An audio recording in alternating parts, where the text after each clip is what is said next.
These major events include multiple lanes selling a large selection of multi-purpose trucks, equipment, and commercial trailers. Info at maauctions.com. Sure, your couch is comfortable, but watching the game is always better and on the rocks. With crystal clear TVs, you won't miss a single play, and the specials are a major league win. Pre-game warm-up starts with specials 30 minutes before the puck drops. Get 69-cent wings and $5.75 Molson Canadian and Coors Light drafts. And play score and win every game for your chance to win big. Be part of the action this hockey season. See the menu online at ontherocksyeg.com. October 24th and 25th, hit the courts for Feisty Pickles, the first ever 24 hours of continuous pickleball action. Starts Friday night at Brace Athletics in St. Albert. It puts the fun in fundraising for Breathing Space, a groundbreaking lung transplant house. Recruit your team of 4 to 20 players and get your paddles ready to play. Feisty Pickles, Alberta Lungs 24-hour pickleball challenge. Register by October 15th at ablung.ca.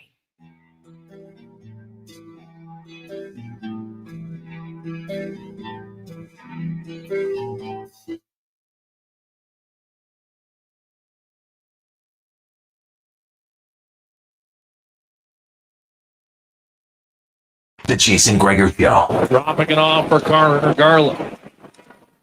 Centering pass intercepted by McColson. Back to 5-on-5. Here's Phil to Captain.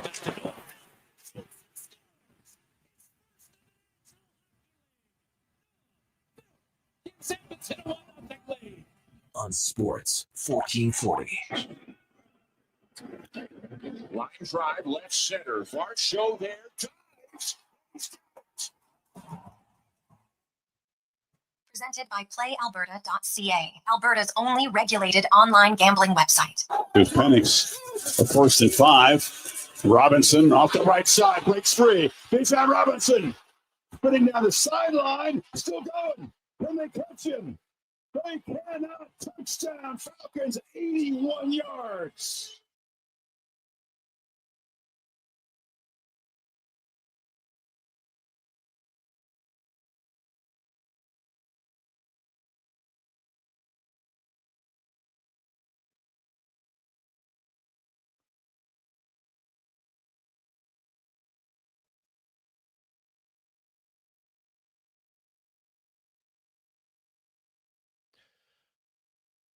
What a tremendous Tuesday afternoon. How are you? And welcome to the Jason Gregor Show, Sports 1440, sports1440.ca, YouTube, Facebook, X, and Instagram. Anywhere you listen, watch. Thanks so much for joining the show. It's always brought to you by PlayAlberta.ca. Better odds, easier to access. Get it all. And, of course, on Oiler game days, even better stuff. So check it out. Oilers in New York to take on the Rangers tonight, where they've won their last 3 visits to MSG. And $15 million up for grabs in the Lotto Max tonight at PlayAlberta.ca. I'm Jason Gregor. He's Connor Halley. It is the Gregor Show. Hope you had a great Thanksgiving Day weekend. Had some turkey, some ham, some pumpkin pie, a little whipped cream, I hope. Whatever else tickles your fancy. You probably had some hockey to watch. The Oilers, are they a defensive juggernaut? We'll talk about that. What about the Elks? They are still in the race, baby. And, man, huge play call. 3rd and 2 inside their own 50. And they say, you know what? We got to get something here. I love it. I love that they're becoming more aggressive offensively. It's fantastic. You give the ball to Rankin, anything can happen. There is no better big play player in the CFL right now than Justin Rankin. And it ain't close. I'm sorry, it's not close. He is Mr. Dynamic. I'll say this. If the Elks make the playoffs, he should be the MLP. I'll just say that right now. He has been that good for the green and gold. Obviously, the odds are still pretty long. Now they take on BC. And, hey, if you're going to win in the playoffs, guess what? You got to win on the road. So their last 2 road games in Hamilton and Toronto, God, imagine they are probably still irritated that they didn't win one of those where they were in control of both of them for long periods of time. But now they go into BC this weekend, and Elks fans, something tells me you'll be watching Friday Night Football. at, 7:30 Edmonton time on Friday night. So you got Oilers Tuesday, Thursday, Elks Friday, Oilers Saturday, Sunday. Not bad. Not bad if you're a sports fan. Mix in some Jays. Oof. They're licking their wounds. They got spanked. They can't hit after the second inning, which is odd because they have normally been a team that comes back in the 7th, 8th, and 9th innings with lots of runs, but not so much. Seattle, give them credit. They're getting the big hits at the right time. Pitching's been very good. Like, look at game 1. George Springer, leadoff home run, and people are like, oh, my goodness, here we go. Rock and roll, baby. You have 2 guys on. No, they had 1 hit after George Springer. Basically 1 hit in their next 27 outs. It's not a good ratio. You don't want 27 outs to a 1-hit ratio. You're going to lose. And so they did. And then, you know what? Yesterday's game, that's not very good umpiring. I'll say that. My God, there's a lot of missed calls. Both ways. Definitely both ways. The Jays, they got the break when they're down 3-1. That was a clear strike. Wasn't. The Jays end up getting 2 more runs. They tie the game. There's momentum. The building's going crazy. Unfortunately, they were unable to capitalize from innings 3 to inning 9. Whole lot of nothing. So you think about it. They played 18 innings. They've only had runs in 3 of them. It's not good. So their offense has got to be better. Flat out. Meanwhile, the Oilers, I'm not sure they can get better defensively. They did not give up 1 high-danger chance the entire game. Now, I know Vancouver is not a dominant offensive juggernaut, but I don't care. In any league, any team, and you limit them to 0 high-danger chances, that's pretty solid. It's really solid. Now, offensively, hey, Demko played great. I get it. Right? Goalie's robbing you. But if there's one slight concern I have for the Oilers is last season, Edmonton was 27th in shooting percentage in the whole league. They're 31st right now. Amongst their forwards, Andrew Mangiapane, 2 goals on 2 shots. He's got a goal in each game. He's only had 2 shots on goal, so he's making the most of it. The other forwards have 4 goals on 49 shots. 2 and 2, 4 and 49. Obviously, Mangiapane is not going to be scoring on every shot, although it'd be unreal if he did. Because I will say this. Andrew Mangiapane. This is one of the greatest trivia questions. Now, some of you might know the answer now because you read the article because it's been up at Oilers Nation for about a half an hour. But I asked earlier today on Low Tide Show, and I know Low Tide was texting me, what's the bloody answer? Because he was racking his brain trying to figure it out. Andrew Mangiapane, my not-so-obvious game day prediction, you might want to go to playalberta.ca, put a few shekels down, Mangiapane goal. If he scores, and he's on the top line tonight with McDavid and Draisaitl, if he scores, he will become only the 2nd Edmonton Oiler all-time to score a goal in each of his first 3 games as a member of the Oilers. Now, Connor, did you read the article yet? Yeah. Not yet. Good. No. So, okay, you're not. Do you want to take a guess? This Oiler, and by the way, it's obscure, which makes it even better. Takes away my Gretzky guess. Yeah, it ain't Gretzky. But it did happen in Gretzky's last season. I don't even know. I don't even have that roster memorized. I will guarantee you that most listeners right now, I don't care if you're 50, 60, 70, or you're younger, you're like, I haven't heard of this guy. I didn't even know he played for the Oilers. And I can understand why. He played 9 games as a member of the Edmonton Oilers, Connor Halley. Scored in his first 3. He scored 4 goals in his first 3 games. He had a goal on Halloween night of 1987 in New Jersey against the Devils. The next night, they went into MSG, and he scored a pair of goals on November 1st against the Rangers. 2 games, 3 goals. Gets on the plane. It's like, oh, my goodness, man. Like, I'm playing with the freaking Edmonton Oilers, and I got 3 goals in 2 games. All right, comes home now. Some Oiler fans are probably still like, who's this guy? First game at home against the same New York Rangers. Scores again. 3 goals. He had 4 goals in his first 3 games.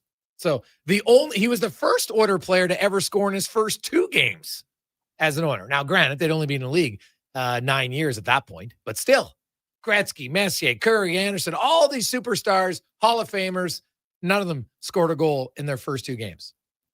Except, drum roll, Thomas McMurchie Have any of you heard of the name Thomas McMurchie? Because I will tell you, I had not. I've looked at lots of numbers over the years, lots of names of the Oilers. That was a name that I hadn't heard about very often. Thomas McMurchie played for the Chicago Blackhawks briefly before, and then as a member of the Edmonton Oilers for 9 games. And he scored 4 goals in his first 3 games and then didn't score any of his next 6, and that was it. Now, the Oilers, if you remember, that's one of the greatest Oiler teams ever, 1987, 1988. They won the Stanley Cup, Gretzky's final season. They're pretty good. Hard roster to crack for Thomas McMurchie, but he's in the Oilers record books. The only player in franchise history to score a goal in his first 3 games. Andrew Mangiapane could do it. And if Mangiapane does it, I think he'll be the first Oiler to score a goal on his first 3 shots, if he scores on his first shot tonight. So watch out for that, Oiler fans. He could tie a record and then he could break another one, which would be rather wild. Although I'd have to double check from the NHL stats if any Oiler score, because you could score, you might only get a shot every 6 games. Technically, you score a goal in each one. So maybe somebody has scored in their first 3 shots, but I'm going to think probably not. So Mangiapane is actually only the 9th player in Oilers history to score in his first 2 games as an Oiler. And now, Oiler fans, some of these names you should recall. Derek Brassard, when they acquired him at the trade deadline, 21-22, scored goals in his first 2 games. Great local story, Taylor Fadoon scored goals in his first 2 games in 13-14. Also, that was the same year Boyd Gordon signed as a free agent. He scored a goal October 1st and 5th in his first 2 games as an Oiler. Vladimir Vorobiev, 1998-99 goals in his first 2 games. An Oiler fan favorite, Rem the Gem Murray, 96-97, scored in his first 2 games. My buddy Hutch's favorite player of all time, maybe only because he had the worst chant ever, true story, in the crowd. He tried this chant. It didn't go over. But it was David Oliver, scored 2 goals in 94-95. Connor Halley coming out of the that was the lockout that year, strike short, whatever you want to call it. They played that was the first one that came in the Bettman era. Fun times. And then Peter Eriksson, 1989-1990, another year the Oilers won the Cup. He was the 2nd player. So you think about it. It went McMurchie, then Eriksson, Oliver, Murray, Vorobiev, Gordon, Fadoon, Brassard, and now Andrew Mangiapane has done it for the Oilers. Can he make it 3 for 3? He's playing with McDavid and Draisaitl. Might happen. Now, McDavid and Draisaitl, I know it's only 2 games, so it's a small sample size, but they have not been on the ice together for a 5-on-5 goal so far. And these are the guys who have the 3rd and 7th most points the last 3 years, 5-on-5 in the NHL. So if I was doing another wager tonight, I might be thinking, McDavid, Draisaitl, are they going to go 3 games in a row without getting a 5-on-5 point together? Would seem pretty low odds. So we'll see what happens at MSG tonight on there. We got a lot. I love all the people guessing. Nobody had McMurchie, and that's no offense. Don't worry about it.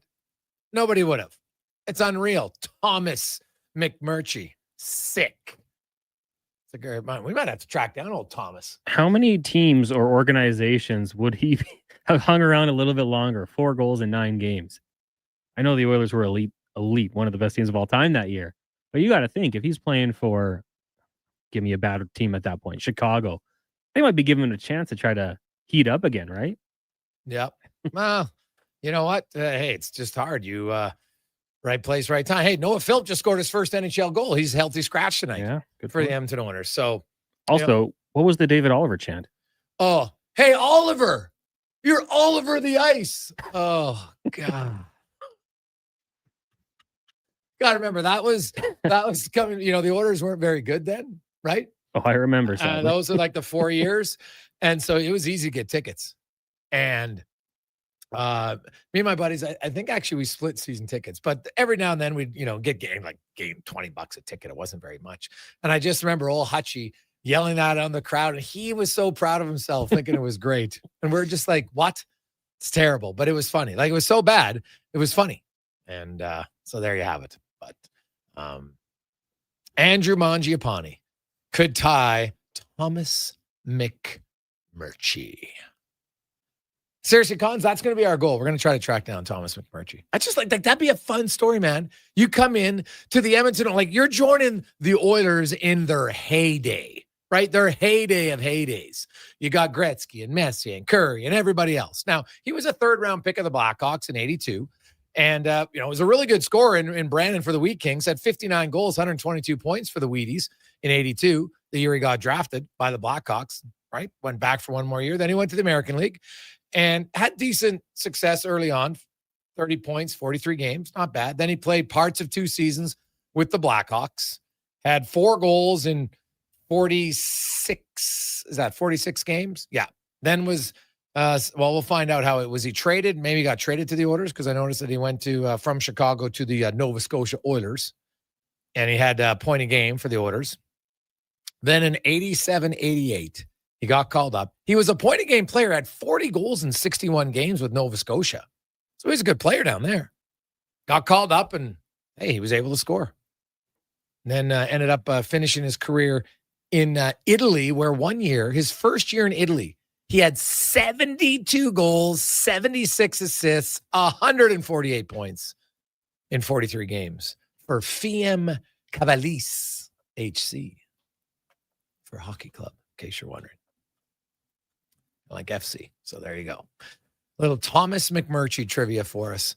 And somewhere Low Tide is fuming that he couldn't remember Thomas McMurchie. But let's be honest. Does anybody remember Thomas McMurchie? Devils, Rangers. Those are the games he scored. His first 3 games as an Oiler from October 31st, November 1st, and November 4th. So there you go. Coming up on the show, man, we're loaded. Speck's going to join us a little earlier tonight. He'll be at 2:20. Peter Baugh, we'll hear about the Rangers. Shesterkin's off to a great start. Adam Fox, 3 goals in 4 games from the blue line for the Rangers. What's up with the bread man, Panarin? Now that all the other big-name guys have signed, is he going to sign? TR will be by. Jason Strudwick coming in. We got the pregame show. Walks is going to join me on the pregame show at 4. Then we got Kevin Woodley joining us later on, the 2-minute warning with Tater. So we are loaded. Oilers lineup, if you missed it, some changes. Roslovic comes in for Philp, not in the same position, but in the forward group. Roslovic will play with Nugent Hopkins. Matt Savoy will slide over to the left wing. And Mangiapane is going to move up to the right wing with McDavid and Draisaitl. You will have Trent Frederick playing third-line center with Kapanen and Podkolzin. And then the Henrik Howard Tomasic line stays the same. So that's the only line that's the same from last game. Then on defense, Ekholm and Bouchard, Nurse and Troy Stetcher. Regula's out probably because he got rocked by Kane. Now, the first one, I didn't love it. The second one, that is clean as hard of a hit as you can see in the NHL. You got to get your head up, man. You're coming around the back of the net. You have to know who you're on the ice against. There are certain guys. Tom Wilson, make sure you know when he's on the ice, right? Sam Bennett, Evander Kane. There's certain guys that can lay you out with clean, hard hits. Not many of them in today's NHL, but there's a few. Right? Sherwood in Vancouver, that guy hits anything. Not necessarily as big as those guys, but he still hits a lot. So I look at the Oilers defenseman Regula, and that's a good learning thing. There's where I think it shows your timing from being off for 18 months. It comes in those type of plays. And your head's down just a split second longer than you're used to, and pop, he got rocked. So touch on that and more. We got some Elks talk. That was a huge win for the green and gold. I love it. Keeps them alive. Keeps the fan base intrigued, as you should be. The Jays, it's not over, but God, they got to win. Like, it's a must-win game tomorrow. Let's call a spade here. Shane Bieber's got to be good. Their bats got to wake up. Get Serrano in there, man. Joe Boo, you help me out right now. Whatever it takes. We'll return. It's the Gregor Show presented by PlayAlberta.ca. Wow. Ready for a silly hockey fans. Your partner in power just skated onto the ice. EWEL.ca, the new e-commerce website for electrical wholesalers Edmonton, is ready for the Power Play 24/7 365. UL skates to where the puck will be in 5 years. Now that's forward thinking. Killer selection, slamming products from the best brands, and legendary service. Don't sit on the bench. Get your account today at ewell.ca and win that project. Plug into your partner in power. Get an EWEL.ca account today. Scott McGilvery here, HGTV host and renovation expert. The one upgrade I know homeowners will love: better, fresher Culligan water straight from the tap. Culligan's Aquasential reverse osmosis filtration system takes your water to the next level. With up to 7 stages of filtration and 14 filter options, they're certified to reduce over 90 contaminants. Your tap water is about to get a major upgrade: safer water that tastes great. Get started with a free in-home water test at Culligan.com. Culligan, water you love. Monopoly Double Play is back at McDonald's. So let's practice winning. You just won 25 grand. And go. Yes! I said 25 grand. That's what I'm talking about! Yeah! Much better. Okay, now you just won a brand new Chevrolet Corvette. I think she just fainted. Impressive. Feel like a winner on pack and in-app. Monopoly Double Play is back. While supplies last, 1 in 5 chances to win game piece prizes at outset. Chances to win draw prizes depend on number of entries in each draw. Cash prizes payable by e-transfer. See rules in-app. Start your day with a blast of sports. Kevin Carius, along with Brandon Douglas, brings the fire, the fun, and the fearless takes. Weekdays, 7 to 11. Text Kevin, 883-401-1440. Mornings with Sports 1440. Mr. Rooter meets a ghost. 1 plunge, 2, and 3. A toilet clogged with a ghost? Man, I love plumbing. You're free now. I will never find peace. The clog is fixed, yes, but I have never trusted the sump pump. No problemo. I can fix that. Now go to the light, you little scamp. Thank you, Mr. Rooter. To resolve your unfinished plumbing business, trust one plumber, Mr. Rooter. Looking for an all-season vehicle with room for the hockey gear, comfort for the daily commute, and rugged capability for your weekend adventures? That's the all-new 2025 Jeep Compass, and you'll find it during the biggest sale of the year this month at St. Albert Dodge. Now, what can I say? It's a Jeep, it's a 4x4, and it's loaded with standard features like an 8.4-inch touchscreen, keyless entry, and heated front seats, all starting from just $34,900. Head up the trail and see how easy it is to do business at St. Albert Dodge. Experience more at the Edmonton Expo Center. Come for Canada's largest trade show, the biggest names in entertainment, exhilarating sporting events, and more. Stay for the experience, but it doesn't end there. Maximize your brand exposure with Edmonton Expo Center's new cutting-edge feature screens, spanning Western Canada's largest venue space. Captivate an annual audience of over 1 million visitors during iconic events like Pro Rodeo, Disney on Ice, Glow, K-Days, and so much more. To learn more, call 780-471-7380 or visit EdmontonExpoCenter.com today. Missioner Allen Auctioneering's 3-day Calgary, Edmonton, Winnipeg public unreserved heavy truck auctions are this Thursday at 9 a.m. with Tridem, tandem, and single axle trucks, including tractors, diggers, decks, dumps, plows, vacs, man lifts, pickers, refuse trucks, and more. Info at maauctions.com. At the Nissan All-In Clearout, there's nothing more chill than financing an award-winning Nissan for just 0%. Enjoy the soothing relaxation of zero stress, zero worries, zero indecision. During the Nissan All-In Clearout, get 0% financing plus up to $500 bonus on some of our best-selling models. You have 0 reasons to wait. Conditions apply. See your local Nissan dealer today. Visit your local Edmonton and area Nissan dealer for more information. Missioner Allen Auctioneering's 3-day Calgary, Edmonton, Winnipeg public unreserved equipment auctions are this Friday at 9 a.m. featuring a large selection of surplus municipal graders plus backhoes, dozers, wheel loaders, man lifts, skid steers, telehandlers, plus commercial trailers and more. Info at maauctions.com. Portions of this hour brought to you by Crystal Glass, your clear choice for residential windows, locally manufactured and installed. Crystal Glass provides a beautiful product and incredible customer services for all of your residential needs. Call 310 Glass or visit crystalglass.ca for a quote.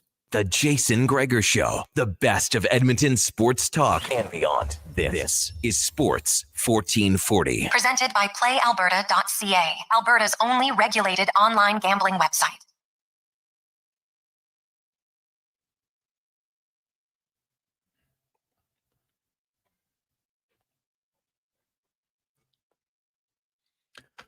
2:23. Welcome back. Jason Gregor, Connor Halley, Sports 1440, sports1440.ca,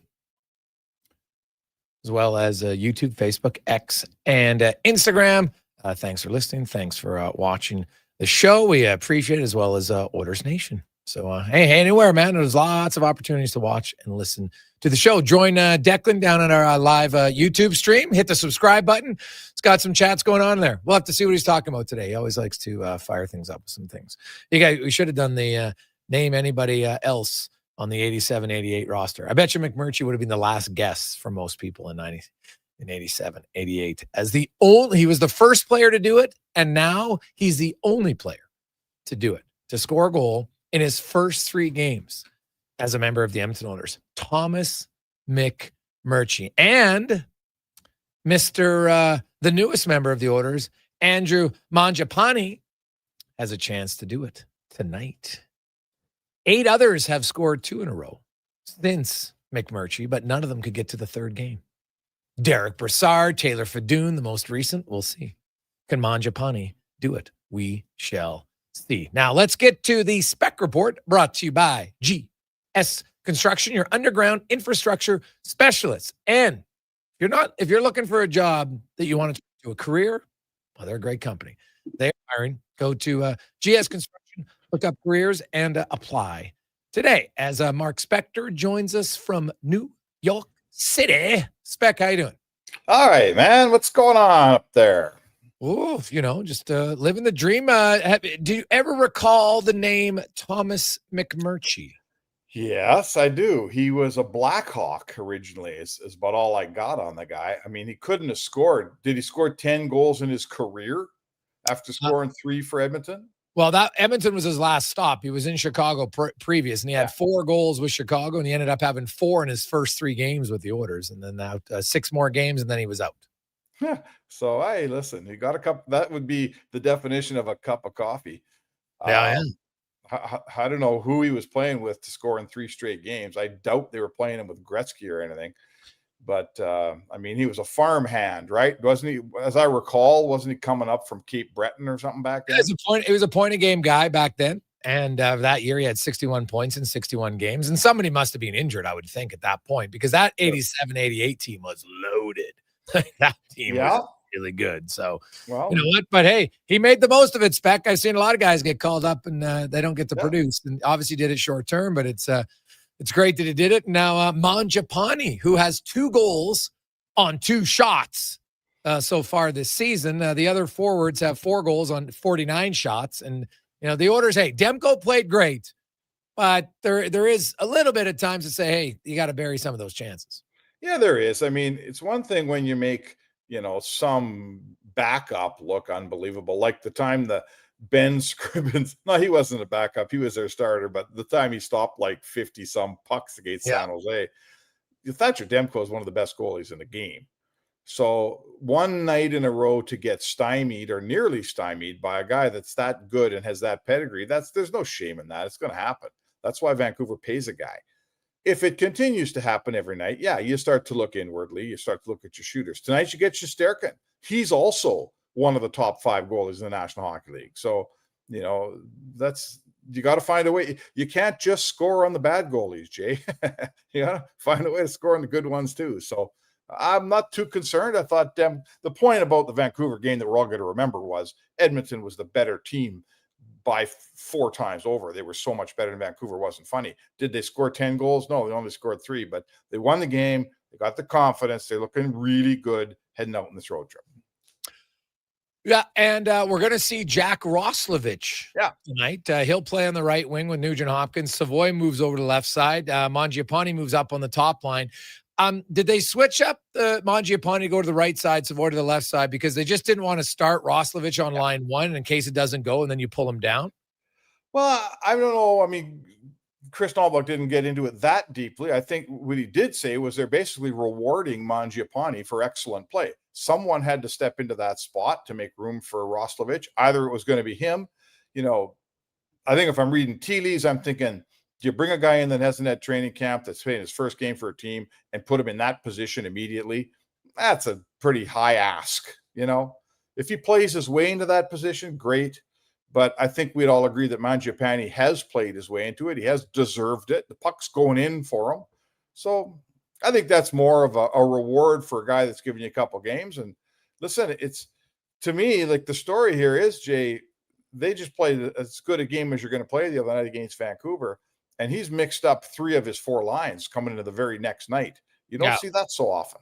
No. And Noah Philp scores his first NHL goal. He comes out of the lineup. And now it was interesting. Philp in his intermission interview even said, he goes, I didn't really like my game up until that goal, funny enough. So I don't know if the coach agreed with him or not. Game 1, he was okay.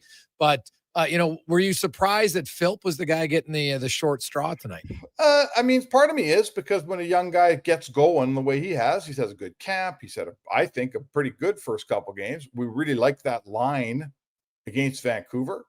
So yeah, I was surprised, but I see people flipping out over it and saying, oh my God, this poor kid, he scored his first goal. Hey, you got to pay your dues in the National Hockey League. Someone has to come out of this lineup.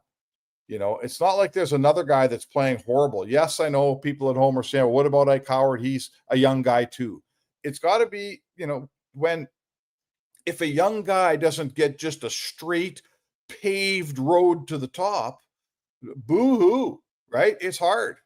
Sometimes they pull you out of the lineup and it's not your fault, but they do anyway. So listen, if this isn't going to ruin Noah Philp, and if it does, he shouldn't be here anyway. So if that's the coach's decision, Jay, and he said he did it because Philp is the one guy that's not on any special teams at all, right? So he doesn't mess up the special teams. That's why he did it. Listen, tough luck for Noah Philp. It's a tough shot here, but I got no problem with it. He'll survive this mighty blow to his ego, won't he? Wow. Yeah, probably. I think there's a lot of things here at play. I do think Ike Howard is probably on borrowed time, simply because of he doesn't require waivers, and he's only playing 10 minutes a night. You're not playing a young guy 10 minutes a night in the NHL. To me, it doesn't make any sense. I'd rather play him 20 minutes in the AHL. All you got to do is look at Matt Savoy. Does not hurt his development in any way. Couldn't agree more.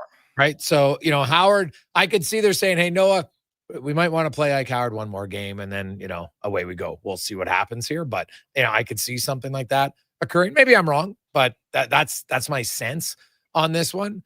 And they'll go from there. I know a lot of people like, Adam Henrique, but they forget Adam Henrique. The coach has made it a point he wants a penalty kill to improve. Well, Philp doesn't penalty kill, and Adam Henrique plays the second most penalty kill minutes so far. So it's a no-brainer that he's not coming out of the lineup for the time being. Yeah, Henrique's also a 1,000-game player, right? There's a difference. Sorry.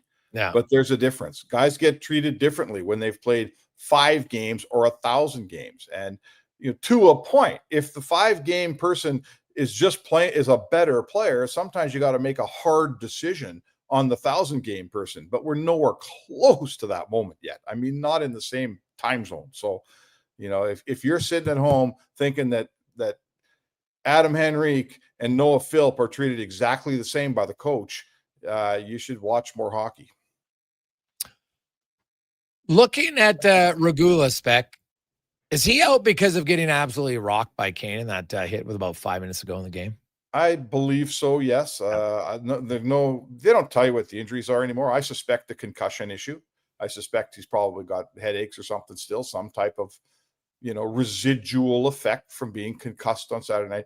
Now, did he practice Sunday? I've heard conflicting reports. I wasn't at practice Sunday. I wasn't there either. Yeah, so I'd have to know that for sure. But listen, sometimes you wake up and feel great. You go to bed, you wake up the next day, and you don't feel great. That's what makes concussions difficult. But I would say to you that it's probably he could easily have a sore shoulder. He got absolutely. He could. Wrong.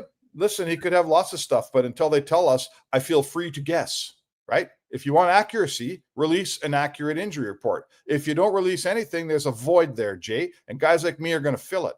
And I'm going to tell you, I suspect he has a concussion, but I don't know for sure. Yeah.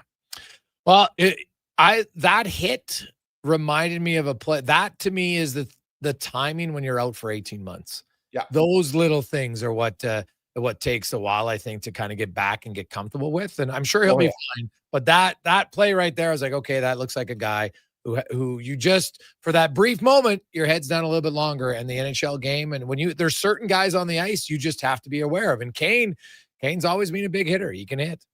Well, and him and Kane had a thing going too, which makes it your point even more salient. Like they were talking to each other, they were skating around. Kane ran him into the boards from behind. They were, there was some stuff going on between the two of them. So even more so, Jay, if there's a guy on the other team, if Matt Tkachuk and I are John on the ice and whatting each other, my head is on a swivel when Tkachuk's out there. And it's the same with Kane. Some guys aren't going to do anything about it. Those two guys are. So, you make a point. Regula was probably he's in his first couple games and he's just concentrating on his puck play and making the right moves. And yes, the fine art of the game was lost on the young man for a moment. And Evander Kane held he gave out the lesson. That's for sure. A hard, clean hit. Thought Evander Kane was really good in that game for Vancouver. You look at the Oilers in that game, Spec, 0 high danger chances against. That you can't get better defensively really than in that game as a group, right? Because, hey, you know what? It's up to the goalie to make some stops, but he didn't really have any no hard stops to make in that game. And, that's pretty impressive. The Oilers are averaging 18.5 shots against per game. And if you even go back to the preseason, Spec, they didn't give up a ton in any of those games. Now they go into MSG tonight where the Rangers have been shut out twice at home, basically both 1-0 games. Pittsburgh scored 2 empty netters in one. The other game on the road, the Rangers shut out the Sabres, and then they beat the Penguins 6-1. So the loser in their 4 games has scored a total of 1 goal in 4 games. And then you throw in the Oilers' defensive effort lately, Spec. This might be low-event hockey, potentially, at its best tonight. Or do you think the Oilers' offense will awaken a bit tonight? Well, it's the old story. Like the Vancouver game was a good example. They had a million chances. If it was 5-1, or 4-0 after 2 periods, we would have seen a much more open third period because Vancouver would have taken a bunch of chances and the Oilers would have counter-chanced it. So I think it depends on what goes in for me, Jay. I'm really liking what I've seen from Edmonton in terms of they're controlling the game by having the puck. This isn't the LA Kings lining up at center ice, and that's why the score's low. That's not what we're watching here. Edmonton plays the game, right? They move the puck, they rush the puck, they take it up ice, they forecheck, So if it's a low-scoring game, they say, hey, we'll go into any game with any team and let's split up 6 scoring chances. And we're going to say more often than not, we're going to score on more of our chances and you're going to score on yours. That's how they play. If it's a 20 scoring chance game, they say, okay, let's win 6-5. But either way, I'm fine with the team that limits chances, Jay, the way the Oilers try to limit chances. What I would be grousing about is if they turn into that Jim Hiller team that stands at center ice. Oh, God, that's nobody wants to watch. I like a good defensive game. I hate that hockey, and I think everybody who's listened to our show for a while knows it. Hey, what about Leon Draisaitl, Spec? That might be the biggest hit of his career on Myers. Did he fill in Myers? That was a good game. So there was Draisaitl on Myers, and Myers got sour, and he drilled Frederick. And then he, did the old cup check on McDavid, which is, you can't. It's not. You're not cheering that play on. It wasn't all day long. I don't know how. I don't know what you can do more. I don't know if it's a suspendable play, but God, it's cheap and dirty. It's a lousy play. We don't like that play. But my point would be Myers got really engaged in that hockey game the minute Draisaitl filled him in. Then Kane came out and he started hitting guys. Sometimes legal, not always legal, but whatever. It's fun to see a game with some physical play. I'm fine with all this. So there's a couple penalties handed out. So a couple guys cross the line. Big deal, right? I like that kind of hockey. What's your expectation for Roslovic tonight?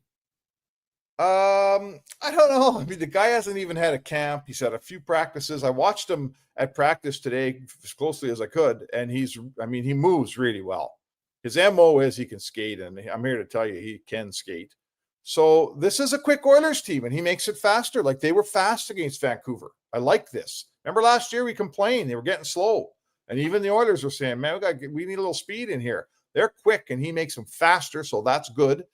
Usually a guy makes a splash his first game in, but let's see. Let's see what happens. We'll see some team speed here because Mangiapane will make the first line even faster. Roslovic will make the second line even faster. And let's go, man. Sounds like a good recipe for a hockey game. Yeah, potentially for sure. You look at the Elks spec, Yes. and 3rd and 2 at their own. I can't remember, it's 46 or 48 yard line, and must have been the 46. And Rankin busts off a 64-yard run on 3rd and 2. Like, he is the most electrifying player in the CFL right now. And the Elks, I give them credit. They, you know what? They had the crazy touchdown return on the punt return that's fumbled, and they pick it up. Awesome. But their defense limited them a lot. And their offense, their play calling spec, they gambled at a time where they said, we gotta put faith in our team.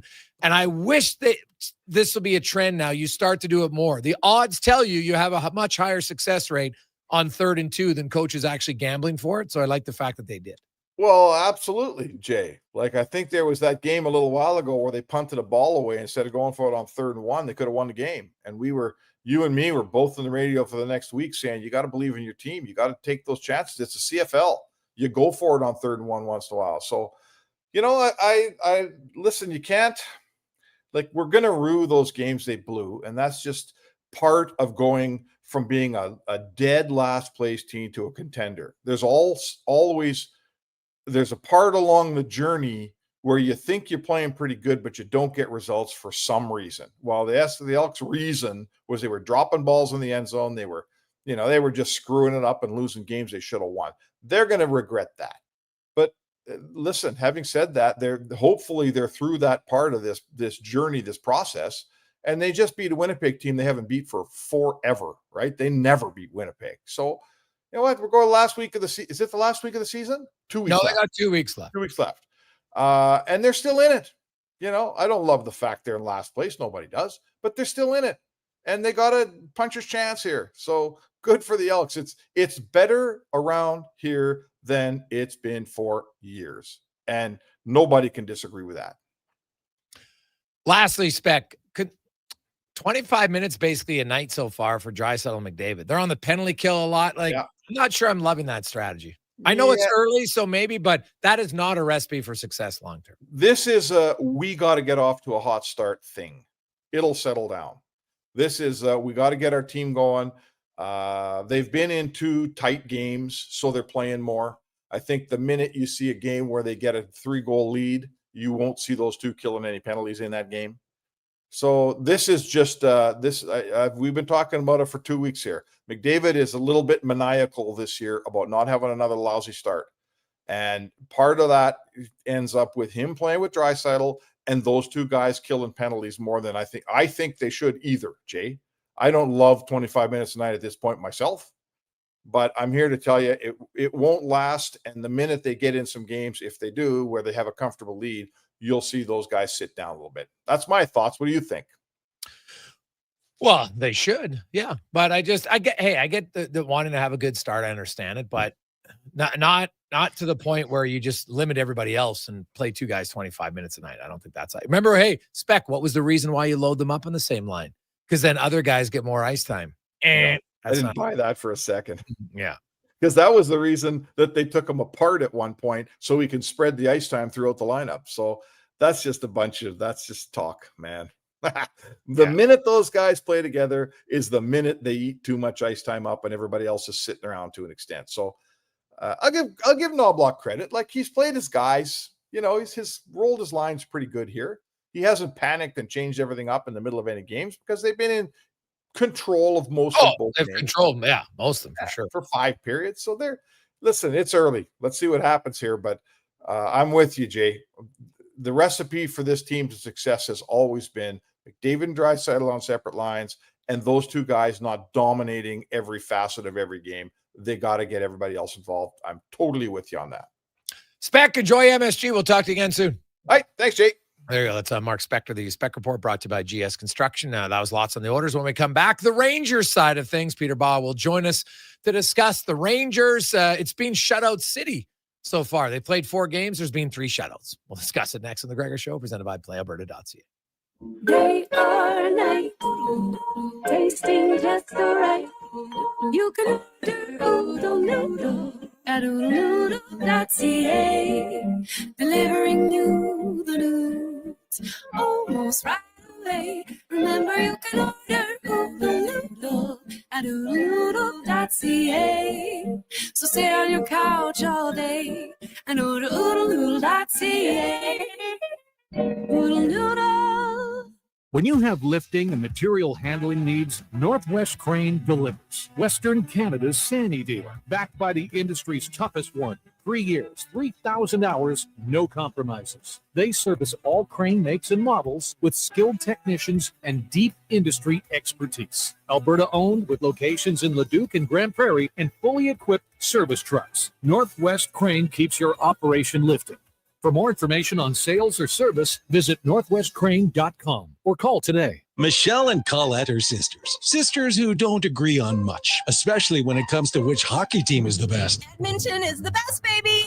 Vancouver's number one. Even when it comes to meat snacks from Wilhawks. I love the Harris Schwiener. The ham sausage rules. But they will agree Wilhawk beef jerky is the best. it might just be the only thing Alberta hockey fans can agree on. Others can try to imitate, but no one can duplicate Wilhawk beef jerky. Only available in Leduc. Get yours today because you don't win friends with salad. The madness continues at the Brick. Get your home ready to host. Save up to $1,200 on made in Canada sofas and sectionals, up to 30% off coffee tables and nightstands, and up to 25% off bedroom and dining. Buy more, save more, up to $1,000 off appliances. Hockey season is here, and so are big savings on big screen TVs. Save up to $800, plus get free local delivery on screens over 50 inches. The Brick, saving you more. Hey, sports fans, we've got a clear choice for you. At Crystal Glass, we provide customers with the perfect glass for any job. From home to auto and even commercial, installation or repairs, we're your team. Call 310 Glass or visit crystalglass.ca. Crystal Glass. Listen up, because you're not going to want to miss this. Right now is your chance to get in on Play Alberta's biggest offer ever. For a limited time only, new players can get up to a $1,000 casino bonus when they sign up. There's never been a better time to join the fun. Visit playalberta.ca today to get started with casino, sports, and lottery all in one app. Must be 18 plus to play. Remember, if you gamble, use your game sense. The job isn't done until the last load is hauled, and having a semi-trailer out of commission is not an option. Whether replacing or adding to your convoy, Edmonton Trailer has a huge inventory of new and used semi-trailers, trusted by the gravel, logging, oil field, fluids, and freight industries. Find a trailer right for you online or at one of their 3 locations. For sales, service, parts, rental, and finance, when you're in it for the long haul, Edmonton Trailer. At Fountain Tire, we're fluent in saving you money. Fluent? Yes, we've mastered the language of deals. Like right now, you can save up to 25% off select tires and up to $125 off a set of 4 select Goodyear tires. Plus, $50 off $150 service when you buy those tires. All until October 18th. I'm sorry, I don't speak deals. Spend less, save more when you buy Round Black things from us. Oh, got it. Restrictions apply. Book your appointment online today. Fountain Tire. We're on this road together, Canada. And here comes Action Electrical Service Team sprinting onto the scene. These are your first responders for any electrical emergency. That's right. With their fleet of service vans and specialized gear, they assess, they service, and maintain electrical lighting and automation systems. They're all about rapid response. Quick diagnostics and repairs to restore power and safety fast. Hire the Action Electrical team to bring home a win for your project. Visit actionelectrical.net.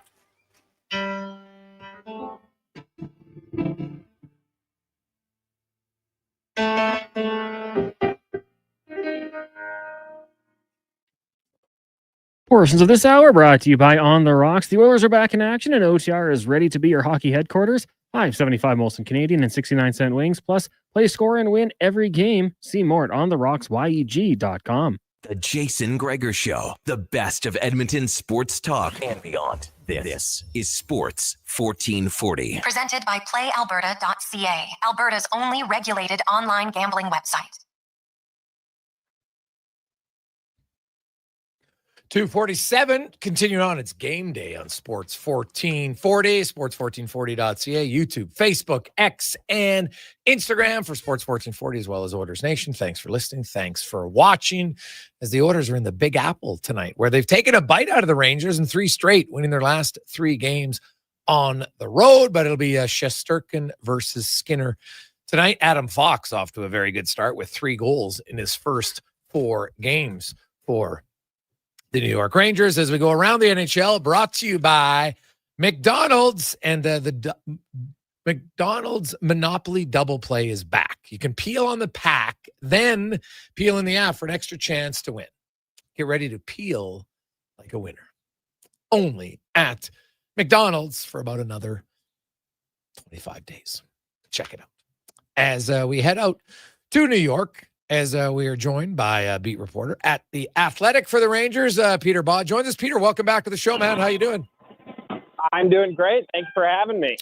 Well, Peter, let's get the Rangers. It's been quite the unique start. Shutout both home games, and they go on the road, they get a shutout. They give up one in the other game. So whoever loses in their games doesn't score at all. Both of those home games were basically 1-0 games. I know Pittsburgh scored 2 empty netters, but did the Rangers dominate and just couldn't score? What do you make of getting goose egg twice in your first 4 games? So the 2 games were actually very different. The first game, they did not play very well. The Penguins looked like the hungrier team and probably outplayed them and very much earned that win. Last game, Charlie Lindgren was excellent in net for the Washington Capitals, and the Rangers kind of did everything they could. I'm sure there are some mistakes they would go back and say they could clean up. But overall, it was a pretty clean game, and they don't have a lot to be upset about. So I differentiate between the 2, but I would say the play has been trending in the right direction leading into this Edmonton game. Looking at the Rangers, and I guess let's start with Panarin, all the big-name potential UFAs, McDavid, Kaprizov, Eichel, Kyle Connor, they've all signed extensions. Where are the Rangers and Panarin at?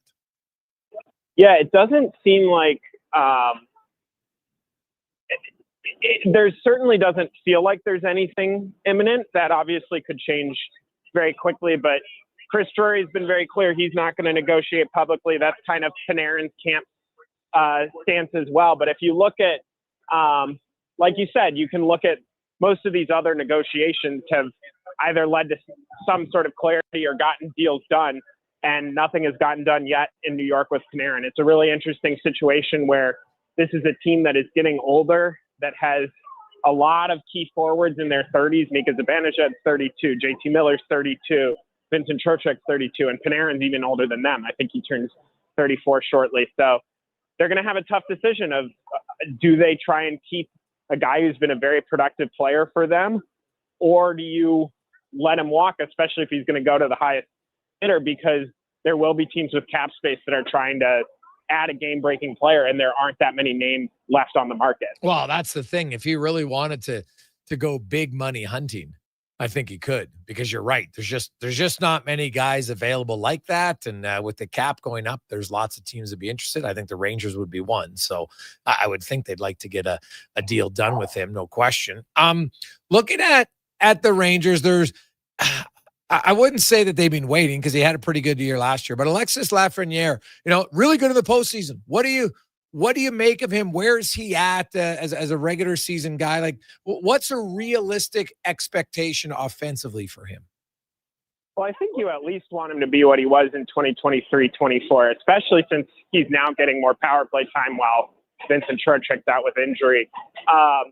Last year was a step back for him. Of 2024-25 did not go well for him. He kind of got off to a decent start, signed a big contract, and then wasn't able to really keep that up. So they definitely need more from Lafreniere if this is going to be a team that has any, I guess, hope this season of being successful, and also kind of hope longer term. They need these younger guys, the Lafrenieres, the Coolies, to show that they can be legitimate top 6 players, because as I mentioned earlier, the core forwards are getting older and they need some of these guys to take the reins. Lafreniere, I wouldn't say he's had a amazing start to the year. He hasn't been bad, but I think that line is kind of, he plays with Panarin and right now Zibanejad, and that line has been driven by Zibanejad for the most part, not Panarin or Lafreniere. So we'll see kind of if he's able to shift that a little, but you're right. He was excellent in the playoffs in 23-24, and they need that version if they're going to kind of actualize as a threatening hockey team in the Eastern Conference. Shesterkin's been very good early on for the Rangers, just in his save percentage. I think Kevin Woodley had him at like 4.49 goals saved above expected in 3 starts. So he's obviously been great. The Rangers, if I look at their overall, shots against and everything, it looks pretty good. But are they giving up too much quality, not quantity? What do you make of it? Or is it just anytime they give up a high danger, it's a really good high danger? I think they've actually been, I don't have the exact numbers in front of me, but they've been pretty good defensively, at least most games this season. I think that I thought against Washington, they contained them pretty well. This is a team that has struggled a lot against the rush defending in the past few years. And right now, they've been much better in that regard.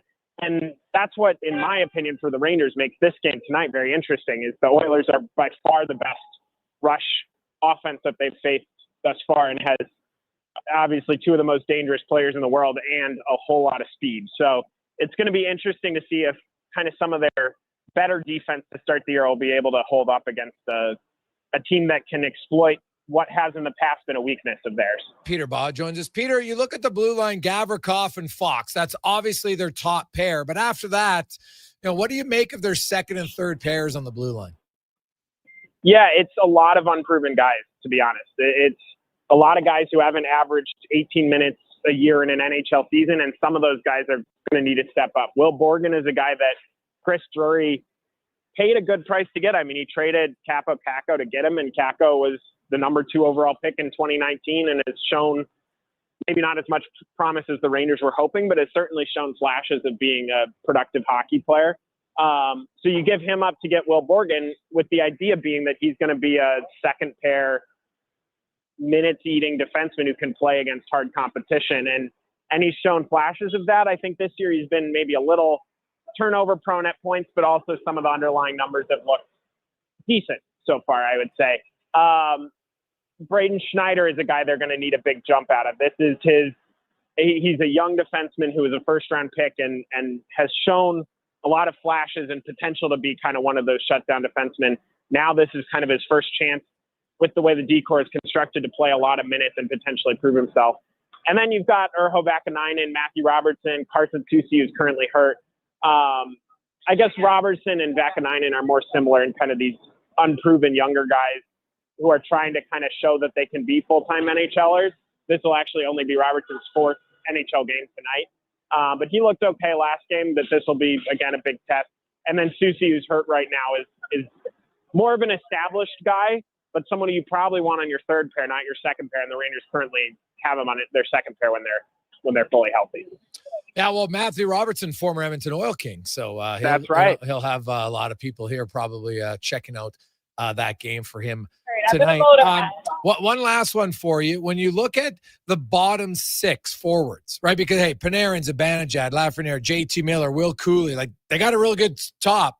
Taylor Radish, I didn't mind that signing at all. He had a really good year last year, but Noah Laba, Adam Edstrom, Johnny Brodzinski, do the Rangers need more in their bottom 6 in your eyes? I think ultimately they will, yeah. So the third line it's intriguing because Noah Laba is kind of he's a center prospect that has kind of emerged out of nowhere. I mean, he was on our radar as a guy to watch, but I think we had him ranked going into the year as the team's 7th ranked prospect, and he's beat out a lot of guys ahead of him on that list, earned the 3 seed job out of camp, and has been pretty solid. So he's an intriguing piece, but overall that third line has gotten caved in a decent bit. That was the one line against Washington that I didn't think looked super, super strong. The fourth line has been really good, the Edstrom, Carrick, Rempe line. I think Rempe has really developed, and when he first came up, obviously he kind of had this element of being almost a spectacle, this guy who was big and 6'7" and 6'9" and gotten fights and all of that. And he's really improved as a hockey player. And that line, just anecdotally, has been really good at kind of controlling their minutes and not allowing too much while also getting the puck moving in the other direction. So I think that's certainly a promising sign, but the third line definitely is going to need an upgrade at some point if this is going to be a competitive team in the East. Peter, great stuff, man. We appreciate it. Enjoy the game tonight. Appreciate you having me. Have fun watching. You betcha. There's Peter Baugh. beat reporter for the Rangers, the Athletic. So the Rangers, Adam Fox, 3 goals in 4 games. Him and Gavrikov, I'm assuming, are going to be out the most against McDavid and Draisaitl's line tonight. So the Oilers, their second line, they got to get something going down the lineup. Some other guys scoring. But, even their top line doesn't have a goal 5-on-5 yet. I know it's only 2 games. But for those guys, that's a quiet start, 5-on-5. Now, overall, it's fine. They each got 3 points, point-and-a-half game players. Nothing wrong with that. But 5-on-5, they will be the first to tell you they would like to do a little bit more. And we'll see if they can start producing tonight. Let's get to the Con Man and a Sports 1440 update brought to you by Loca. Loca is not your average grocery store. They're a butcher, baker, cafe, deli, rotisserie, pizzeria, all under one roof with over 200 chef-prepared gourmet meals. Check it out, loca.ca. This is a Sports 1440 update. Game day, the Oilers in action out in New York, set to take on the Rangers, trying to make it 2 straight wins. Puck drop just after 5 o'clock. Our pregame coverage with Gregor and Andrew Walker gets going at 4 right here on Sports 1440. Elsewhere around the NHL, Leafs host the Preds, the Kraken in Montreal. Caps take on the Lightning. Golden Knights up against the Flames. Stars host the Wild. Hurricanes meet the Sharks, and the Ducks battle the Penguins. Brutal news for the Sens. They'll be without captain Brady Tkachuk for at least 4 weeks with an upper body injury. Tkachuk missed 10 games last season. The team went 5-5 in that span. In the majors, Dodgers and Brewers meeting in Game 2 of the NLCS. LA up at 1-0. First pitch, 6:08. And the Canadian men's soccer team in action. They'll meet Columbia out in New Jersey in a friendly. Start time set for 6 o'clock. Coming up in hour 2 of the Jason Gregor Show, we'll be joined by our co-host, former NHLer Terry Ryan, also friend of the show, Jason Strudwick, in the last 5 questions. I'm Connor Halley. This has been a Sports 1440 update. It's Sports 1440, a Stingray radio station broadcasting on Treaty 6 territory. Download the free iHeartRadio app and listen to CKJR wherever you go. Sure, your couch is comfortable, but watching the game is always better and on the rocks. With crystal clear TVs, you won't miss a single play, and the specials are a major league win. Pre-game warm-up starts with specials 30 minutes before the puck drops. Get 69-cent wings and $5.75 Molson Canadian and Coors Light drafts. And play score and win every game for your chance to win big. Be part of the action this hockey season. See the menu online at ontherocksyeg.com. Mr. Rooter meets a ghost. 1 plunge, 2, and 3. A toilet clogged with a ghost? Man, I love plumbing. You're free now. I will never find peace. The clog is fixed, yes, but I have never trusted the sump pump. No problemo. I can fix that. Now, go to the light, you little scamp. Thank you, Mr. Rooter. To resolve your unfinished plumbing business, trust one plumber, Mr. Rooter. I'm Colin Livingston, president of Cantork. Since 2016, we've been at the forefront of hydraulic torque wrenches in Canada. I'm delighted to share our latest venture, in-house production for quicker turnaround, superior quality, and heightened versatility. Experience excellence at cantork.com. Top quality flooring, locally owned, and Canadian products from Beaulieu. Yeah, that's CFI. CFI what? No, CFI, Custom Floors Inc. From free estimate to professional installation, contact Custom Floors Inc. at customfloorsinc.ca. Smart, connected, community-driven. Jason Gregor sets the standard for sports talk in Edmonton. Join the conversation on Sports 1440. Text Gregor, 833-401-1440. Sports 1440, where Edmonton talks sports. Whoa, who turned off all the lights? Experience the new charcoal menu at Booster Juice. Charcoal menu? Introducing the Eclipse Smoothie, Blackout Booster Mixer, and Midnight Booster Ball. Where's that voice coming from? Dark and delicious, made with activated charcoal. Can we please turn the lights back on? Sorry, I'm just excited about the new charcoal menu. Wow, that is good. Right? Available now, only at Booster Juice. Got a car you're ready to part with? Find out what it's worth. Fast, easy, and totally free at Go Auto. We're talking top dollar trade-ins, whether it's a little worn or still rocking that new car smell. Just a few clicks, and boom, you've got your value.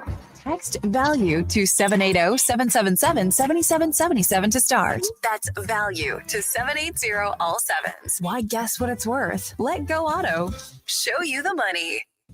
Carve out for a cause at the Jason Gregor Pizza Pig Out, presented by GS Construction. Thursday, November 6th at the Canadian Ice House, indulge in unlimited pizza from amazing local pizzerias while you help raise some dough for Kids Sport. Then vote for your favorite slice to help crown the People's Choice Award winners. Tickets to join Edmonton's biggest and best adult pizza party are just $30. Head to jasongregorpizzapigout.com for more details and to buy tickets.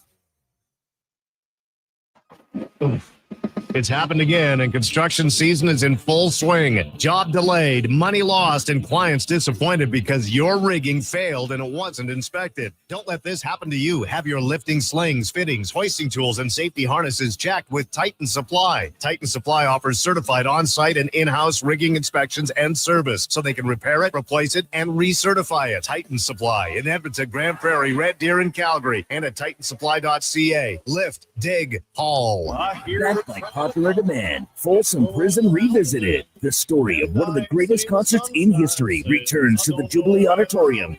November 22nd. Step back in time before, during, and after this iconic Johnny Cash performance, featuring Devin Brain from $1 Million Quartet and an all-star band. You'll relive an event that changed the life of Johnny Cash and changed music forever. Tickets at Ticketmaster.ca and at the Jubilee box office. Brought to you by Stars and Stories. Noon, how are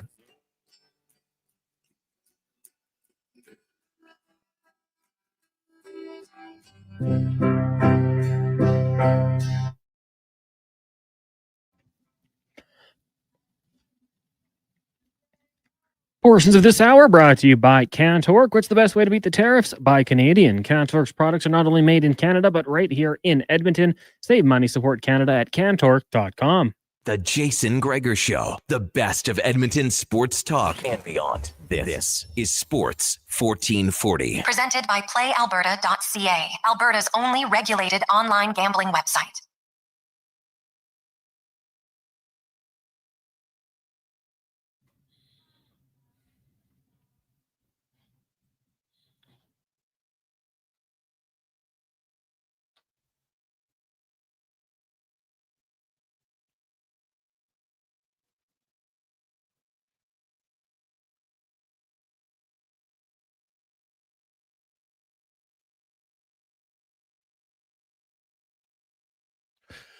We continue on. Welcome back to Jason Gregor Show, Sports 1440, sports1440.ca, Orders Nation, YouTube, Facebook, X, and Instagram. Hope you are having a lovely, lovely afternoon.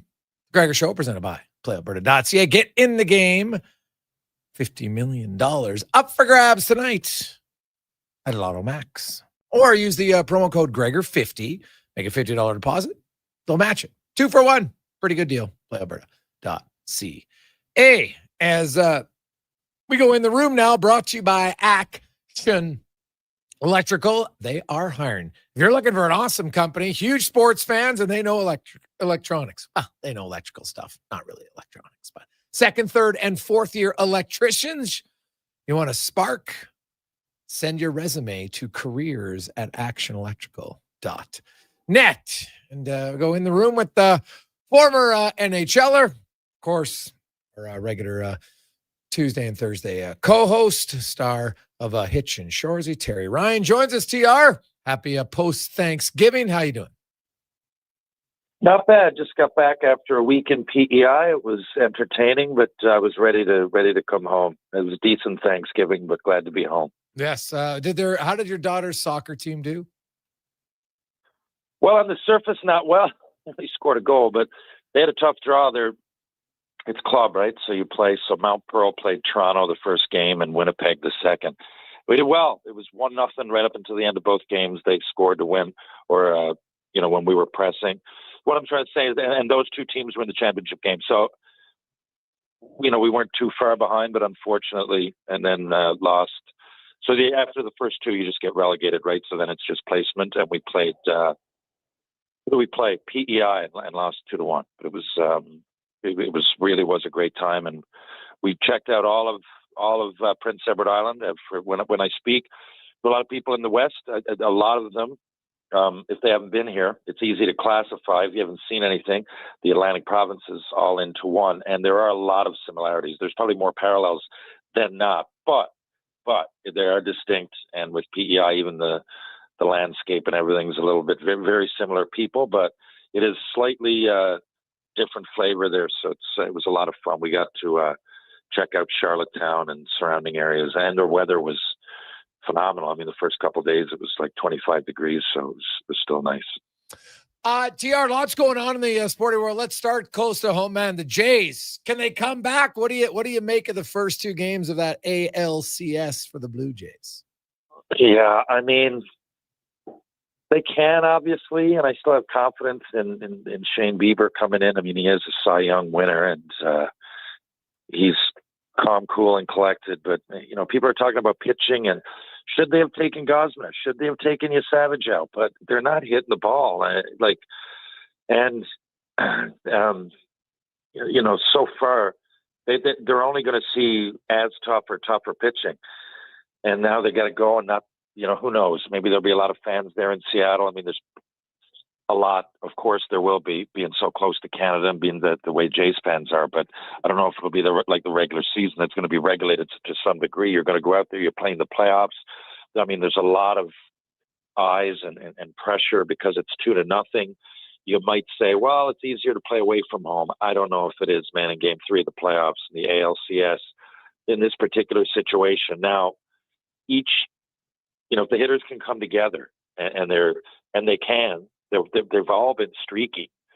So it wouldn't surprise me if they go out and score 9 or 10 runs in one or both of the next couple games. But, you know, they had their chance a few times, 3-3 yesterday. You know, you're kind of, there's no one thing that's killing them, but, you know, the bullpen wasn't great.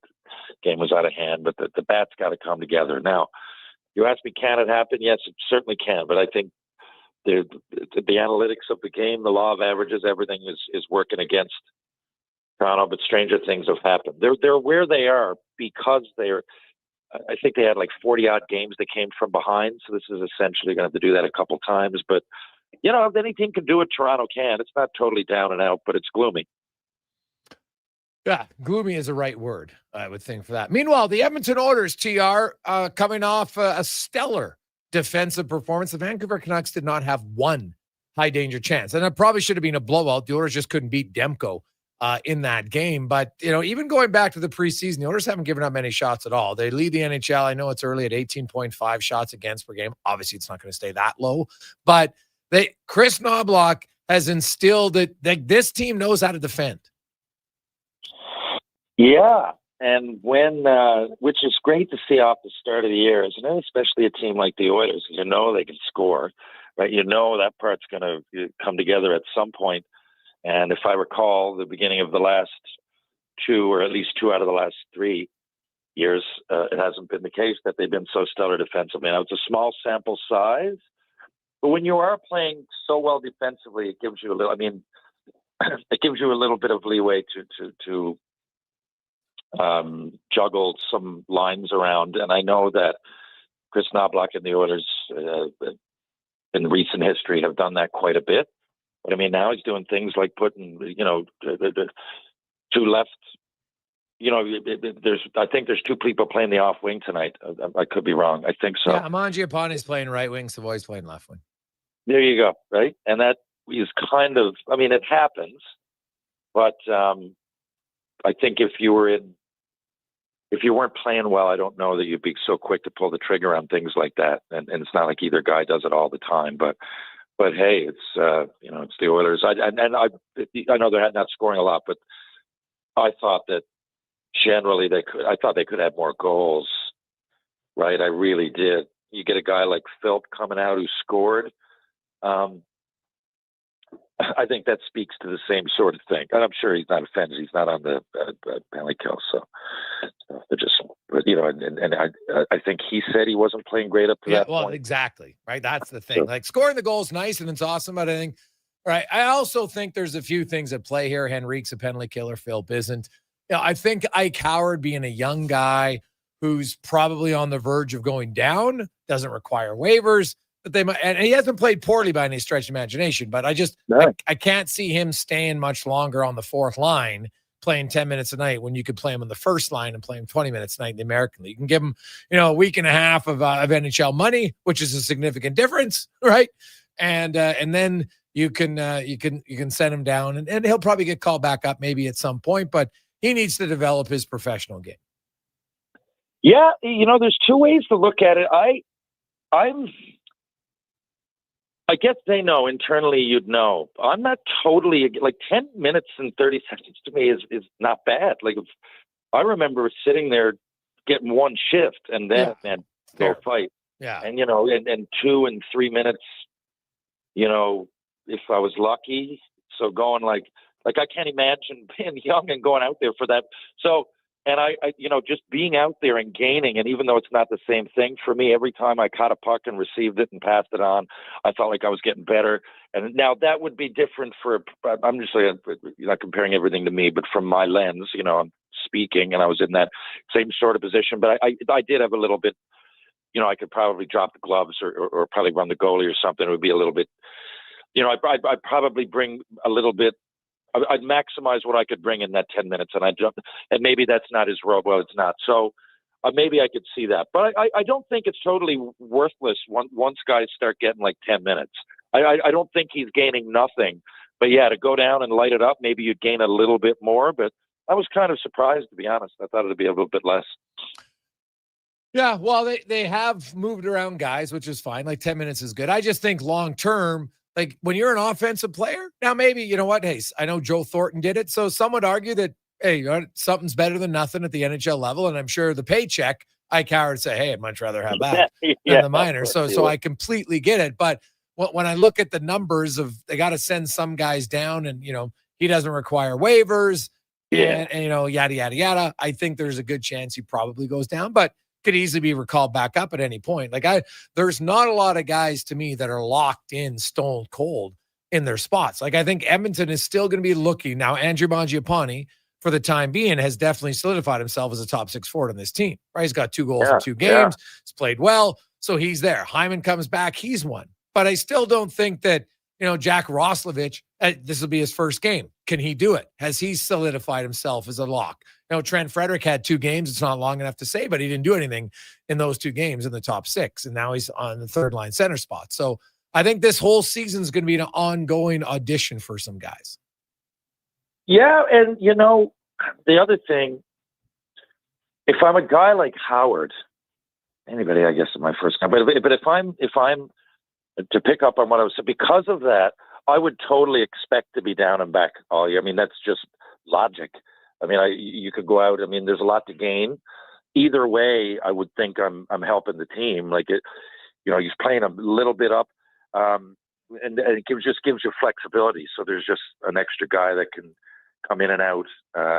Injuries are one thing, but there's so many players that are on that cusp that who knows? Like maybe they can break out, right? Like there's a few in a guy like Mangiapane's place.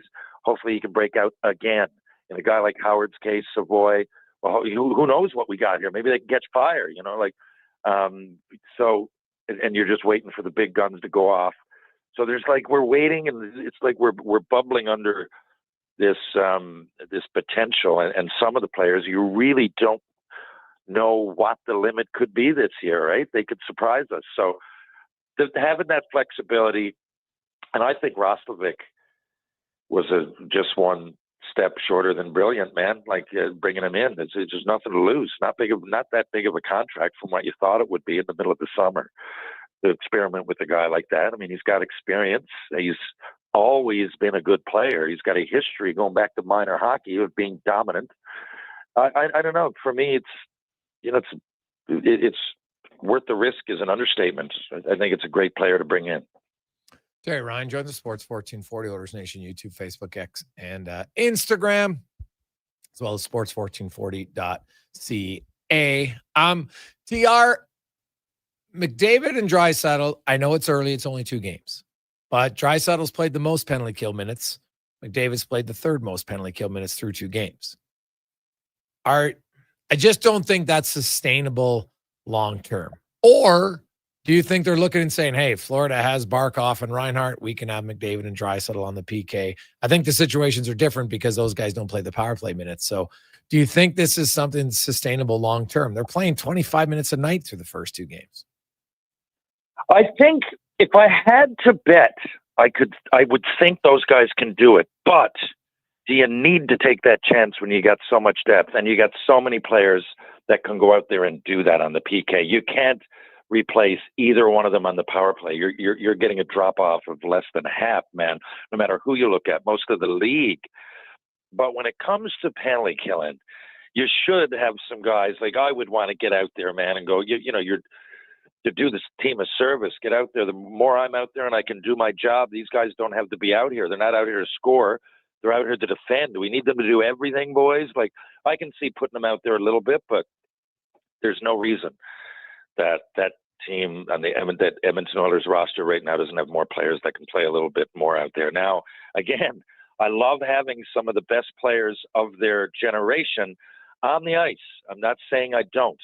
And do I believe they can? I do. Like I said, I would roll the dice that they could. I would think my confidence is more than 50%, but it just doesn't have to be pressed when you got the guys out there that can do the job.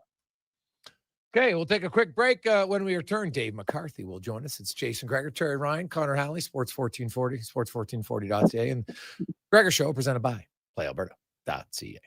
Monopoly Double Play is back at McDonald's. So let's practice winning. You just won 25 grand. And go. Yes! I said 25 grand. That's what I'm talking about. Yeah! Much better. Okay, now you just won a brand new Chevrolet Corvette. I think she just fainted. Impressive. Feel like a winner on pack and in-app. Monopoly Double Play is back. While supplies last, 1 in 5 chances to win game piece prizes at outset. Chances to win draw prizes depend on number of entries in each draw. Cash prizes payable by e-transfer. See rules in-app. Legacy Heating and Cooling is the #1 furnace replacement company for zombie hunters. Those who know their old decrepit furnace passed away years ago.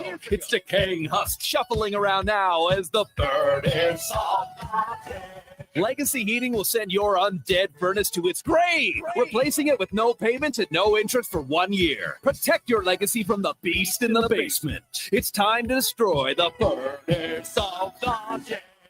Legacy Heating and Cooling. At Fountain Tire, get up to 25% off select tires, up to $125 off a set of 4 select Goodyear tires, and $50 off a $150 service until October 18th. Restrictions apply. Book today. Fountain Tire. We're on this road together, Canada. Planning your next event? Let Loca Quality Market cater. From made-to-order meals to gourmet platters to full chef tasting experiences, they make entertaining effortless. Visit loca.ca to start planning today. Papa John's, our butter chicken pizza is a Canadian favorite, and we think we know why. We start with a velvety, tangy, and subtly sweet sauce. Then it's our better ingredients: fresh, never frozen original dough, juicy grilled chicken, and crunchy green peppers and onions. Sounds delicious, right? Well, wait till you try it. It's butter chicken made better. Order your large butter chicken pizza today for only $19.99. Better ingredients, better pizza, Papa John's. Proudly locally owned and operated. Edmonton's home for sports is Sports 1440. After every game this season, tune in to Andrew Walker for the post-game show. Let's talk some hockey. Let's talk about the game on Sports 1440. Listen up, because you're not going to want to miss this. Right now is your chance to get in on Play Alberta's biggest offer ever. For a limited time only, new players can get up to a $1,000 casino bonus when they sign up. There's never been a better time to join the fun. Visit playalberta.ca today to get started with casino, sports, and lottery all in one app. Must be 18 plus to play. Remember, if you gamble, use your game sense. Wondering what you can afford? Let Go Auto do the math with our free car loan calculator. No pressure, no awkward convos, just quick answers on your budget and payments. Bad credit? No credit? We got you. Text CHECK to 780-777-7777. That's CHECK to 780-all-7. Find out what you qualify for and start shopping with confidence. Go Auto. Drive what you love with payments that make sense. It's back. The world's best curlers are returning to Disc U for the Grand Slam of Curling Go Up Tour Challenge. Join us October 14th to 19th at the Silent Ice Center as top teams from around the globe battle it out for glory on the pebbled ice. Enjoy world-class curling and an unforgettable fan experience, all right here in our community. The Grand Slam of Curling Go Up Tour Challenge, October 14th to 19th at the Silent Ice Center. Don't miss it. When it comes to choosing a hair clinic, the difference is in the doctor. I'm Dr. Vance Elliott. Transforming how you feel about yourself is a very personal experience, and I'll work directly with you every step of the way. Physicians come from all over the world to learn from Dr. Elliott. When your personal goal is to help other people achieve theirs, you must deeply understand the latest treatments. Want to feel confident and comfortable? The difference is in the doctor. I'm Dr. Vance Elliott at drvanceelliott.com. Hey there, this is your wake-up call. It's time to change to your winter tires. Unless you want to be sliding and swerving around icy roads like you're some kind of dummy. Head to Big Toy Shop and get it done right for a great price. We won't lie to you, inflate your bill, or waste your time. Time to change your tires. Big Toy Shop, 8315 Argyle Road. 780-298-2797. From the first face-off to the final whistle, Sports 1440 is your home for hockey talk with live coverage, expert analysis, and pre- and post-game shows. We bring you closer to the game. Tune in 24/7 only on Sports 1440, Edmonton Sports Station. If you change your mind, take a chance on the 13 line. I'm the undisputed free. Take a chance on me. If you need me, let me know. Gonna be around. Portions of this hour brought to you by Culligan for all your residential water needs. Your local water treatment company, more than just big bottles, Culligan.com. The Jason Gregor Show, the best of Edmonton sports talk and beyond. This is Sports 1440. Presented by PlayAlberta.ca, Alberta's only regulated online gambling website.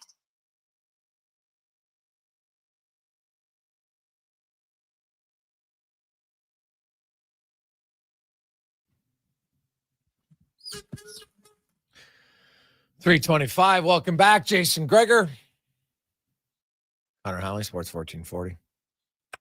Sports1440.ca. As well as YouTube, Facebook, X, and Instagram. Terry Ryan, of course, along with us as well. As it's time now to get to the oil report.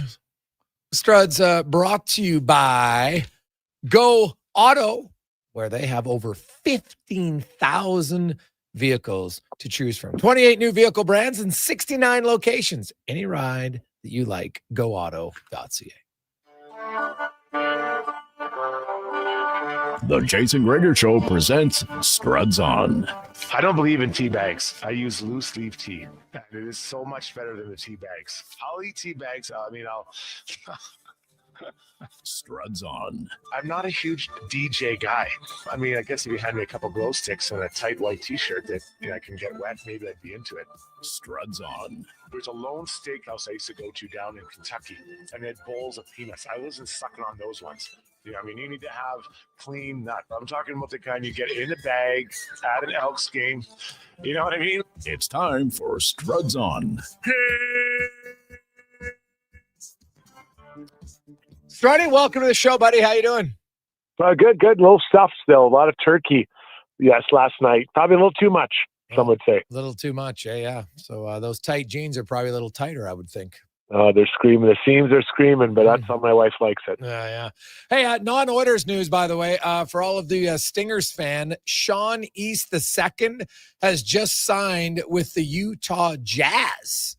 So congratulations for him. That'd be the second point guard from the Stingers potentially go to the NBA. Of course, you saw Moon who did it and went on and ended up playing for the Clippers for a while. So looking for Sean East II, who, man, he was pretty dominant. That's great for the CEBL. I would think to just have guys who are getting recognized and, maybe to go to the G League and then to the NBA. It's pretty awesome.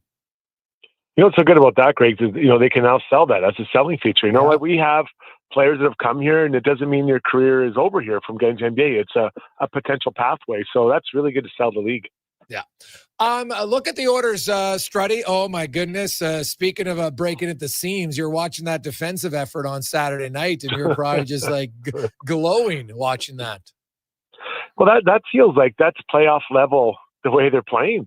Really, Vancouver didn't have many opportunities against, and as everyone was doing it, they were being hard to play against, hard to get to the net, all the things you want kind of later in the season, and we're seeing that game too. So I think that was a really good game by that group. I think it's a great sign, and they've been talking about wanting to have good starts for 3 summers now, or 3 falls, I suppose, and now I think this year, through the first 2, we can say that they've done so. What did you make of Regula and the hits from Kane? Oh, well, I can tell you, if you did that to me, he couldn't get far enough away. I would have found him anywhere. I would have come and tracked him down. I know the game has changed quite a bit, but that first one, I did not like it. And then we've seen, and Vander's done, he does that. He's in the gray area of the rule book, right? I think it should be a penalty. It wasn't a penalty. I would have said the same thing when he was on the Oilers when he did it to players. But the second one, Regula, if you go look at the replay, he looks up ice, but he doesn't look across ice. And that was a gift. He gift drafted that hit for Evander Kane. I mean, that's the easiest hit Kane's going to have all year. And he absolutely just demolished him. Then you got the 2 guys jumping him, which I have no problem with at all. It's the second hit they've had on a guy that, it was pretty vulnerable. So you jump him in there. But I think Evander Kane is being exactly what he should be, and he needs to be for that team. TR? Struds, what do you think of the Lane Hudson contract? Well, I mean, he's a talented player, and to me, he's up there with Quinn Hughes and Cale Makar to watch play. I enjoy watching him play so much. And the contract, I mean, honestly, you see what guys are getting around, those youngish guys like Luke Hughes and others, that's right in line with them. So to lock that up for that long, I think is really important. Now, I do think that Marty St. Louis, with that group, that entire Montreal group has to, they've worked a lot on the offensive part of the game. I think they have to look at their own end a little bit better. But that's like a lot of young teams. They all come up and they are scoring like crazy. Then you're like, oh boy, there's 2 ends of the rink. And I don't think Lane's, any different than the rest of them. But, he is must-watch hockey. And when you turn on a TV and you see a Montreal Canadiens game, you want to see him. You want to see Demidov, Suzuki, Caulfield. Like, they've got a lot of fun guys to watch. I'll say. For sure.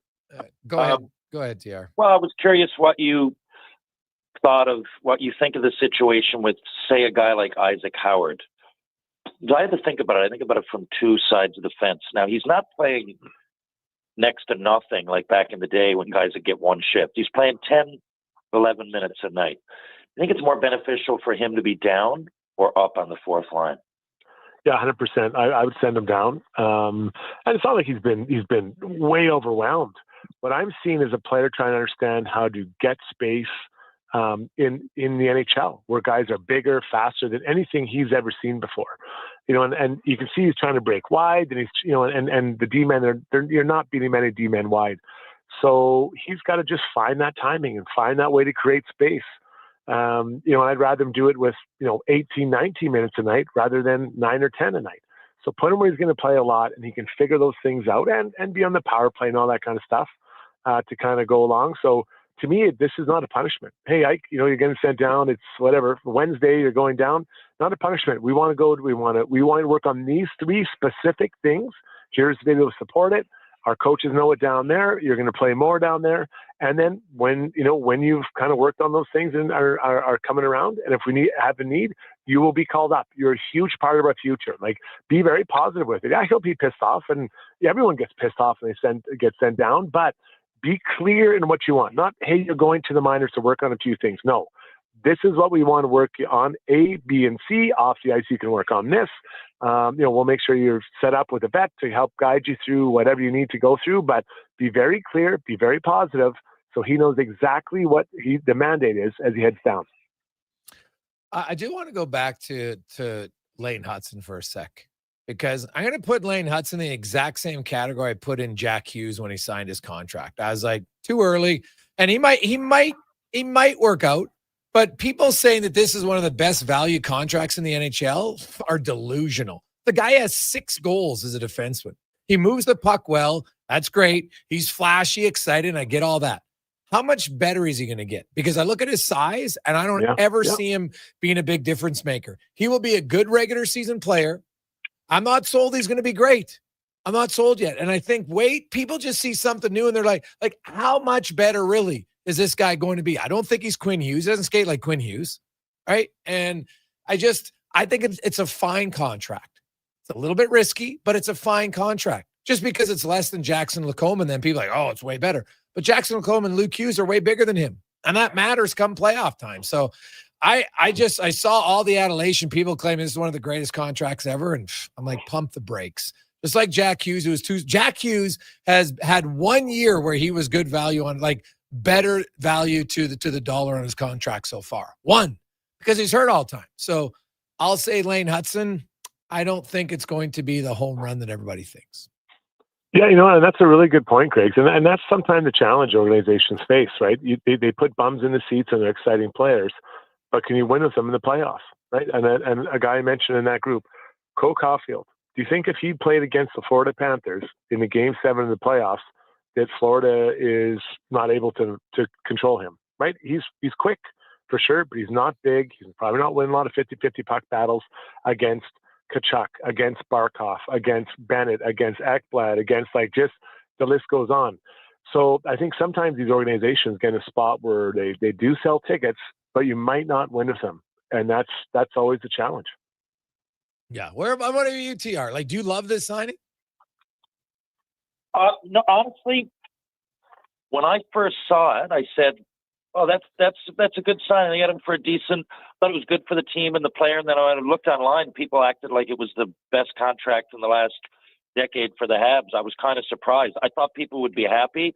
I thought, to be honest, it was a little bit risky. I did, because of what you said. I mean, I really don't get me wrong. I think he's a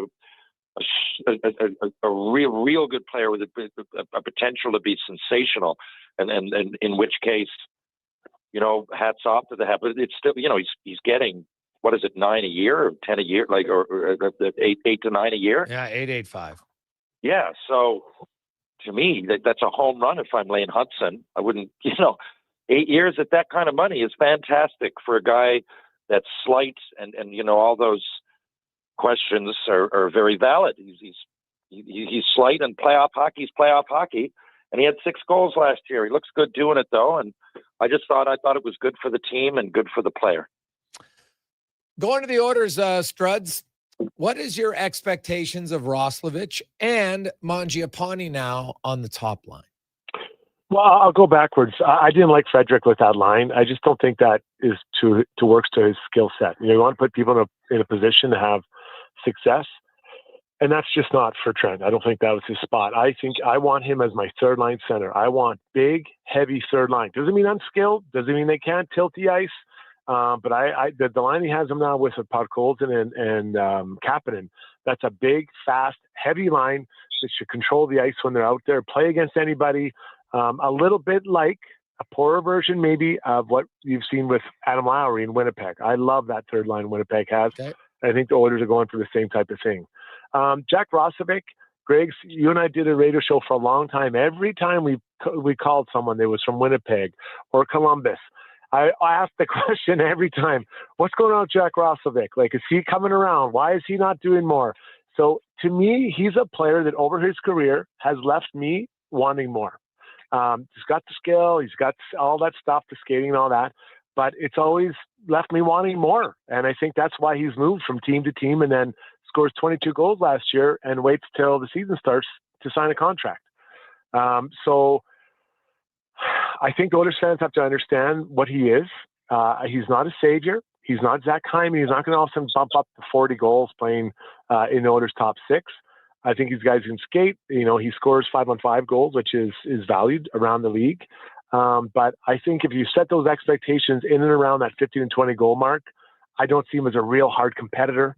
Now, can he change? Yeah, he can. And he comes here, and if he has a good year and does all the things that I said he hasn't been doing consistently over his career, then yeah, there's an opportunity for him to become a really valued piece. But he's always left me wanting more. And Mangiapane, he's off to a good start, 2 goals right off the hop. Yeah, okay, put him up there with the big guys.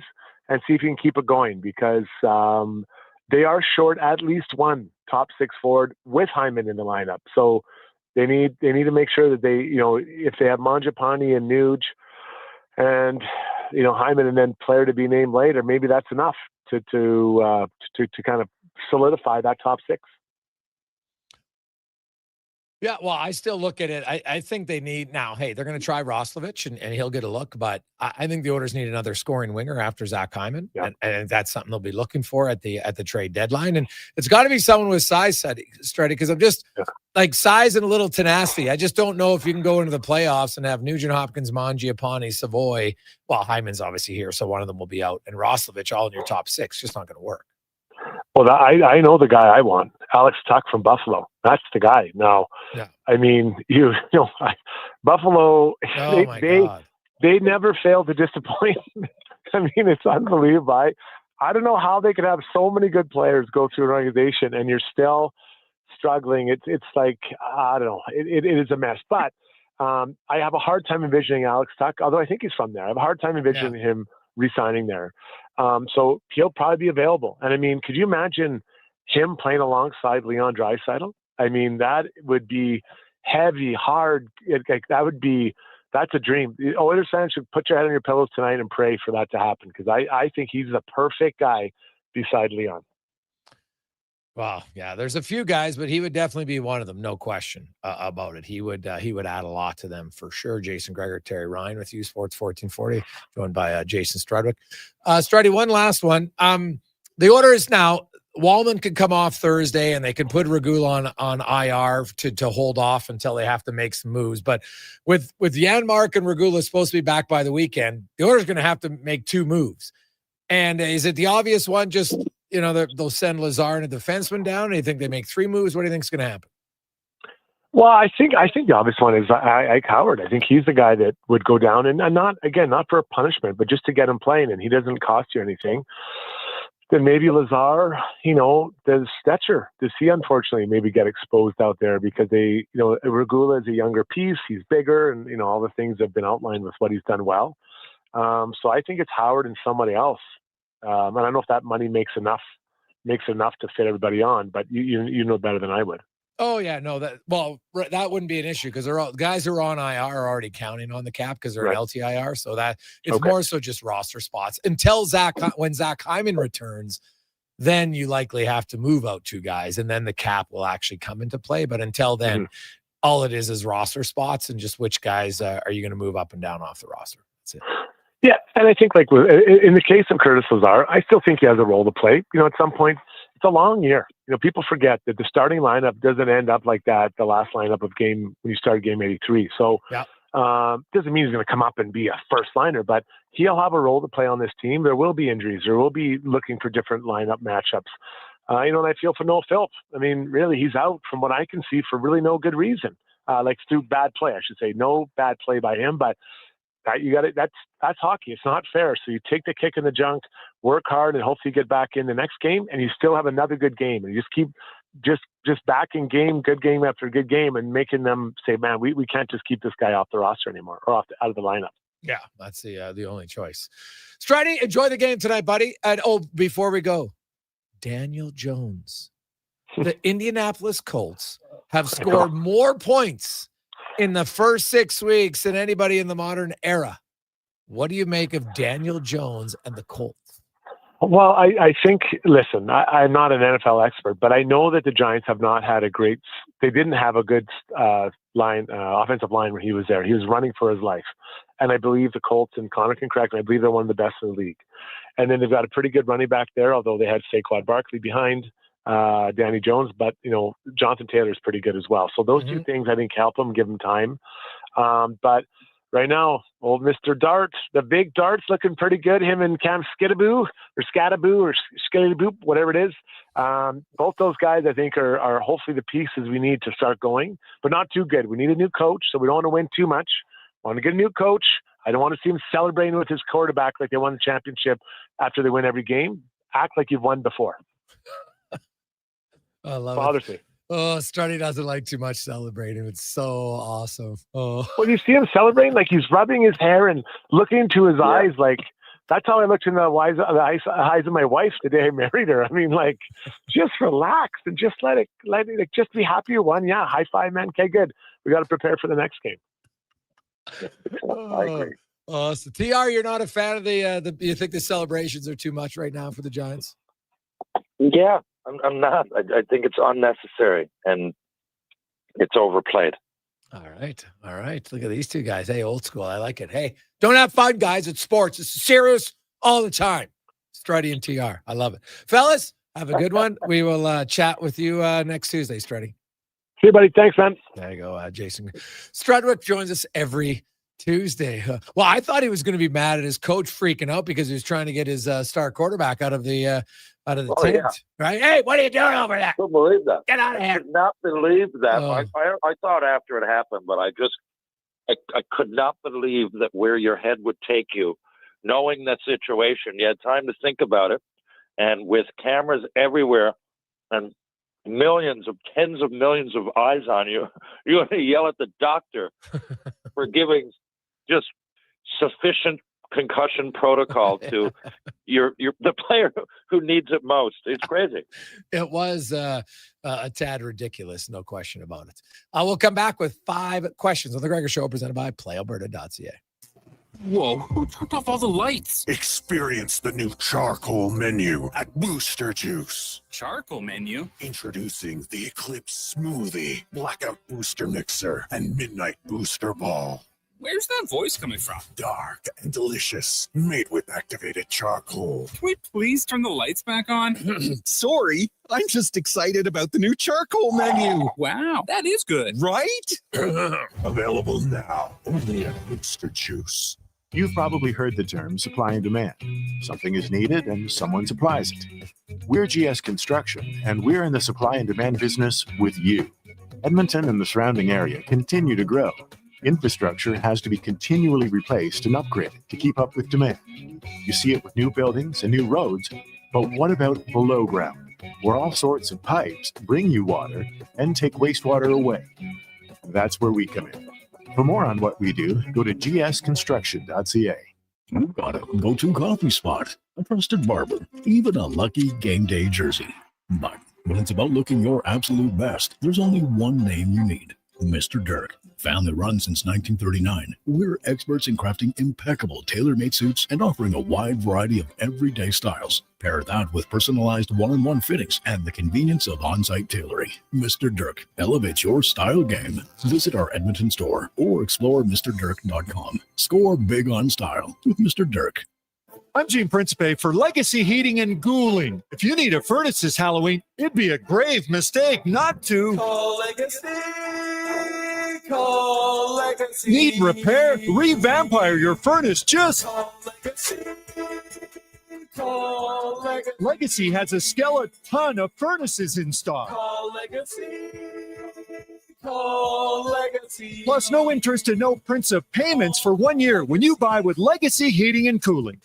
Fall into savings at Wolf GMC Buick. For a very limited time, get 0% on every 2025 Buick and GMC, including the all-new Buick Envista, the Encore, Envision, and Enclave. For the GMCs, 0% on 2025s like the Sierra Half-Ton, Sierra HD, even the Yukons. Get 0% on all 2025s. Plus, get up to 84 months on the GMC Sierra Half-Ton Crew Cab. But like the leaves, these deals won't last long. Get into Wolf GMC Buick now. Wolf GMC Buick.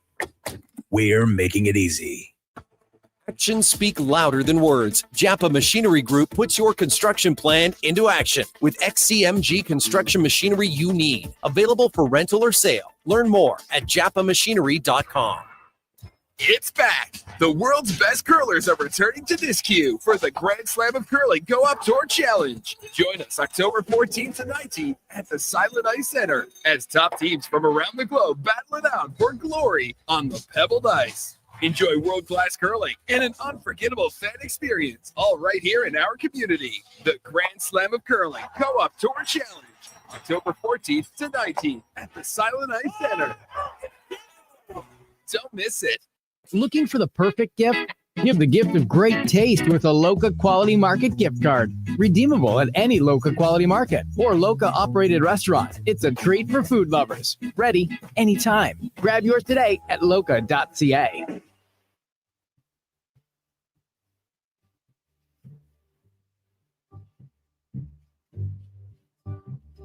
Sitting in them.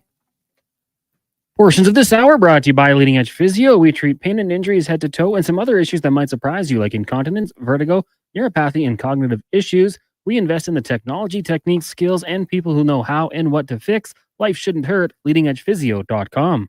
Hat tricks, touchdowns, and home runs. Get it all with the Jason Gregor Show on Sports 1440. Presented by PlayAlberta.ca, Alberta's only regulated online gambling website.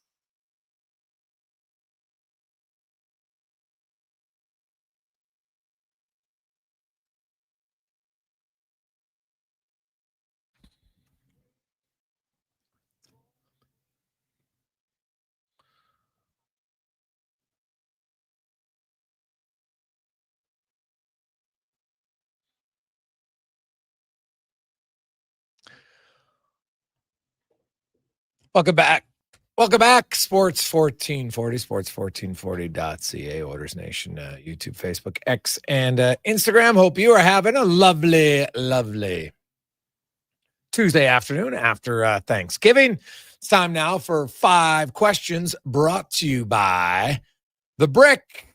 As the madness continues at The Brick, hockey season is here. So big savings on big screen TV. Save up to $800 plus get free local delivery on screens over 50 inches right now at The Brick and thebrick.com. It's time for 5 questions on the Jason Gregor Show. All right, guys, it is game day. Oilers and Rangers. Let's get a prediction for the score and throw in a bold prediction as well. Connor, first of all, thank you for the lead-in song, Sitting on the Dock of the Bay by Otis Redding. It's one of my favorite 60s songs, and I just read the book. It's great. It's got a story worth seeking into. Second of all, you asked me a question, and I will say Connor McDavid gets 3 goals and an assist tonight. Wow. Oilers win 5-2. Ooh, okay. Big night for Connor McDavid. All right. Well, it's never that's never a bad prediction. I can see why you think he's due. I have the Oilers winning. They like to win in New York, and I really think they're focused on having a good start. So I'll say they get a victory tonight. And I'm going to say Mangiapane becomes only the second Oiler all time to score a goal in his first 3 games as an Oiler, joining the legendary, unheralded Thomas McMurchie, who did it in his first 3 games in 1987-88 as a member of the Oilers. He actually scored 4 goals in his first 3 games. They're the only 4 goals he ever scored as a member of the Oilers. Question number 2. Jack Roslovic has scored 22 goals in his season twice in his career. It's a career high. If he can stay relatively healthy, will he set a new career high in goals in Edmonton? Ooh, good question. 22 is hard on this team. Hyman's coming back, so I will say no. He will not. Yeah, why not? I say he gets 25. Question number 3. On a scale of 1 to 10, what is your concern level for the Blue Jays as the series shifts to Seattle? Well, I thought about this, and my fear, well, not my fear, my thinking going out, if it was to be rated in a 1 out of a 10, it would be a 10, but I guess it can't be because you could be down 3-0. So I'm going to go with a 9. When it comes to concern. If you ask me, did I think we could win? Yes. I mean, maybe it's a little bit higher than that, but concern level, oh man, through the roof. We're just given a lot of things. What? The 2 things that I think we got going for us is that there is a Cy Young Award winner, great pitcher in there that even though he's had some bumps, seems to pitch with confidence. And you could look at it that the bats aren't doing anything, but I look at it, where you have to, is that they're due to break out. So, but I'm still very concerned. 9 out of 10. Oh God, yeah. Concern level's got to be very high. Like this is a must-win game tomorrow, which makes it exciting. I can't wait to watch it. Must-win games are the best. You know they're intense. The Jays, they know they got to win that game. And that doesn't guarantee they'll win the series, but you go down 3-0. And, I know that it's happened. The Bo Sox did it, but come on. We both know the odds are extremely low. So, yeah, I would say my concern is probably an 8.5 out of 10. Question number 4. Just a week into the NHL season. It's early, I know, but has a team caught your eye for a good or bad reason? Yes. I'm not surprised. Same old, same old. The Islanders are not very good. I didn't expect them to be good. You can't just keep rolling back the exact same year after year and think that magic is going to change. I know there's lots of excitement about Schaefer, and that's awesome. And so, Islander fans like, hey, we can win with a young player, and they'll probably be okay with that. He's playing 20 minutes a night. He's got a lot of points for a young D-man. It's awesome. And maybe they stay in the running. And imagine they get Gavin McKenna to go along with Schaefer. Now you got something. The Sabres still suck and maybe suck worse than they've ever sucked, which is pretty hard to suck. And the Flames can't score. And like I said at the start, I was very cautious on all the people who were just like wanting to anoint Wolf the greatest of greats. He's had a great year. What's hard to be in the NHL is great year after year after year. Really hard to do. And I think it's even harder when you're on a team that can't score. So those three kind of expected in different areas where they're at. I agree on Buffalo. Yeah, I don't know why. It's this losingest team in all of history and all of sports. It seems like a decade and a half. Penny Lane, her memories aren't formed when the last time they made the playoffs. He's a grade 10. It's crazy. But I still, every year, don't think they're going to be as bad as they are. I think they're going to turn the corner. So that, even though it's pretty obvious, was surprising. And I was kind of surprised Detroit played like they did after McClellan kind of called them out after the first game at the panic button. So I thought maybe they'd come back with just disastrous performances, but they did. They won a cup. Final question for you guys today. It is International Dessert Day. So give me your top 3 desserts in whichever order you'd like. Okay, we're going to go with coconut cream pie. We're going to go with the banana split blizzard at Dairy Queen, which isn't on the menu, but order it. It used to be, and I've never been questioned. They know what goes in it. And number 1 would be chocolate almonds. Really? Wow. Chocolate almonds. That surprised me. I wasn't expecting that. Oh, man, this is a really tough question for a sweet tooth like myself. But I'm going to have pumpkin pie with fresh whipped cream. Unbelievable. And you don't need a lot, just a nice little thin layer of it. It's amazing. I am going to go with the banana cream pie at Ruth's Chris. If you've had it, you know it. It's phenomenal. And number 1, because this is mine, not everybody's had it, is my homemade chocolate chip cookies with sea salt sprinkled on top. Delish. And I can make them at any time, infinitely cheaper than anything I buy. So those would be my 3. Cons, what about you? Probably gonna go with a chocolate cake would be the classic. Recently got into key lime pie, so I'll throw that one in there. And ice cream sundae, but instead of chocolate fudge, I'm gonna go with caramel. Get that from McDonald's, extra caramel, like the whatever it's called. It's unbelievable. So that'd be my top 3. All right, some good choices, man. Can never go wrong with dessert. TR, did you have pumpkin pie for Thanksgiving? No, I don't have a sweet tooth. Those 3 things I said to you because once in a blue moon, once a year I'll order the pie. Okay. Chocolate almonds I do fine. I'm slightly allergic to almonds, but I eat them anyway. I do love, I love those. They're just so easy, and I guess given of the desserts, it's one of the options that I guess not healthy, but. Not as fat. But it's dessert. Come on, you got to have a little enjoyment in life, right? True. Can't just eat healthy all the time, TR. Let's not kid ourselves. I don't think TR is Mr. Eating Healthy all the time. No, it's kind but of boring. What I'm saying is that, no, I'd rather order like an extra burger than have that dessert. Okay. Because I got a salty tooth. Oh, salty tooth. Okay, I can get behind that. Well, TR, enjoy the games tonight. We'll talk to you on Thursday. Hopefully the Jays will be down 2-1 in the series by then. Hopefully, if anybody's listening from Sudbury area, I will be there Thursday, Friday, Saturday for the Easter Seals hockey fundraiser. See you there. Thank you, Connor. Thank you, Jason. Thank you, Edmonton, and we'll talk soon. All right, there you go. Let's take a quick break. We'll come back. We got the pregame show. Walks will join us here on the Gregor Show, presented by PlayAlberta.ca. Sports update brought to you by Fountain Tire. They got you covered. 0% financing for 6 months. You want to get some new tires or even 12 easy equal payments. Again, no interest. Because make sure, even if your vehicle isn't road ready, your wallet will be right now at Fountain Tire.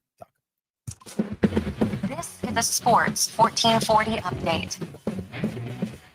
It is game day. Oilers in action to take on the New York Rangers out at MSG. Puck drop just after 5. Our pregame coverage with Andrew Walker and Gregor coming up next here on Sports 1440. Elsewhere around the NHL, the Leafs taking on the Preds. Canadians host Seattle. Tampa takes on the Caps. Flames host the Golden Knights. Wild in Dallas. Sharks meeting the Hurricanes, and the Penguins up against the Ducks. Bad news for the Sens. They'll be without captain Brady Tkachuk for at least 4 weeks with an upper body injury. He missed 10 games last season. The team went 5-5 in that span. Major League Baseball tonight. Dodgers and Brewers game 2 of the NLCS. LA currently leading 1-0. First pitch 6:08. Canadian men's soccer team in action tonight. Friendly, they'll take on Columbia in New Jersey. That gets going at 6. And Edmonton Stingers guard Sean East II signing a contract with the Utah Jazz. This past season, East broke the single-season scoring record and was named to the All-CEBL first team. Coming up next here on Sports 1440, pregame coverage. I'm Connor Halley. This has been a Sports 1440 update. Sports 1440, Stingray radio station. CKJR broadcasts from West Edmonton Mall and Wetaskiwin. Download the free Stingray music app and listen wherever you go. Tasting just so right. You can order Oodle Noodle at oodlenoodle.ca. Delivering you the news almost right away. Remember, you can order Oodle Noodle at oodlenoodle.ca. So stay on your couch all day and order oodlenoodle.ca. Oodle Noodle. Hi, Mike here from Northgate Chevrolet Buick GMC. I'm super excited to tell you today that we have fed over 250 families so far with our Feed 500 Families event. With that said, we are still short of our goal. We have decided to continue this on through to the end of October. With your help and your support, we can get this done. Please stop in and see us today, 13215 97th Street, or visit us online at northgategm.com.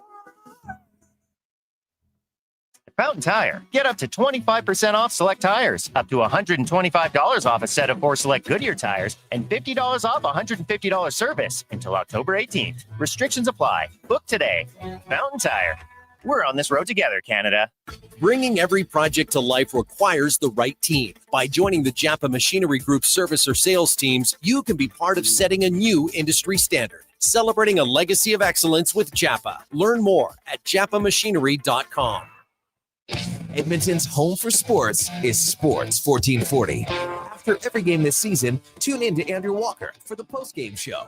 Let's talk some hockey. Let's talk about the game on Sports 1440. Whether you're a craft beer connoisseur or more of a wine aficionado, there's always something new to discover at Sherbrooke Liquor, a unique, family-owned, independent liquor store. The selection? Incredible. The non-alcohol section is also very impressive. Sherbrooke Liquor, expert, knowledgeable staff with a passion for unique finds. More than just a liquor store, we're a community. Alberta's best, the one and only Sherbrooke Liquor. Wine, spirits, and oodles of beer. Visit SherbrookeLiquor.com. Monopoly Double Play is back at McDonald's. So let's practice winning. You just won 25 grand. And go. Yes. I said 25 grand. That's what I'm talking about. Yeah. Much better. Okay, now you just won a brand new Chevrolet Corvette. I think she just fainted. Impressive. Feel like a winner on pack and in-app. Monopoly Double Play is back. While supplies last, 1 in 5 chances to win game piece prizes at outset. Chances to win draw prizes depend on number of entries in each draw. Cash prizes payable by e-transfer. See rules in-app. The madness continues at the Brick. Get your home ready to host. Save up to $1,200 on made in Canada sofas and sectionals. Up to 30% off coffee tables and nightstands, and up to 25% off bedroom and dining. Buy more, save more. Up to $1,000 off appliances. Hockey season is here, and so are big savings on big screen TVs. Save up to $800, plus get free local delivery on screens over 50 inches. The Brick, saving you more. Oilers pregame is brought to you by Titan Supply. Built on trust, driven by safety. The Titan way. Visit titansupply.ca. Can an energy provider make you feel carefree? We think so, because who doesn't like to be surrounded by good energy? Great rates, always. Gimmicks, never. Perks that reward your loyalty, and energy experts who know what's what. Carefree just feels good. Encore by EPCOR, your carefree electricity and natural gas provider. Customers are free to purchase natural gas or electricity services from a retailer of their choice. For list of retailers, visit ucahelps.alberta.ca or call 310-4822 toll-free. Missioner Allen Auctioneering's 3-day Calgary, Edmonton, Winnipeg public unreserved heavy truck auctions are this Thursday at 9 a.m. with Tridem, tandem, and single axle trucks including tractors, diggers, decks, dumps, plows, vacs, man lifts, pickers, refuse trucks, and more. Info at maauctions.com. Another season is upon us. The smell of locker rooms, hockey bags, pumpkin spice lattes, and burnt oil. Don't let your vehicle get benched this season. Swing by Napa Auto Parts for top quality oils, parts, tools, and everything you need to keep your ride in winning shape for the games ahead. With over 85 locations in Alberta, visit your local Napa store today or online at napacanada.com. That's Napa know-how. Missioner Allen Auctioneering's next 3-day Calgary, Edmonton, Winnipeg public unreserved industrial auctions are this Thursday and Friday at 9 a.m. These major events include multiple lanes selling a large selection of multi-purpose trucks, equipment, and commercial trailers. Info at maauctions.com.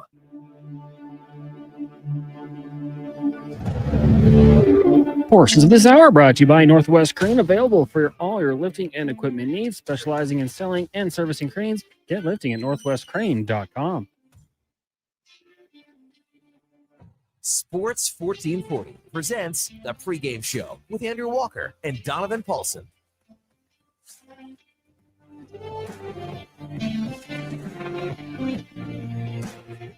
Goes the first early East Coast game of the season. The Edmonton Oilers, the New York Rangers. It is the Titan Supply pregame show right here on Sports 1440. I'm Andrew Walker. Donovan Paulson will join us later on for the postgame show here on 1440 as we step into the Jason Gregor Show for the next hour. Just a reminder, Gregor takes back the mic from 5 until 6. Maybe we might both, by the time the first period's over, we might just both be retired. We might just cash in the chips because there's some great wagering going on in the Oiler game tonight.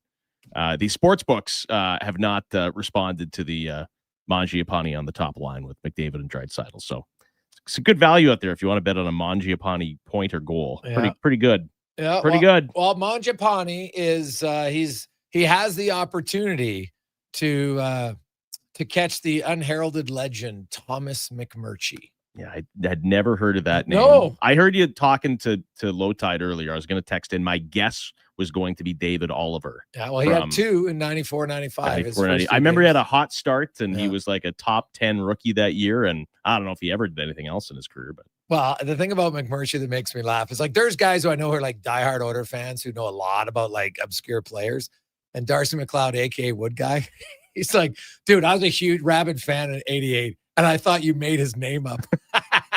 So who are the not? Do you have a list? Yeah, I have the line because I looked it up. So McMurchie, and funny enough, McMurchie was the first one ever to even do it twice in a row. He did it in his first 3 games in 87, 88. Now, I know a lot of hockey players. I don't know that name.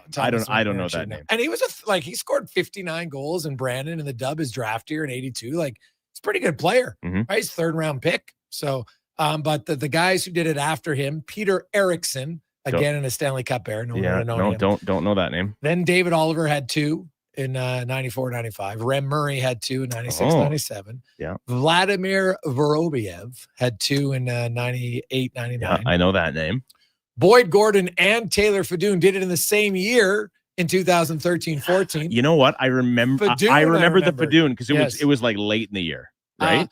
No, Fadoon came up and his was so unheralded. And yeah, I think it was in March. I think right. But they were losing like 6-1 both games kind of thing. They might have been, yeah. That I don't remember. I remember his second one was kind of lucky, but still. I remember when he's like, for a local guy, it was a pretty big deal. Yeah. 2 games in a row. Like, that was like year 8 of the Decade of Darkness. So, anything that was a bright light stood out for Oiler fans. What I hated about, I hated a lot of things about the Decade of Darkness, but what I didn't like was like there was good players, good professionals, good winners that would come through here, and like the losing hit them too. Like Colin Fraser, right? Like great player, great winner, great guy. You're just destined to, fail. Boyd Gordon's another one. Yeah, actually, Fadoon was in November 5th and 7th. Okay. Is when he did it. Then Derek Brassard did it when he got traded came in here in March of 2022, scored in his first 2 games. Wow. And then Mangiapane did it earlier this year. This is a total separate thought, but for years, and I don't know why, for years, mostly because I'm texting buddies about hockey or whatever, when I put Mangiapane, long before the Oilers signed him, in my phone, it auto corrects to all caps. So anytime I text anybody Mangiapane, it's like Mangiapane yelling. I don't know. It's so stupid. I don't know why my phone does that. It's done it for years. It is the Titan Supply pregame show, brand new title sponsor this year. Titan Supply, they were on the broadcast last year. This year they have moved into the top spot. Your only source for rigging, lifting, and hauling products. Visit titansupply.ca. Coming up over the next hour, we're going to visit with our game day analyst, Landon Ferraro, former NHLer. He's back for another year. I know he's on your show on Thursdays yeah. and he's you've seen a lot of broadcasters come around, but he's rising the ranks. You see him all over now.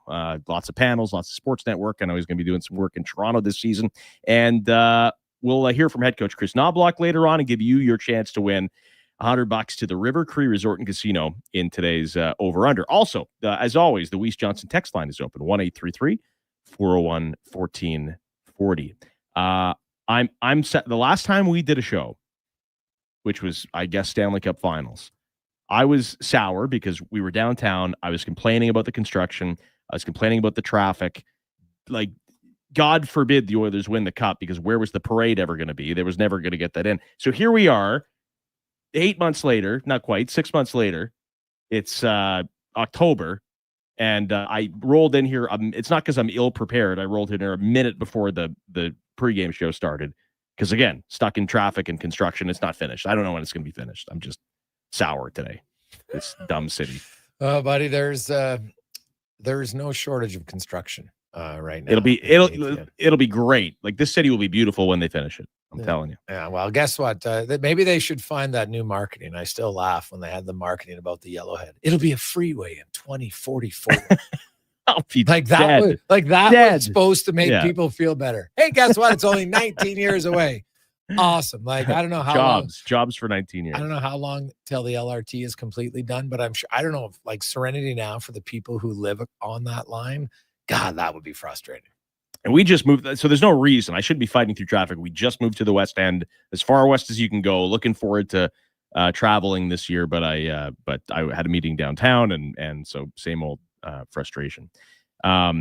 Trent Frederick, first 2 games up with the big boys. I loved the idea, right? Like, they're going to try some stuff before Zach Hyman gets back, and that'll throw a bit of a grenade into all the lines, of course. But it wasn't quite there. He has trouble keeping up with those guys, I think. I still think Frederick's going to be a really nice player this year for the Oilers, but probably better suited to a bottom 6 role. Mangiapane, next man up, 2 goals, 2 games, right? He's been hot. He's on after hours on Saturday. What do you make of the look tonight? Well, Mangiapane getting promoted isn't a big surprise to me on twofold. I don't think you were going to throw Roslovic up there in his first game, because if it doesn't go well, then you're only going down the lineup, right? Whereas Mangiapane has played well, and you can say, hey, this guy's earned a look up there. So it's an easy one. Everyone's like, okay, this way, Savoy. Now you have 2 righties, whatever. Guys have played their off wing before. So Savoy goes over to left side, which he's played before. And Roslovic comes in against a team that he played on 2 years ago, went to the conference finals. So, there's always a little extra juice when you play against your former team. And I think it's better to say, hey, okay, here, we'll give Jack a game or 2. And you know what? We can always say we're going back to Mangiapane, because him, Nugent Hopkins, and Savoy, they played well together. So it's kind of a safe one that way. Frederick moving down the lineup, he's probably better suited to be there, no question. Although it's 2 games. And can a guy... Do I think he's going to get a look with Draisaitl or McDavid again during the season? Yes, because I think lots of guys are going to get looks at different times. And so the way they go, Podkolzin and Philp, actually, I've liked those 2. No, sorry, Podkolzin and Kapanen. I like Kapanen, to me, has had a really good start to the season. I don't know if he doesn't have any points, but I've liked how he's played. It's funny, right? Because every team has been through the same emotional arc with Kasperi Kapanen. Yeah. And I was very pleasantly surprised when he came and had such a huge impact in the playoffs last year. It's like the guy was built for the postseason. Yep. And, and even then it's like, okay, 1 year, 1 million, that's kind of the going rate. You have to do it. And he's been good so far this year. And, you wonder, is he going to give you 15 good games and then he'll be in the press box for a while? That's kind of his career arc, I suppose. But I'm cautiously optimistic they found a little something in Kapanen. Now he's never going to be a big scorer or anything like that, but for what they need, and I'll ask you in a second, how do you judge success, for this version of the Oiler team? The easy answer is, do you have the lineup where you can go 4 rounds deep every year? And I think Kapanen helps you in that regard. Yeah. Well, see, Kapanen, I'd still, if I was good in putting guys, and I know, Mangiapane going up there, I get it. But Kasperi Kapanen, I've long argued, might be the 3rd most naturally skilled forward on the team. Oh, if you go to practice, sure. Yeah, 100%. And so there's a part of me that say, man, if they're going to give any guy a look for 2 or 3 games with McDavid and Draisaitl, that's the guy I'd want. Honestly, they did that at some point last year, didn't they? Not the 3 of them, no. Right. And it's just like I look at this year and I was like, okay, they tried Frederick, sure. But I could say, hey, Kapanen scored 20 goals before. He's skilled. He can really shoot the puck. He can skate. So at some point I would be intrigued to see it. And for more than 1 or 2, 3 games, I'd like to see it for 10 games and see what happens. So that brings me back to kind of the question. I've been happy with the start, more so because I'm looking through everything of the filter of last year. And for most people, they made Game 6 of the Stanley Cup Final. It didn't feel like that. The year didn't feel like that. If anything, the playoffs felt like Cinderella's too strong of a word, but in a lot of ways, the Oilers weren't very good for a huge part of last year, right? The whole season was bit of they started in a fog, obviously, and such a dreadful start to the year and getting guys engaged. And if it wasn't for Leon Draisaitl, who knows where they would have ended up finishing in the standings, right? There is some injuries and this and that. And by the time they went to the playoffs, they were kind of a 5 seed. That's what it felt like in the West. And then they probably should have lost to the LA Kings, right? I talk about this all the time. If it's not for the coach's challenge or, Quentin Byfield not getting that puck out, we're talking about the Oilers losing in round 1. Then they went to the Stanley Cup Final in Game 6. So, for me, and I know you've had this talk of, compare the opening night lineup to last year's opening night lineup and how much better is it? I know there's no Wallman, but Wallman and a healthy Frederick and all this. They just look awake, right? And maybe that's like step 1 for me. They look engaged. They look like, they're not reeling from this Game 7 loss against the Panthers that arguably you look back, they probably should have won that cup. And then last year felt like they didn't have much of a shot. They look focused. And you can still make the conversation or make the argument that with the McDavid deal, it's more about the 2 years after this one because McDavid signs that contract. It doesn't give you much more room to maneuver this season, right? No. Like maybe at the deadline you bring on a guy with term and you're not afraid of it. But that whole McDavid conversation is for 26, 27, 27, 28. This year's team, it's going to be good. You can't be any worse than the team was last year in the regular season. So they're going to sleepwalk their way to the playoffs. If they sleepwalk, they'll be there. How do you, when you look at long-winded way of asking, when you look at this group, how are you measuring success or your confidence level in this team? Well, for me, I look at the orders and I'm going to say I felt they need to win their division. That to me is that's something they haven't done. And what does it mean they're going to win or lose? Of course not. Florida just won and they didn't have home ice in any of the rounds. But Edmonton's only had home ice 1 round of each of the last 2 years when they went to the Cup. So has it hurt them? No, they made it to the final. Has it helped them? I don't know. Right? Extra wear and tear. I don't know how you can value that or not. They had home ice against Florida, and it sure looked good after 1 game, right? Yeah. But that was the only series they had home ice in last year. And then the year before was the first round. So I just think it would make it a little bit easier. Historically, it says it does. So that's something. And I think for the Oilers, because if they win the division, it likely means they've avoided that 10-game lapse that they've had every year the last few years. Mm-hmm. Yeah, I just, last year they were 0-3, right? And then they finally won a game, I believe, in comeback fashion in the fourth. Like it started to be a rough little run here. They just look more engaged to me. And this is, again, who knows how good Vancouver's going to be? Who knows how good Calgary's going to be? They get 3 out of 4 points. I know they let that one slip away against the Flames, but they dominated Vancouver the other night. That was, for an early season, it felt like a bit of a departure from what we're used to. I mean, Vancouver didn't get a sniff. Felt like Game 6 of their playoff series is what it felt like if it wasn't for Demko. Yeah. So, and then I look at Mangiapane again, and I know he's on the top line tonight, and it's 2 goals in 2 games already. Like, how much better do you feel about Mangiapane than Skinner or Arvidsson at any point last season? At any point? Yeah, it's early. It's 2 games, but you're right. Well, he's quick, and he's a little bit feisty, because none of them are big. Like, all 3 of those guys are, well, he's probably the smallest of the 3, funny enough, but he's quicker. And I liked his first goal. It was like a great shot from outside, which they don't have a lot of guys who can do every now and then. His second one showed a goal scorer's confidence, comes in, waits, and burned a goalie who was stopping everything, right? That's what was impressive about, I thought, his second goal in that game. So, yeah, well, I said at the start of the year, I saw all these people saying, oh, the Oilers are worse. And I'm like, what are you guys talking about? How are they worse? All their core guys are still here.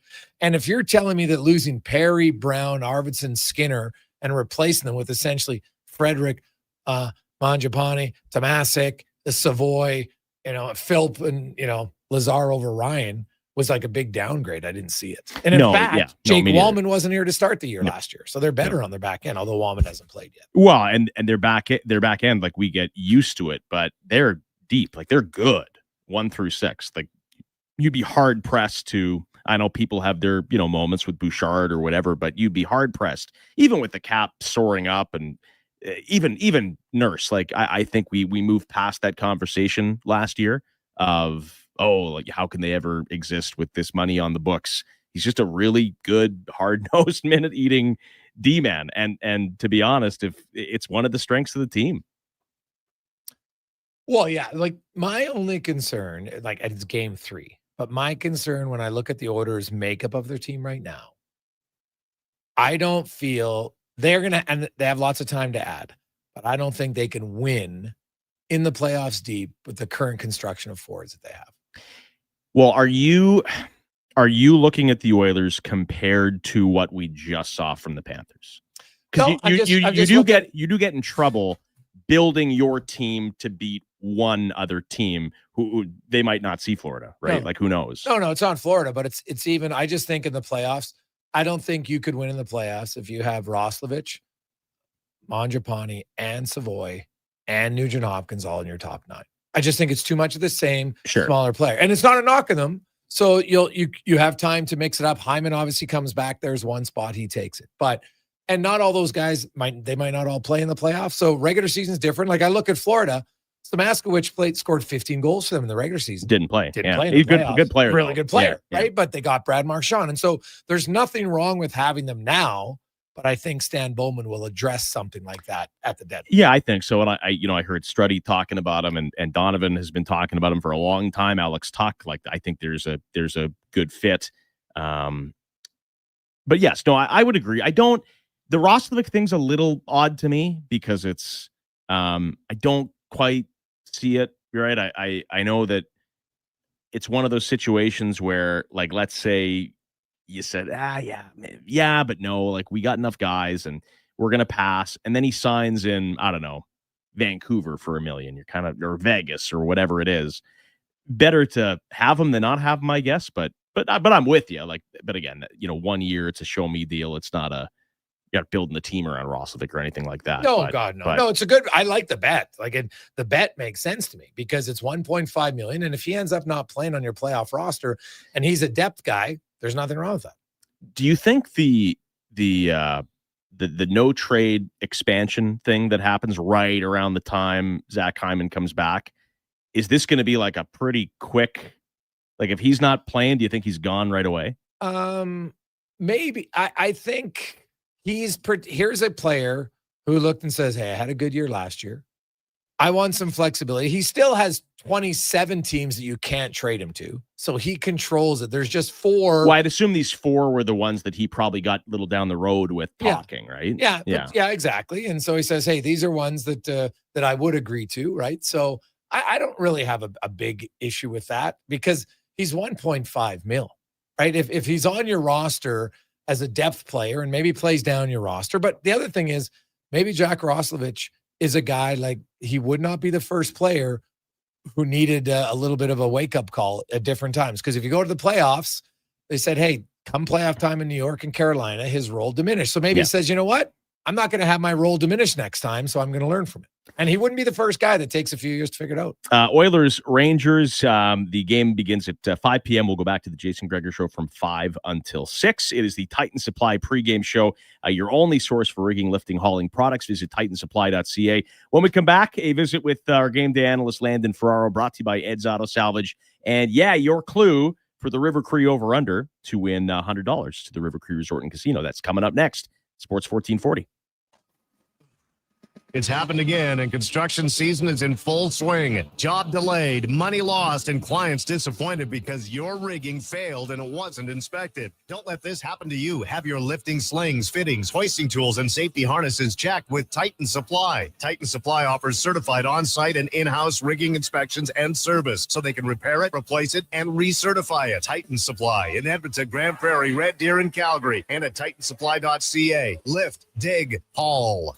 It's back. The world's best curlers are returning to this queue for the Grand Slam of Curling Go Up Tour Challenge. Join us October 14th to 19th at the Silent Ice Center as top teams from around the globe battle it out for glory on the pebbled ice. Enjoy world-class curling and an unforgettable fan experience, all right here in our community. The Grand Slam of Curling Go Up Tour Challenge, October 14th to 19th at the Silent Ice Center. Don't miss it.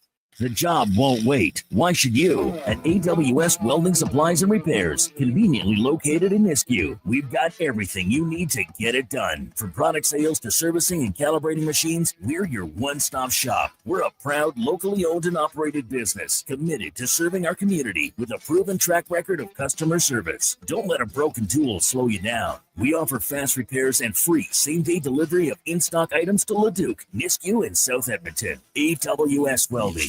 We make it happen. At Papa John's, our butter chicken pizza is a Canadian favorite, and we think we know why. We start with a velvety, tangy, and subtly sweet sauce. Then it's our better ingredients: fresh, never frozen original dough, juicy grilled chicken, and crunchy green peppers and onions. Sounds delicious, right? Well, wait till you try it. It's butter chicken made better. Order your large butter chicken pizza today for only $19.99. Better ingredients, better pizza, Papa John's. Proudly locally owned and operated.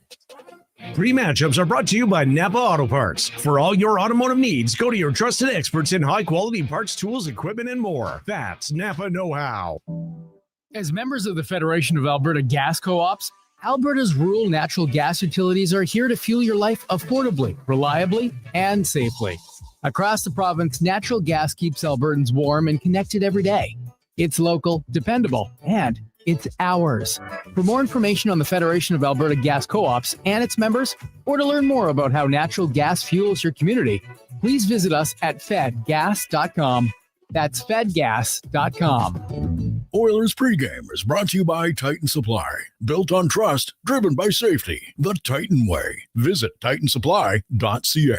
Hey everybody, it's Jason Stradley. How would you like to join me and the superstars of hockey on an exotic holiday? Join us on a 7-night cruise through the Mexican Riviera, leaving from Los Angeles and including Cabo, Mazatlan, Puerto Vallarta, and more. While we relax and cruise at tropical waters, you can attend an intimate meet and greet with legends like Bill Ranford, Fernando Pisani, Kelly Buckberger, Ron Lowe, Gene Principe, Jack Michaels, Louis DeBrusque, and more. There's still time to get in on every hockey fan's dream cruise. Book now and save $500 per couple. The Edmonton Hockey Legends Cruise. Price start at just $23.99. Part of the proceeds support the Ben Stelter Foundation and Kids with Cancer. Visit cast.tours/Edmonton. Call 1-833-347-7678.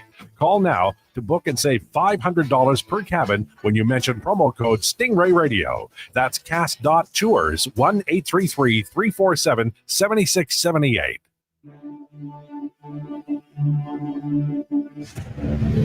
Portions of this hour brought to you by Papa John's. It's Terrific Tuesday. Get 40% off any regular price pizza with code word 40Tuesday at the start of each pizza order at papajohns.ca or on the Papa John's app. Sports 1440 and the pregame show with Andrew Walker. We are Edmonton's sports leader. All right, welcome back. Half an hour away from the drop of the puck. Oilers-Rangers, the first road trip, the first road game, the first early East Coast game for the Edmonton Oilers this season. 5 games in a row on the east side. Rangers tonight, Islanders Thursday. Then it'll be Philly on Saturday. Is that right? No, Jersey on Saturday. Jersey, Detroit on Sunday, Ottawa the following Tuesday. Yeah, that's right. Andrew Walker. No Brady Tkachuk in that Ottawa game. That's right. When a guy gets, this is very not real hockey, this is fantasy. When a guy gets hurt, it's always on a Monday when you set your lineups. NFL too. You set your lineup, it's good. Now he decides that, for 4 more weeks. The River Cree Resort and Casino, proud sponsor of the pre and post game show. Catch all your favorite sports, including UFC and boxing, live on the big screens at Tab 25 and in the center bar. Visit rivercreeresort.com. This is a big hit last year on the inaugural pre-post game 1440. Yeah. A lot of people won $100 at the River Cree Resort and Casino. You get that chance to do so again this year. This is how it works. Going to give you a little proposition, something to watch for in the game tonight. You know where I'm going with this already. Because we're there. Give us a text on the Weiss Johnson text line, 1-833-401-1440. Just say over or under. And if you're on the right side, you get entered in the draw for the $100. Andrew Mangiapane, up with the big boys. Does he, so the stat that Gregor's been talking about all day, does he become the first Oiler? Second Oiler. Second Oiler. First in 30 years? No, 40 years. 39 years. Yeah. First Oiler in 39 years to score a goal in each of his first 3 games. Great opportunity to do it, playing with McDavid and Draisaitl. So over under 0.5 goals for Andrew Mangiapane. There's your official prop. Just give us a text, over or under. We'll announce the winner on the post-game show tonight if you're on the right side of it. All right. Back for another season is our game day analyst. You can catch him on the Jason Gregor Show on Thursdays, and he joins us each and every pre- and post-game show here on Sports 1440. Landon Ferraro, former NHLer, brought to you by Ed's Auto Salvage this season in Westlock, the used parts experts with province-wide shipping and daily delivery to Edmonton. Visit edsautosalvage.com. Who are the best? Did you ever moonlight, Landon, like Mangiapane scored 30 goals in this league, so, he's not a shuttle guy up and down from the minors, but, he's never played with 2 players quite like this tonight in McDavid, Draisaitl. What was the best line that you ever got, ever moonlighted on, even if it was for a period? Bergeron and Marchand, without a doubt. Oh, that's a pretty good example, yeah. It was the most fun you could have playing hockey. I got to jump up there a decent amount my year in Boston, and I only had 10 points, and I want to say 8 of them came when I was playing with those guys. The game's a little bit easier. So what was your attitude? How did you want to stick with that? And how do you lose a spot like that? Well, I mean, it's different in Mangiapane's case, as you highlighted before. He's been a 30-goal scorer in the league. Last year, he was in more of a shutdown, or not shutdown, but a reduced role. But he clearly can put the puck in the back of the net. His release is nice, and playing with 2 guys like that, he's going to get opportunity. It's just about making the most of it and not trying to be anything other than yourself. In my instance, I wasn't going to all of a sudden start making behind the back passes and trying to seam things all over the place. I was going to go work hard on the forecheck and get the puck, get it out of my hands into theirs as quick as I can, and get myself around the net and just work. That's all I could do. But when you're playing with 2 guys that are of that caliber, again, the biggest thing is just not losing what you bring to the table and not passing up shots. Mangiapane, again, has a great release. don't pass up a shot if it's there, just because you're playing with those guys all of a sudden. Well, and it's the same for Frederick and lots of guys, right? That get chances on lines like this. I think the average person, like you've had that conversation with people too, right, Greg's, where someone's like, "Well, you put me with McDavid all season, I'd score 5 or 6. Like he'll throw it off my shin pads." And sometimes it's even harder to play with guys like that. Like it's not like Sidney Crosby's best line he's ever played on in the NHL was with Dupuis and Kunitz, right? Like not all-stars, but just guys that played this game that fit his, right? North and South, pretty good skaters. It's not always easy to play with these guys. I think Trent Frederick probably found that out in his first 2 games. Not that he was bad, but all of a sudden, like you're not touching the puck as much.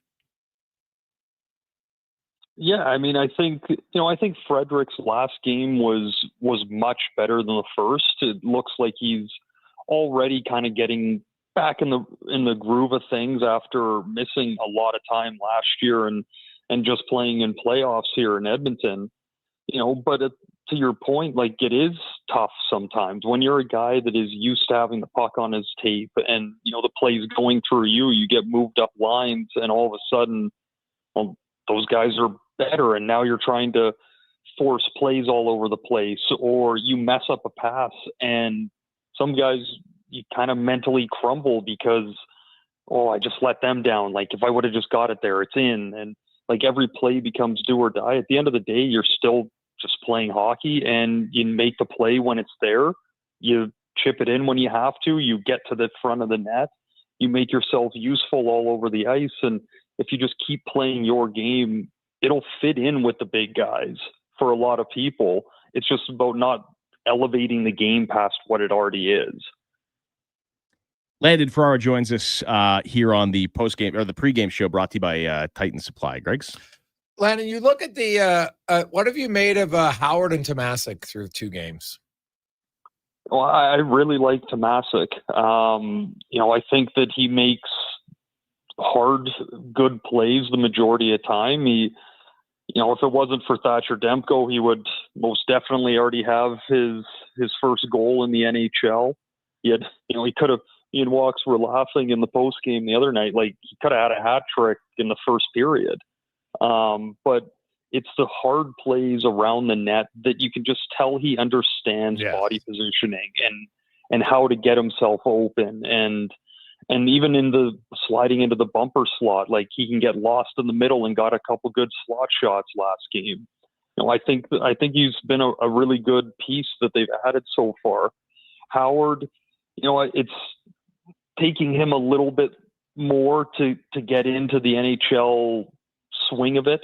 I thought he had good moments through preseason, and I think each game he's just going to keep getting better. He's a good skater, and if he can find a way to use his shot a little bit more, I think that'll come with time. But overall, like I think they've done a pretty good job. And I mean, you're looking at the lineup, and I don't know about you guys, but like how the lines are done up right now, and just looking at the depth of the team, like this looks like a very good team.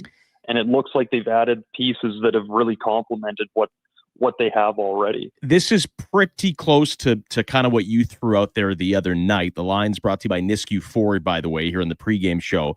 Mangiapane with Leon and Connor, Savoy, Nuge, Roslovic, Howard, Henrique, Tomasic, and then a line I really like, Podkolzin and Frederick Kapanen. That's a pretty good forechecking line. What do you like about these 4? Well, I think I like the fact that, looking through all 4 lines, like all 4 lines can really contribute in different ways. Of course, the McDavid, Draisaitl, Mangiapane line looks like a line that will take over shifts for the most part every time that they're out there. And we're going to be able to have that offensive pop, which, obviously in McDavid and Draisaitl, that, comes a bit more natural, but you switch out Frederick for Mangiapane, like you go from, a hard worker that gets to the front of the net and retrieves pucks and kind of goes it that way, to a guy that can be a one-shot, one-goal type player. And you set him up once or twice, like you're probably going to get something out of it. So it looks real good. Roslovic obviously missed all of training camp. and it's going to take them a minute to get going, but there's some speed on that line with Savoy and Nugent-Hopkins. There's definitely skill that plays a factor into that too. Like, that's another line that can score. I think Henrique, Tomashik, and Howard, as they're, again, as Howard gets more comfortable, like, that's another line that looks like it can eat up some bottom six lines of other teams. And all of a sudden, like, you go from a team that really struggled with secondary scoring through the regular season to really four lines that can contribute. Most of them can score at a decent rate.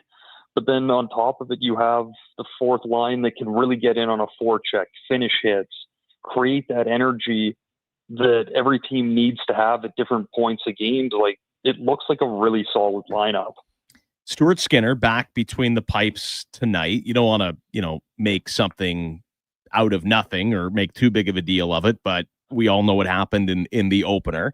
And then Picker gets the start, a scheduled start in game 2, and then literally didn't have to face a high. Oh my God, that was the easiest game I think of his life. Yeah, like could I score 5 goals with McDavid all year? No. Could I maybe have won that game playing a net?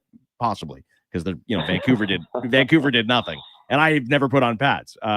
But Stuart Skinner, obviously, maybe it helps a little bit. It's on the road, but this is, answer my own question. It's pretty important little stretch. What do you got to see from Stuart tonight?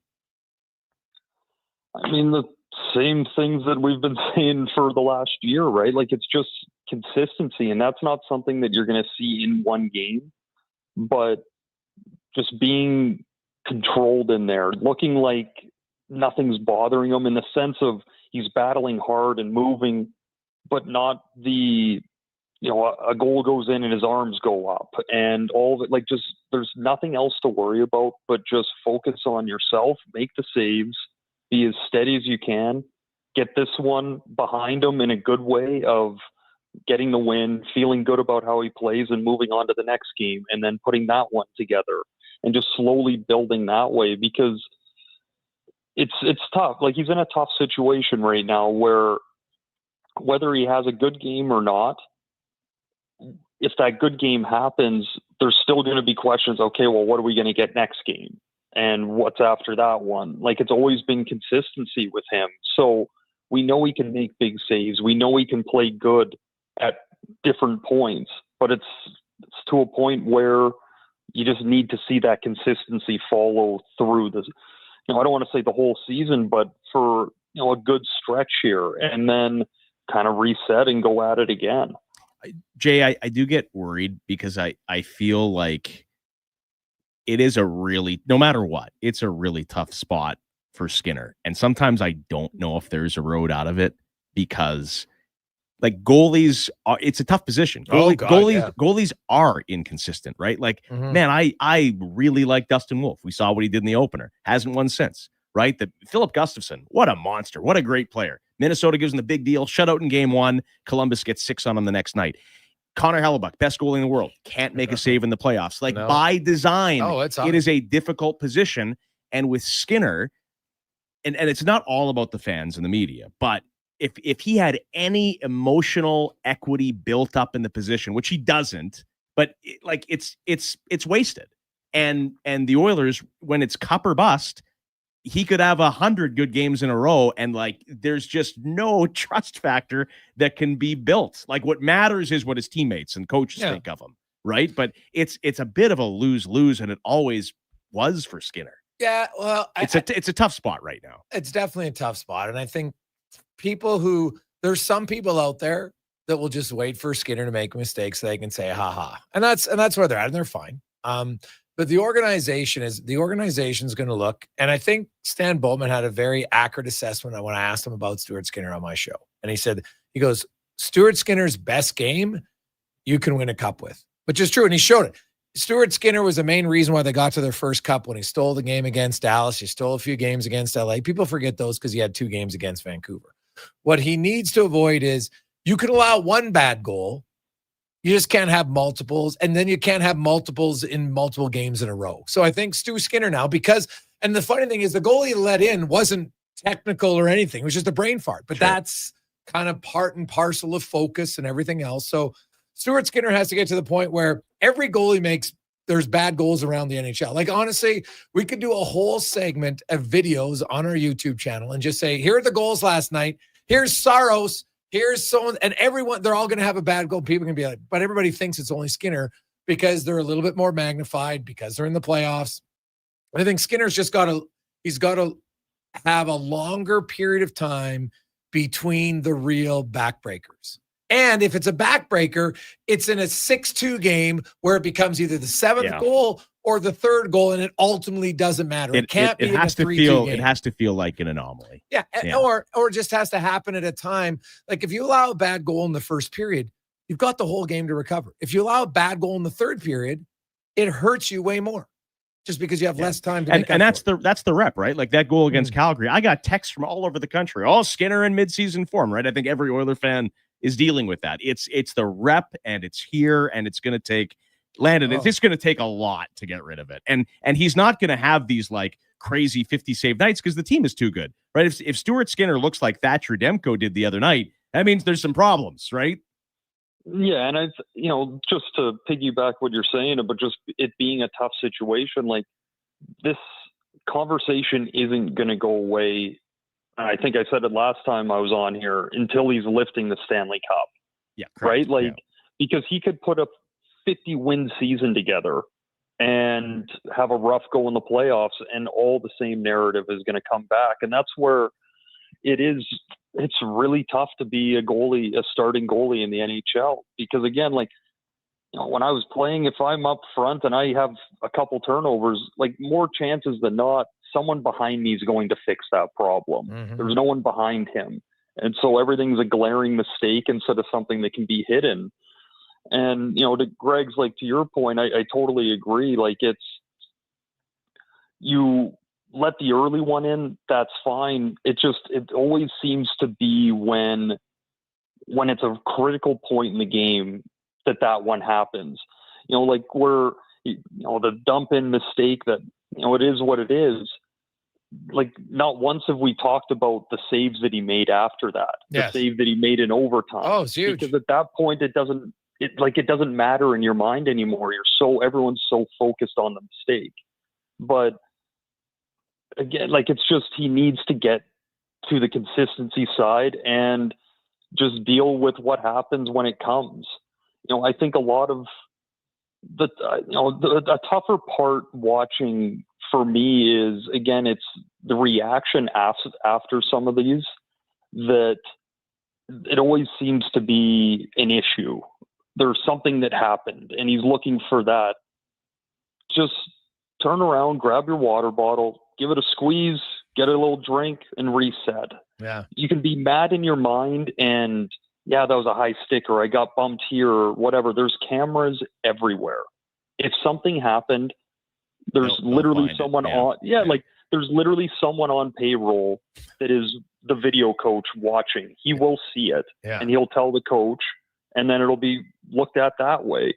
So it's just control what you can. Try and keep the body language more positive. Don't let it show that you're trying to find, I don't want to say an excuse, because again, I think Skinner's a good goalie. I think that, the guys really like him and all of it. It's just, you can help yourself out through some of this. Landon, thanks for this. We'll talk to you in the postgame show. All right. Sounds good, guys. Have a good one. Landon Ferraro for Ed's Auto Salvage in Westlock, the used parts experts with province-wide shipping and daily delivery to Edmonton. Visit edsautosalvage.com. The River Cree over-under, in case you missed it, will Andrew Mangiapane scoring his third straight game? He's playing with McDavid and Draisaitl. It's so over-under 0.5 goals for Mangiapane tonight. Give us a text on the Weiss Johnson text line, Edmonton's go-to for all your heating, air conditioning, and hot water tank needs. 1-833-401-1440. Just tell us over or under, and if you're on the right side of that, you could win $100 to the River Cree Resort and Casino. Really quickly on that, because I do think it's a fascinating conversation on Skinner. Can you pinpoint, because he comes in, helps save their season, along with Knobloch, because the Campbell thing was a disaster. All rookie team, makes it to the final. He's making no money, pretty celebrated.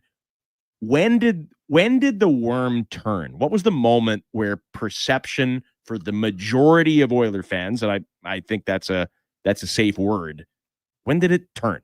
Well, I actually think it came even before that, because the year before in the playoffs, he got pulled a few times with Campbell. Right. And then they're like, oh, you know what? And then someone always got the worst save percentage. And like suddenly now save percentage is like the only stat that matters for some people. Right. And so I think that's when it started, because then he had a really good regular season. And like a guy said, but then he had 2 games against Vancouver. So if you go look at the 50 games under Knobloch, 23 playoff games, 2 of them weren't good. That's 71 out of 73. Got really good numbers. 2 games in Vancouver weren't, and he was really good in the 1 game in LA. They won 1-0. They got outshot 34-13. Yeah. There's also a moment, you remember when his stick broke, right? And that was a huge goal in that first year. Yeah. But they won that game. They came back and won that game. Yeah. You know? So I think I don't know if there's one moment. I think it's a combination. And so there's always some people, and that's fine in life. It's easier to blame someone than to feel the pain. Right. So you don't want to feel the pain. You want to just transfer it on and say, God, I don't want to feel that. I don't like this feeling. But if I get mad at someone, well, now that's gonna block my feeling of losing. So I can have anger to be mad. Yeah. So it's easy to say if Sorokin was the goalie, they'd have back-to-back cups. It's not that simple. And there's obviously, how do you fit in? How do you fit him in? Yeah. Does that, because when I say that to people, I'm like, okay, so you knew for sure the Connor Halley, the Vezina Trophy winner, was going to struggle in the playoffs? You knew that? I didn't see anyone predicting it. So how can you say no one can say it? That's why it's a what if. Well, and I go back, like a cap not being an issue, would you trade Stuart Skinner for Jake Ottinger? Of course, that guy's a franchise goalie. Stuart Skinner takes Ottinger's lunch money every year in the playoffs. Yeah. But how do you quantify it? It's hard. It is, right? It's very hard. Woodley's really good at this stuff, and you'll have him on obviously in the coming up in the about 5 o'clock 15 hour. minutes, yeah. All right, we'll take a break. We'll come back. The matchups for Napa Auto Parts and more coming up on the Titan Supply pregame show right here on Sports 1440. Don't let scary high prices haunt you this October. At Nisku Ford, we treat you like family, which means no tricks, just treats. Come find a frighteningly good deal on a brand new Ford. All October, finance and lease rates are as low as 0%. Or maybe you prefer rebates as high as $10,000. The Nisku Ford family will always dig deeper to find the best deal for your family. The coffee's on. Drive into Nisku Ford or visit niskuford.ca today. Above expectations.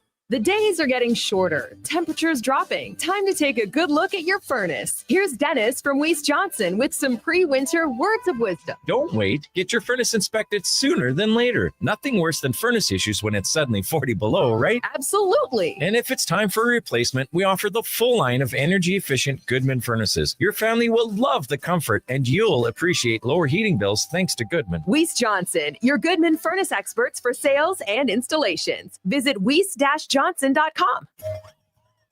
Listen up, because you're not going to want to miss this. Right now is your chance to get in on Play Alberta's biggest offer ever. For a limited time only, new players can get up to a $1,000 casino bonus when they sign up. There's never been a better time to join the fun. Visit playalberta.ca today to get started with casino, sports, and lottery all in one app.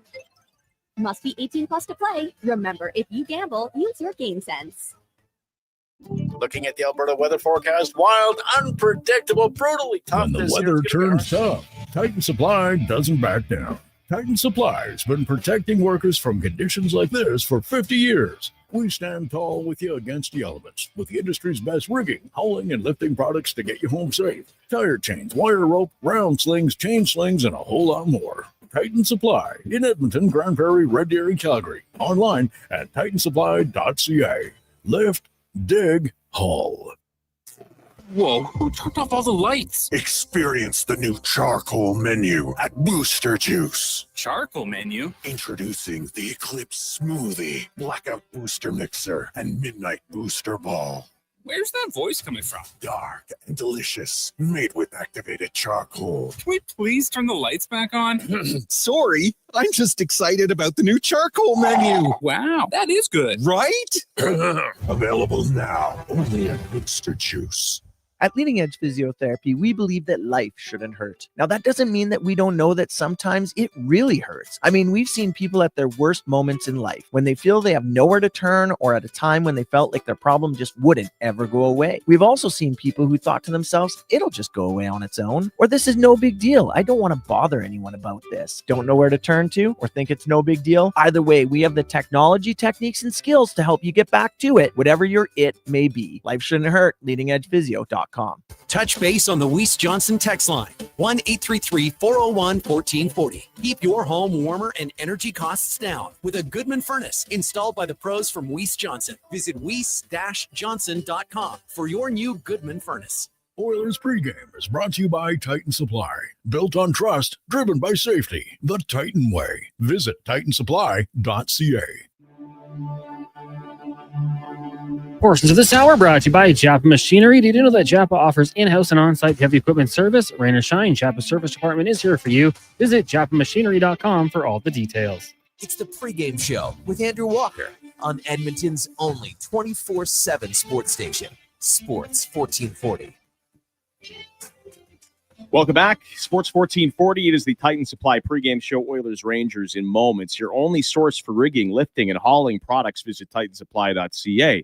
Andrew Walker, Jason Gregor, Connor Halley, Chris Knobloch chatting pregame. It is the From the Room, brought to you by Vision Credit Union, investing 100% in Alberta and giving back to the communities they serve. VisionCU.ca. Here's the coach on Jack Roslovic making his Oiler debut tonight and what he hopes to see. Well, when we signed him, we wanted somebody to provide a little offense. He's done that, especially 5-on-5. But adding some speed to our lineup is imperative. I think we can always get faster, a little bit stronger. And I think with his secondary scoring that he's done, and also the way he skates, nice addition to our team. Meanwhile, it has been a wonderful start for Andrew Mangiapane. 2 games, 2 goals for the Edmonton Oilers. He was the subject of our River Cree over-under today. Will he score? Give us a text on the Weiss Johnson text line. You could win $100 at the River Cree Resort and Casino. It feels like, so he was the prized free agent signing, and last year, prized is a strong word, but in came Arvidsson, in came Skinner. It was never a fit. Never a fit. Arvidsson had a couple of good playoff moments, obviously, but already the returns on number 88 seem that much better. Here's the head coach on Mangiapane up to that first line, and meanwhile, Frederick moving down. Yeah, Manch, I think is a very versatile player, whether he's playing left wing, right wing, up and down the lineup. We kind of thought of him that way when we signed him, and he's been first 2 games with Nugent Hopkins, but tonight we're going to move him up, and just with him playing as well as he is, just elevate him there. Trent moving down just because we needed that centerman. Putting Jack in, we just had to move around the lines a little bit. Unfortunately, we have to take out Philp.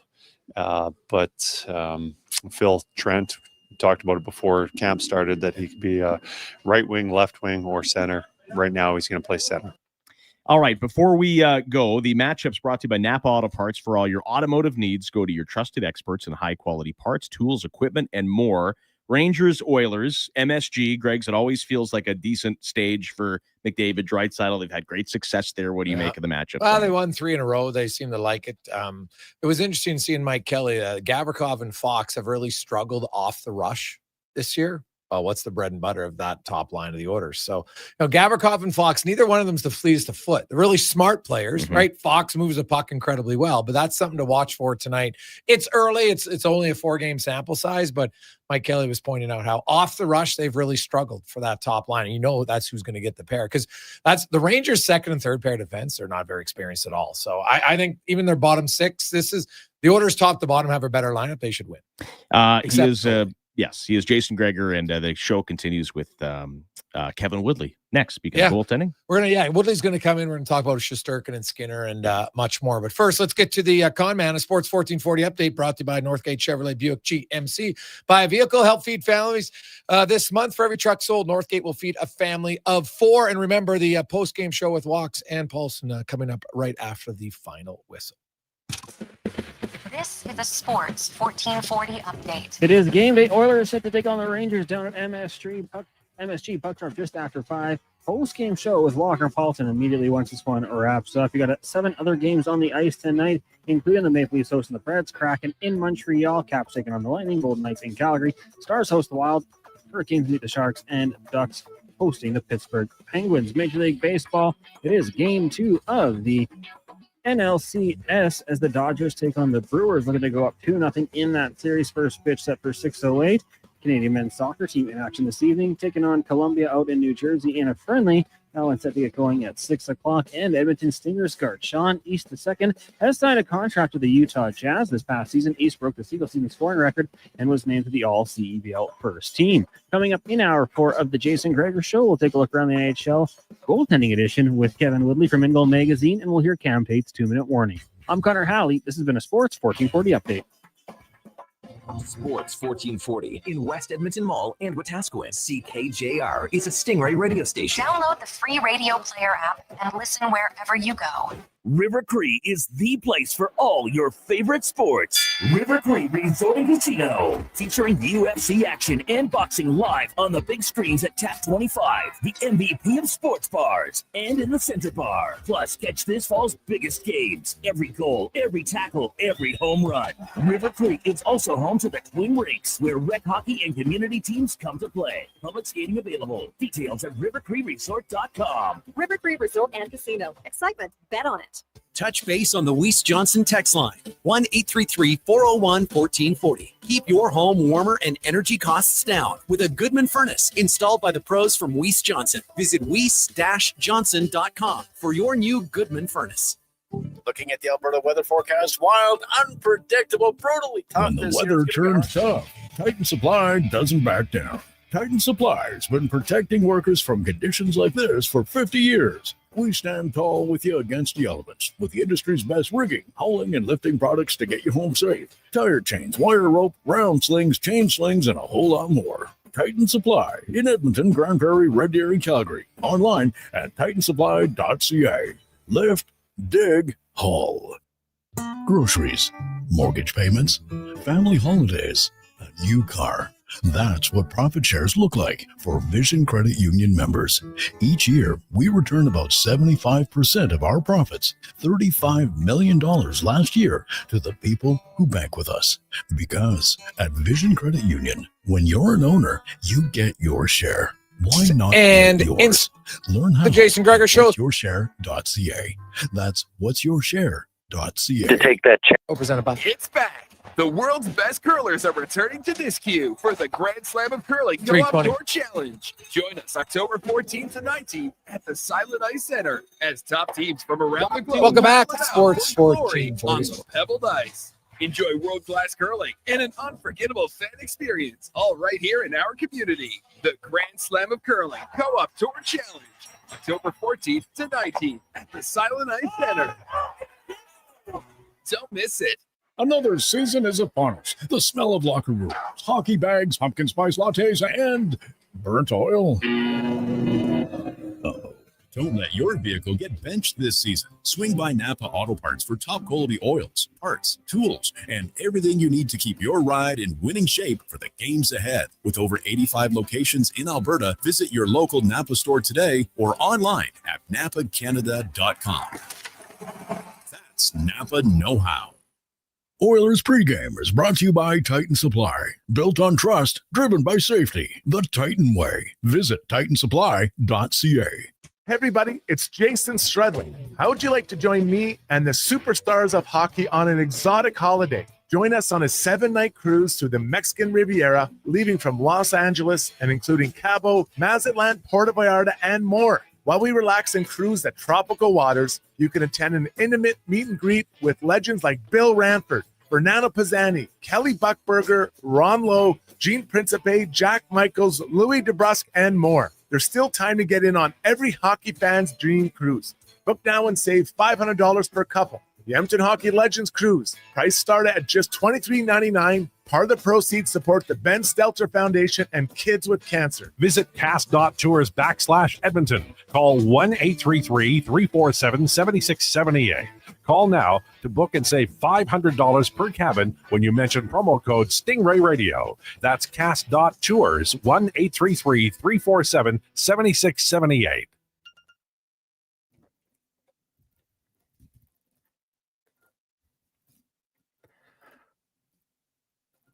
Portions of this hour brought to you by Papa John's. It's Terrific Tuesday. Get 40% off any regular priced pizza when you use the code word 40Tuesday at the start of each order at papajohns.ca or on the Papa John's app. The Jason Gregor Show, the best of Edmonton sports talk and beyond. This is Sports 1440. Presented by PlayAlberta.ca, Alberta's only regulated online gambling website.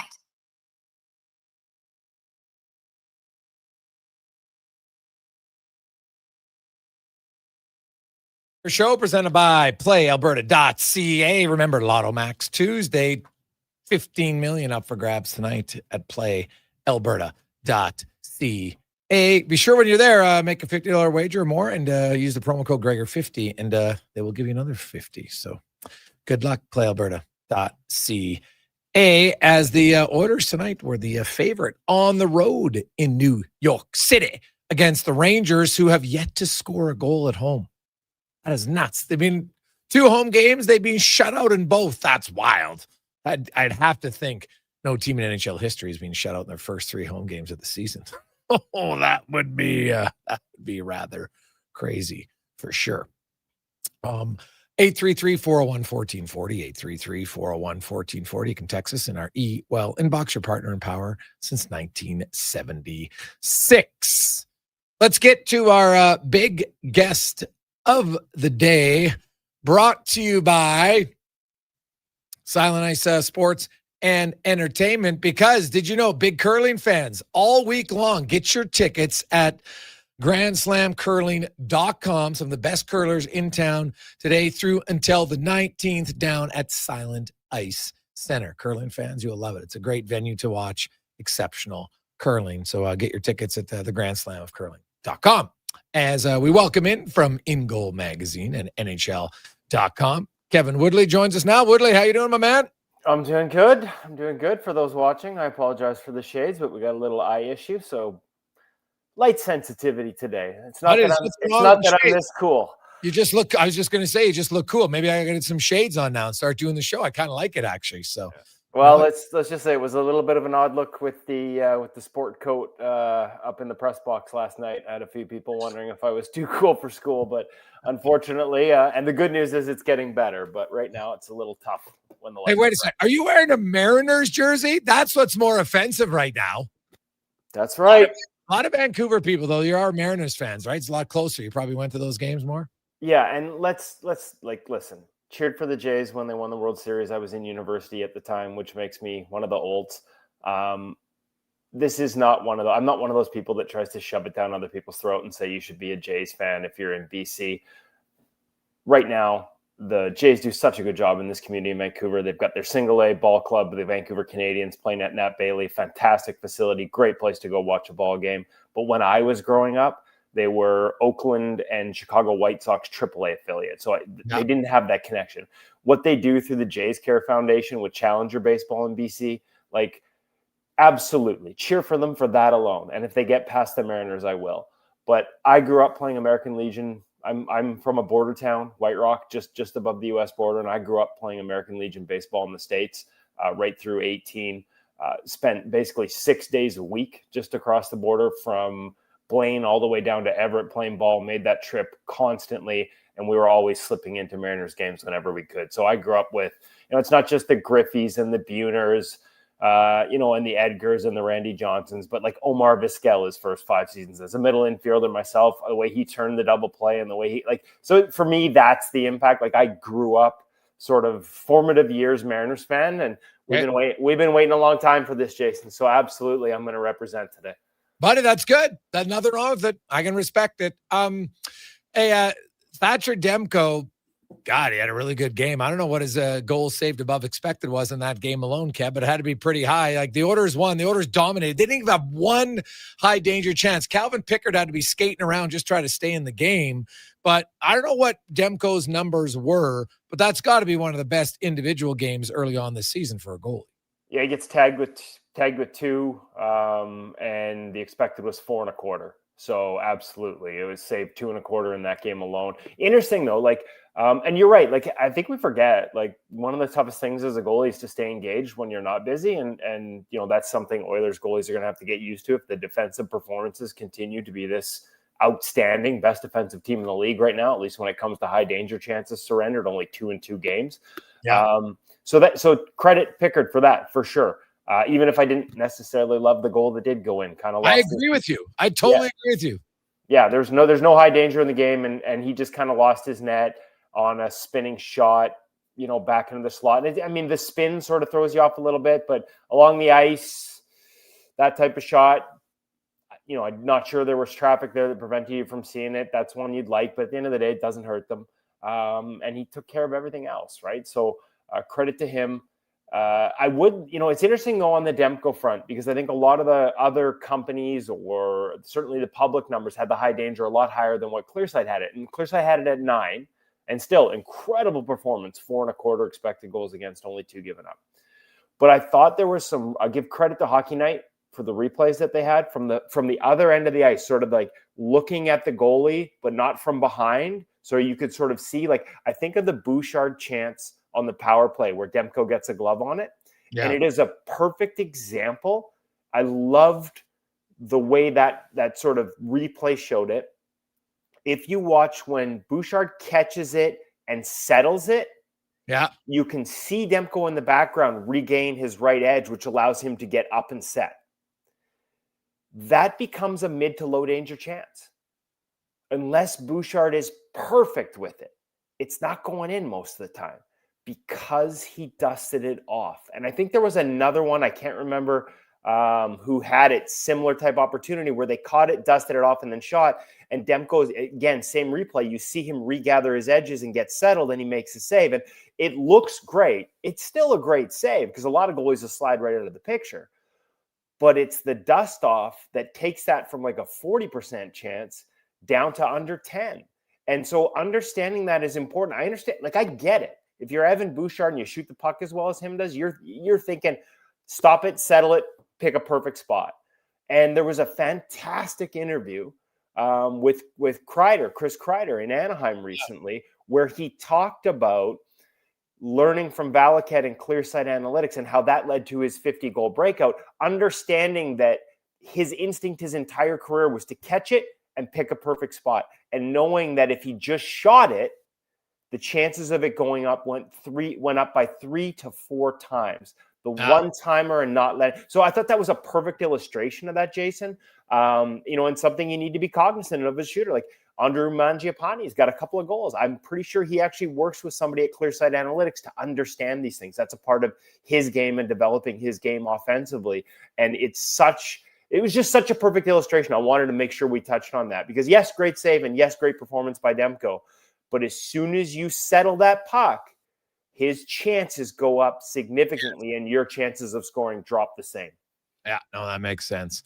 Shesterkin tonight for the Rangers has been very good. Now, the Rangers got shut out twice. They have a shutout. They allowed 1 goal. The other one, like, really, their 2 losses on home ice, they lost basically 1-0 because the Pittsburgh Penguins scored 2 empty net goals. So the Rangers goalies have allowed 3 goals in their 4 games that they played thus far, which is pretty darn good. When you think about it.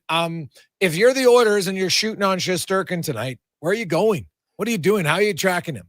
Oh man, like, he moves so well. I still, it's really interesting. Like, it's hard to argue with what Connor Hellebuck's done the last number of years, but in an environment that's so much more goalie friendly compared to what Igor's been asked to do, which is basically stop bullets in his teeth and be Superman back there. And inevitably there are points in the season where that catches up to him. We'll see if this improves under Mike Sullivan. So far it's been nominal improvements defensively. At least they're not giving up as much off the rush.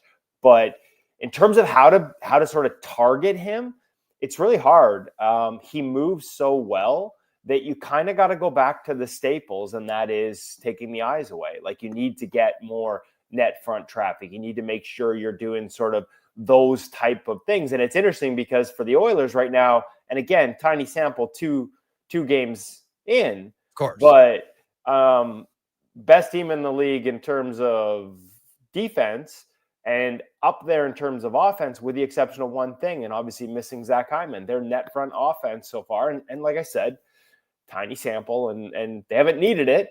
Yeah, but their net front offense is 30th in the National Hockey League in terms of chances for right now. And so that's how you beat Shesterkin. You've got to create chaos around him, because you give him a chance to see it or to recover on a rebound. And that's where these one-timers come in, right? Like, you can't settle a puck. And if you do settle a puck, you better pick your spot, because he is almost never out of the play. He's got the athleticism. He's got the length and flexibility. He moves like, watch if you have a chance, Oilers fans, tonight when you watch this game. When you get him to his knees, which is quite often a priority, get a guy on his knees and he's less mobile. The way he skates when he's down on his knees. Ian Clark once described it to me, and I used it in a story, as like a hovercraft on the ice. His ability to be in a butterfly and be pushing right, catch his right skate edge and steer himself into angle as he's moving is probably second to none. It's a very short list of guys that move as well as he does once he's down on his knees. So second chance opportunities, you may think you have an empty net, but you better bury high. If you put it into the middle, he will find a way to get there. Kevin Woodley from Ingo Magazine. And I'd love to know where the Oilers were in net front offense last year, Kevin. I know Hyman obviously is one of the guys, but I'd be curious to see where they were at, because I still think it's an area that they could improve on. Maybe I'm wrong on that, but I still think at times you got to get a few ugly goals with some traffic in front. Yeah, no, 12th in the league last year in net front offense, but dots down sort of the funnel area off the wing. So that's like right net front, and that would account for a lot of Zach Hyman. But sort of, dots down, which is kind of attacking from basically the face-off dots in, and sort of a lot of mid slot area. Yeah, they were much lower than that. They were, and I apologize, I just toggled this away from it. They were actually 32nd in dots down offense last year, which kind of plays into what you were saying. And net front offense in the playoffs last year, 10th, and there's only 16 teams. So obviously that's got to improve. I think that's a pretty fair observation on your point. And good. Well, the numbers match it. I'm not going crazy. The numbers match it, which is nice. Looking around the league, and I know, Kev, it's funny because it seems to be a yearly thing, but the Carolina Hurricanes and goalies staying healthy, man, like it's wild. Kochekov's their young guy, and he really hasn't been injured very much, but here he is early on in the season. And you know what? Like Freddie Anderson, I'm sorry, Carolina's got to find a response, because they can't play him too much, because eventually he'll get hurt. It's just how it is. You can't risk it. Yeah, and now it's almost like it's going around, right? Kochetkov doesn't start the trip. I think they got a 5-game trip out west that starts either tonight or tomorrow. They traveled yesterday. Kochetkov isn't on it. Listen, like the reality is Freddie's been the best guy, like one of the top 5 guys in the league when he's healthy by adjusted numbers, but when he's healthy is such a small sample. So we're at the point now, and we've talked about this before, it's not just about keeping him healthy in the playoffs. It's recognizing that even if you get to the playoffs, you can't play him every night.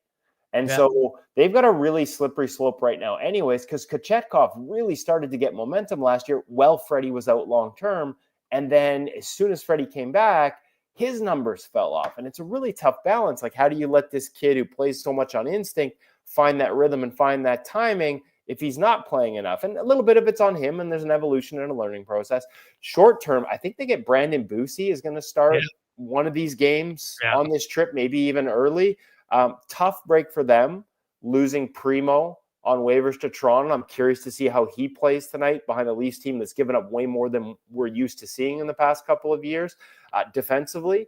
And sort of how this cycle, Primo goes to Toronto, Carolina's got to go get Busey. Brandon Busey in his first year as a pro in the American Hockey League was exceptional, to the point where everybody thought he was a future star. The next year he gets outplayed by Michael DiPietro. So there's a goalie there, but it's a big ask to have a guy, hey, learn this system.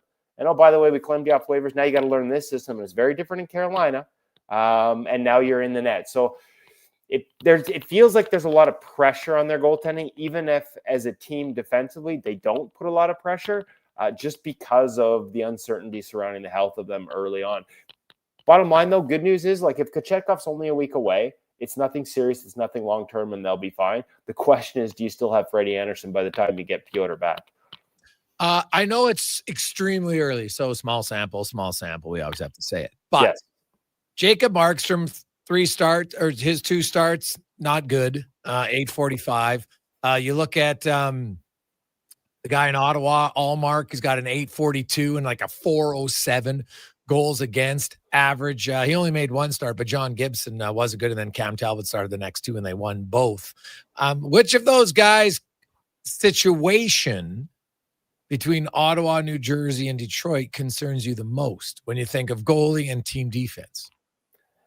Ooh, that's a really good question. I thought you were going to give me a Connor Hellebuck because I saw some crooked numbers go up on him early in the season too. And I wanted to point out that as much as we talk about the Jets being a great defensive team and that contributes to his numbers, this year he's actually near the top of my charts. And again, as you said, small sample in the adjusted numbers because they've been horrendous in front of him. An expected save percentage of 846, which obviously we don't expect to continue. Out of that group, I'm tempted. I'm actually tempted to say Jacob Markstrom. I think Linus Ullmark will find his game. Seems Ottawa's regressed a little bit after taking some steps defensively, but slow starts were an issue there last year for him as well. Gibson would be an easy answer too, but I still believe in that. And I just think he got hung out the first game, and I think there'll be maybe a bigger adjustment period. But there shouldn't be anything to adjust to for Jacob Markstrom. No. Outside of him changing equipment companies, which is of his own volition this summer, like everything should be the same for him. Now I believe they just had a second child, and we've talked in the past about, the running line at in goal is babies eat save percentage, just because it's a job of habits and routines, and that gets all thrown out when your family expands. But Markstrom's been there. There shouldn't be this many changes. Just trying to look at what his expected is right now in terms of how much of this is him and how much of this environment. The good news, if you're a Devils fan, is that he's gonna, it seems like with Jake Allen leaving the game, he's probably gonna have to figure it out pretty quick, and he's gonna get a chance to run with it. And he is a guy that's succeeded in the past when he gets a rhythm, when he has a workload. But right now, like, his environment isn't great. 86 expected, just below league average, but not horribly. He's underperforming it to near the bottom of the league right now in adjusted save percentage. So tiny sample, but that one, let's just say, I won't say it worries me the most, Jason, but it surprises me the most because there really isn't much reason for it, frankly. Yeah, it is like New Jersey is, I don't know. I was not enamored by New Jersey to start the season. I know people talk about them, and there's one of those teams that I don't know why, but they always get a lot of hype and it never matches the hype. And I don't really understand why so many people are so up on the New Jersey Devils, because I thought Markstrom played really well for them last year just to get them in. Yeah. And that's the thing. Like, he's normally at his best when he's busy too. So there's enough of a track record there that even though this is a bit of a surprise, you kind of figure he'll sort it out. Maybe like, you caught me off guard here with this question. It's a really good question, Jason. Maybe I should go Gibson. I don't know. Like, at the end of the day, there's a bunch of guys that are off to really slow starts. Yeah, but it's early. Yeah, Allmark, I'm just like, I think this is part of the MO there a little bit. And this is an Ottawa team that almost looks like they came into the season. I've seen this here in Vancouver where, hey, we made it last year. It's going to be easier this year. And the work rate isn't there. And when work rate isn't there, defensively, things start to collapse. And so, I think that Allmark will be fine. Again, his expected number is really low.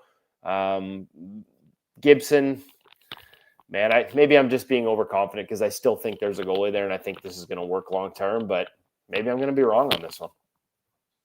Yeah, no, I always like to throw a few curveballs at you because it's interesting. You got me thinking. It's early in the week to be thinking. Yeah, I get you. It is interesting.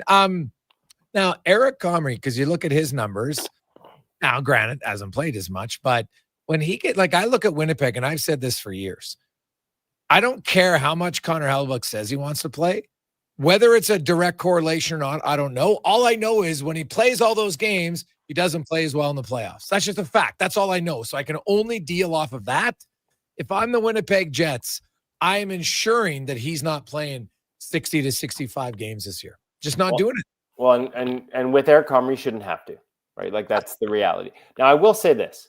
I understand what you're saying, and you're not wrong. Like, the reality is he hasn't had success in the playoffs, and he plays a lot every year. So that correlation exists statistically.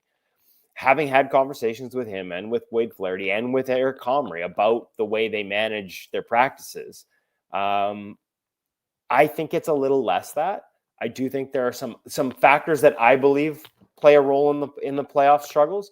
One of them is, again, like we talked about, like they had the best defensive environment in the entire National Hockey League by a pretty significant margin last year for their goaltenders. And in the playoffs, it cratered. Part of what cratered was their inability to take care of the front of the net, which does what? Takes the eyes away from one of the best play readers in the game. But also, I do think there were times, and I think we talked about this during the playoffs. There were examples where I was sure of it. It was obvious, where his processing, his ability to anticipate what's coming next, the way he reads the game, which, as I've said before, is almost at a Hasek-like level. And we used to say Hasek had a brain like a computer and a body like a slinky. Hellebuck has the brain like a computer, even if he doesn't use his body like a slinky. But it is such a fine line when you rely on reads between anticipation and guessing. And there were a couple times last year in crucial moments where he was moving to the next play before the next play actually arrived. And as a result, ended up in uncomfortable positions and got exposed and got scored on. And so finding that balance and trusting your reads without going to them too early or anticipating that line between that and guessing, I think sometimes in the playoffs tries to do too much and go to it too heavily, and it's cost him. So I think there's a multiple factors. But to your point, it hasn't worked with him playing a ton in the playoffs. So the next logical step, even if they don't believe it as an organization, as a goalie staff, is to get him less games in the regular season. And that's obviously going to be crucial this year because, like he was the only guy that came out of the Four Nations. And I had this conversation with him shortly after. He was pissed they didn't play him all the games for the Americans. Yeah. Like he wanted to play them all and felt like he wasn't tired at all. That's going to be different heading to the other side of the world in Italy. Like there's going to need to be an adjustment. And the good news, if you're a Jets fan, is that Comrie gives them that option. Yeah, no, well, it's an option that I think they have to do. Otherwise, it's just the same old, and nothing's going to change come playoff time for the Winnipeg Jets. Kev, as always, buddy, great stuff. We'll be enjoying the game, the Rangers and the Oilers. Shesterkin versus Skinner. We'll see what happens there tonight. Appreciate your time. I'm throwing you one quick one. And again, my fault for not sending a topic list, but I know there was a brain cramp on the giveaway and Stuart Skinner has to own that. I actually liked his game when I watched it. I agree with you. The rest of his game was very good. And it was an easy environment, but over his knees, balanced. How many times, like even on breakaways, not splitting, not lunging.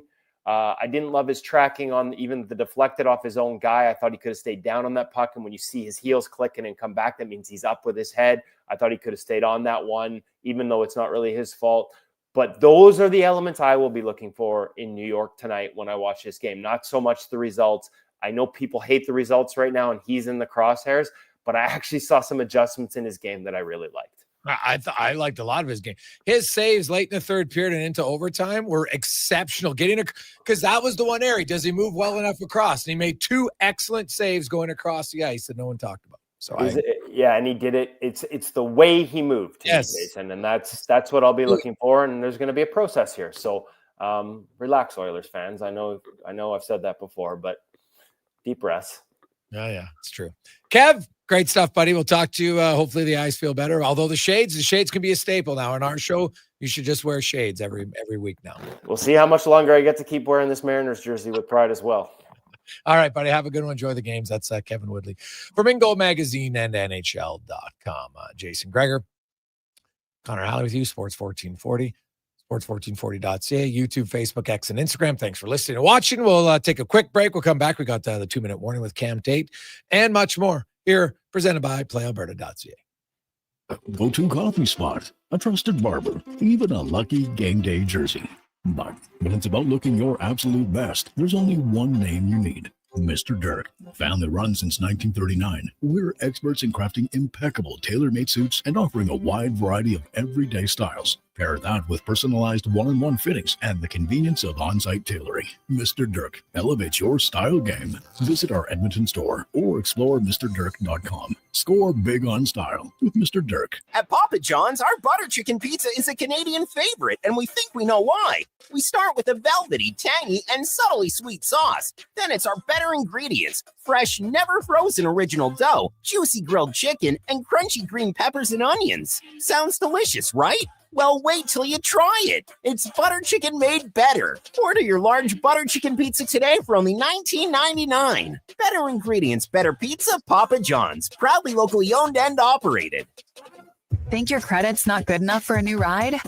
Think again. Go Auto's car loan calculator is here to help. No commitments, no credit hits, just real answers. You tell us a few things, and we'll show you what you can afford. Text credit to 780-777-7777. That's credit to 780 all sevens. Go Auto. We do the math, so you can do the driving. The madness continues at the Brick. Get your home ready to host. Save up to $1,200 on Made in Canada sofas and sectionals, up to 30% off coffee tables and nightstands, and up to 25% off bedroom and dining. Buy more, save more, up to $1,000 off appliances. Hockey season is here, and so are big savings on big screen TVs. Save up to $800, plus get free local delivery on screens over 50 inches. The Brick, saving you more. Is your company drowning in paperwork and administrative tasks? Do you need more data to make better decisions? Nectar.io is your company's all-in-one solution for fleet and materials management, safety, time cards, and GIS-based project management. Now is the time to capture and transform field, site, and shop data into boardroom-level business intelligence, all with one login.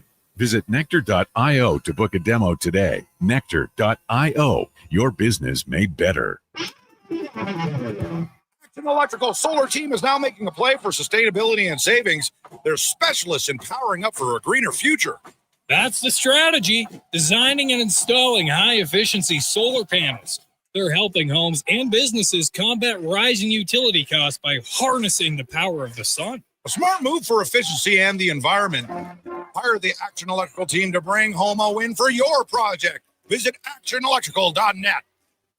Monopoly Double Play is back at McDonald's. So let's practice winning. You just won 25 grand and go. Yes! I said 25 grand. That's what I'm talking about. Yeah! Much better. Okay, now you just won a brand new Chevrolet Corvette. I think she just fainted. Impressive. Feel like a winner on pack and in-app. Monopoly Double Play is back. While supplies last, 1 in 5 chances to win game piece prizes at outset. Chances to win draw prizes depend on number of entries in each draw. Cash prizes payable by e-transfer. See rules in-app. Hi, I'm Al Hamilton, first captain of the Edmonton Oilers. Prostate cancer is the most common cancer in men, and here in Alberta, we're fighting back. This November, every dollar you give helps the Prostate Cancer Center fund early detection, testing, and life-saving support right here in our province. Let's keep it in Alberta for our fathers, brothers, husbands, and friends. Visit keepitinalberta.ca to start your men's health fundraiser or donate today. Together, we can look after the men in our community. Thank you for your support. Measles is very dangerous during pregnancy, increasing the risk of many severe health-related complications. If you're planning to become pregnant, make sure you have received 2 doses of the vaccine at least 1 month before conception. Don't get measles, get immunized. Visit alberta.ca/measles to find out if you're up to date and what to do if you're not. A message from the Government of Alberta. Edmonton's go-to station for all things sports is Sports 1440. From Low Tide to Kevin Carriott and Jason Gregor, we deliver the latest on your favorite teams. Tune in 24 hours a day, 7 days a week. To Sports 1440.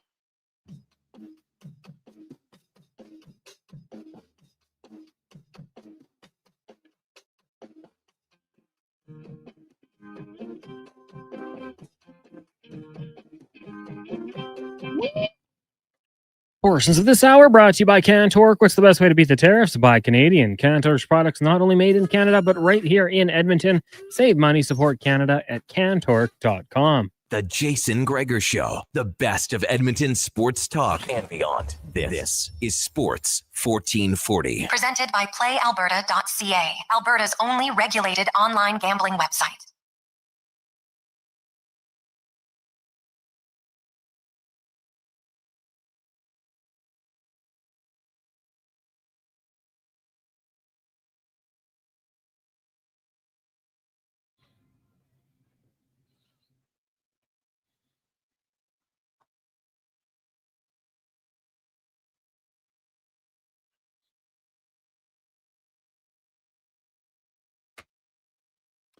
.531.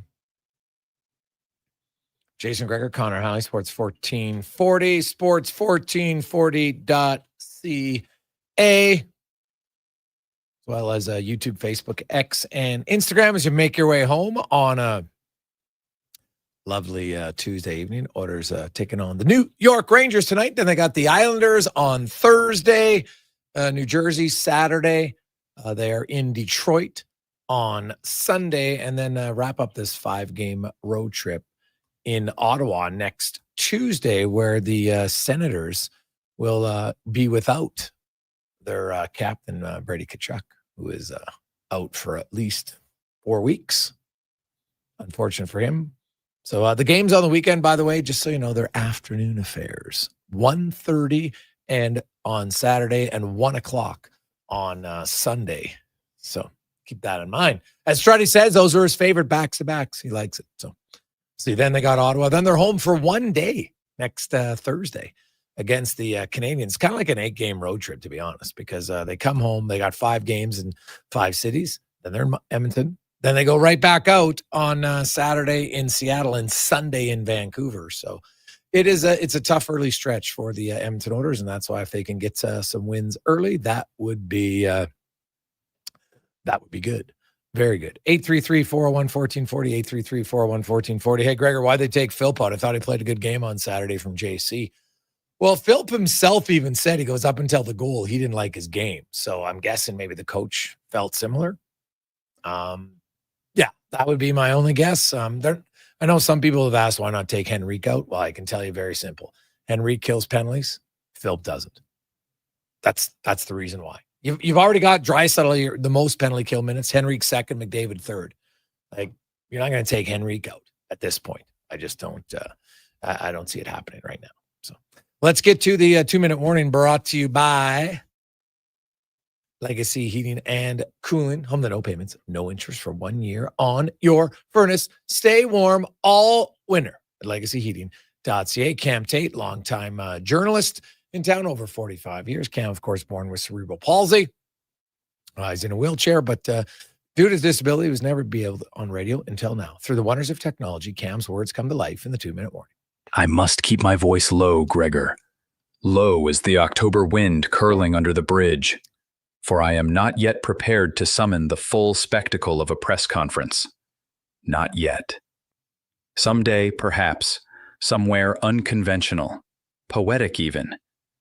Perhaps beside those great silver round cylinders by the Quesnel Freeway, gleaming like modern relics of a civilization that once believed in chrome and hope. Please note the word selection. Cylinders. Got that. Cylinders. Not the B word. There, I might make my proclamation. And mark the word, sir. Proclamation. To the world. Should you or anyone take umbrage at the grandeur of that choice, I'll offer an apology purely for sport. Sincere? Hardly. But it sounds deliciously civil, doesn't it? I have to whisper this, because my discernment began Saturday night. Rogers Place, east end of the arena. Mere ticks, or as Connor Halley would puff, seconds. The exact timing, immaterial. What mattered, dear listener, was the theater before 16,000 souls. Yes, I counted every one, though foolishly forgot to write it down. I fully subscribe, without pause, to that one shot. That slow, drifting puck from the right point, soft as a sigh, harmless to the eye, yet cruel in consequence. 3 nights ago, Stuart Skinner stops it in his sleep. It turned into a jarring V nightmare replayed in real time. But then, Saturday night, a different goaltender handled the same type of shot. From the right point, it was dealt with calm, certain, controlled. 15 shots faced, 15 turned aside with quiet defiance. No flash, no drama, just competence with conviction. And so, as the echoes fade through Rogers Place, the question no longer whispers. It roars to ask, is it time to turn the crease, the confidence, and the cause to Calvin Pickard? 2-minute warning. Gregor, Halley, Tate. Weekdays. Sports. 1440. Tater trying to fire up some people.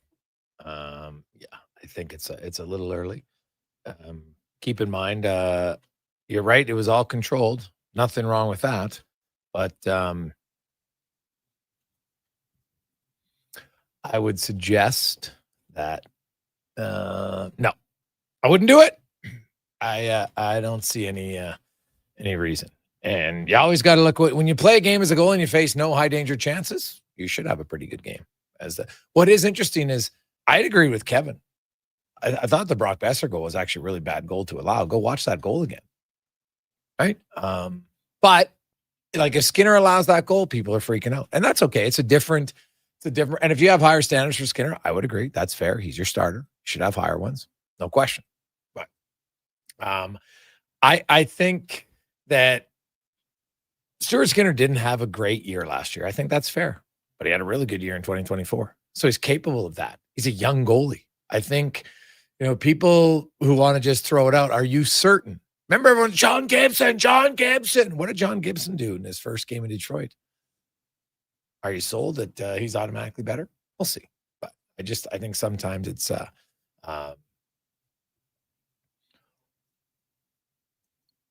tad overreactive that's fueled by a little bit of anger, which is fine. That's what makes sports fun. If everybody agreed, it would be pretty darn boring. Pretty boring.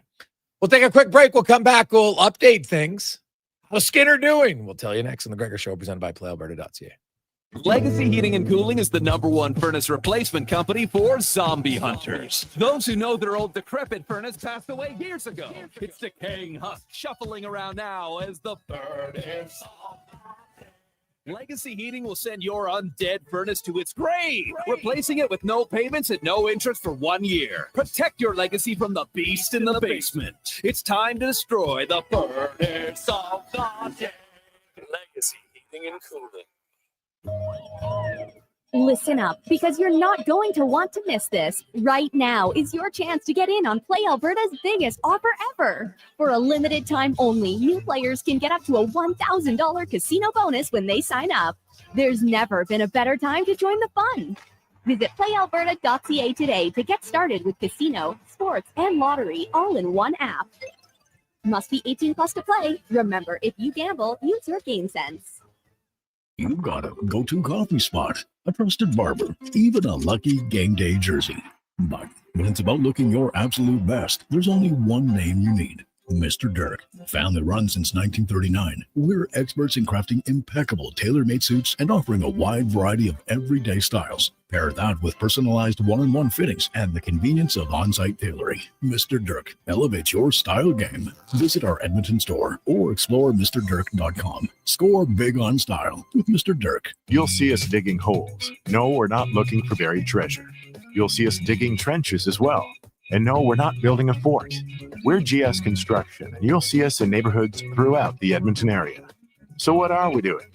GS Construction provides rehabilitation and upgrade services to Edmonton and surrounding communities. Some of our underground utilities have served us for years and are past their useful lives. We replace them, so they're around for years to come. Find out more at gsconstruction.ca. Japa Machinery Group knows that XCMG may not roll off the tongue, but Japa's team will help keep your construction jobs rolling on time and on budget with heavy equipment sales and rentals. Visit japamachinery.com to find out more. At Papa John's, our butter chicken pizza is a Canadian favorite, and we think we know why. We start with a velvety, tangy, and subtly sweet sauce. Then it's our better ingredients: fresh, never frozen original dough, juicy grilled chicken, and crunchy green peppers and onions. Sounds delicious, right? Well, wait till you try it. It's butter chicken made better. Order your large butter chicken pizza today for only $19.99. Better ingredients, better pizza, Papa John's. Proudly locally owned and operated. Looking for the perfect used ride? Now's the time. Drive away for as little as $25 bi-weekly. Go Auto has over 7,500 used vehicles in stock with something for everyone. From budget-friendly cars and road trip-ready SUVs to powerful work-ready trucks. With around 70 locations across Canada, your next vehicle is closer than you think. Whether you're upgrading, downsizing, or buying for the first time, we've got the right ride at the right price. But don't wait. These deals won't stick around forever. Start shopping today at goauto.ca. Carve out for a cause at the Jason Gregor Pizza Pig Out, presented by GS Construction.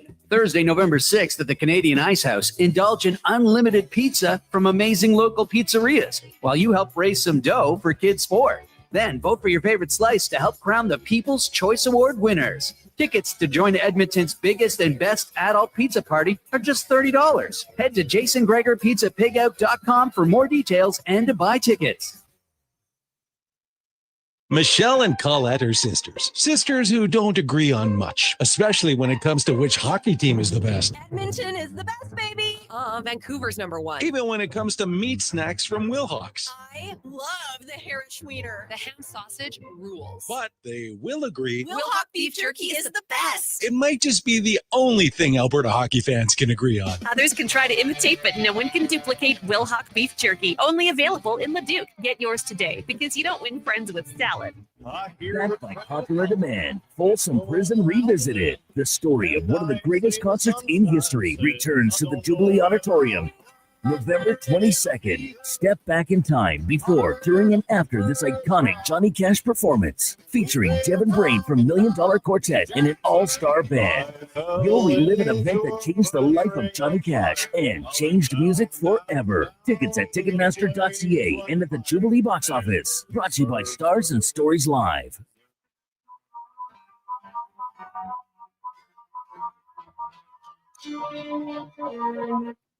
Portions of this hour brought to you by Sherbrooke Liquor, the best place for wine, cocktails, and beers from all over the world. Also, a variety of excellent non-alcoholic options. See more at SherbrookeLiquor.com. The Jason Gregor Show, the best of Edmonton sports talk and beyond. This is Sports 1440. Presented by PlayAlberta.ca, Alberta's only regulated online gambling website.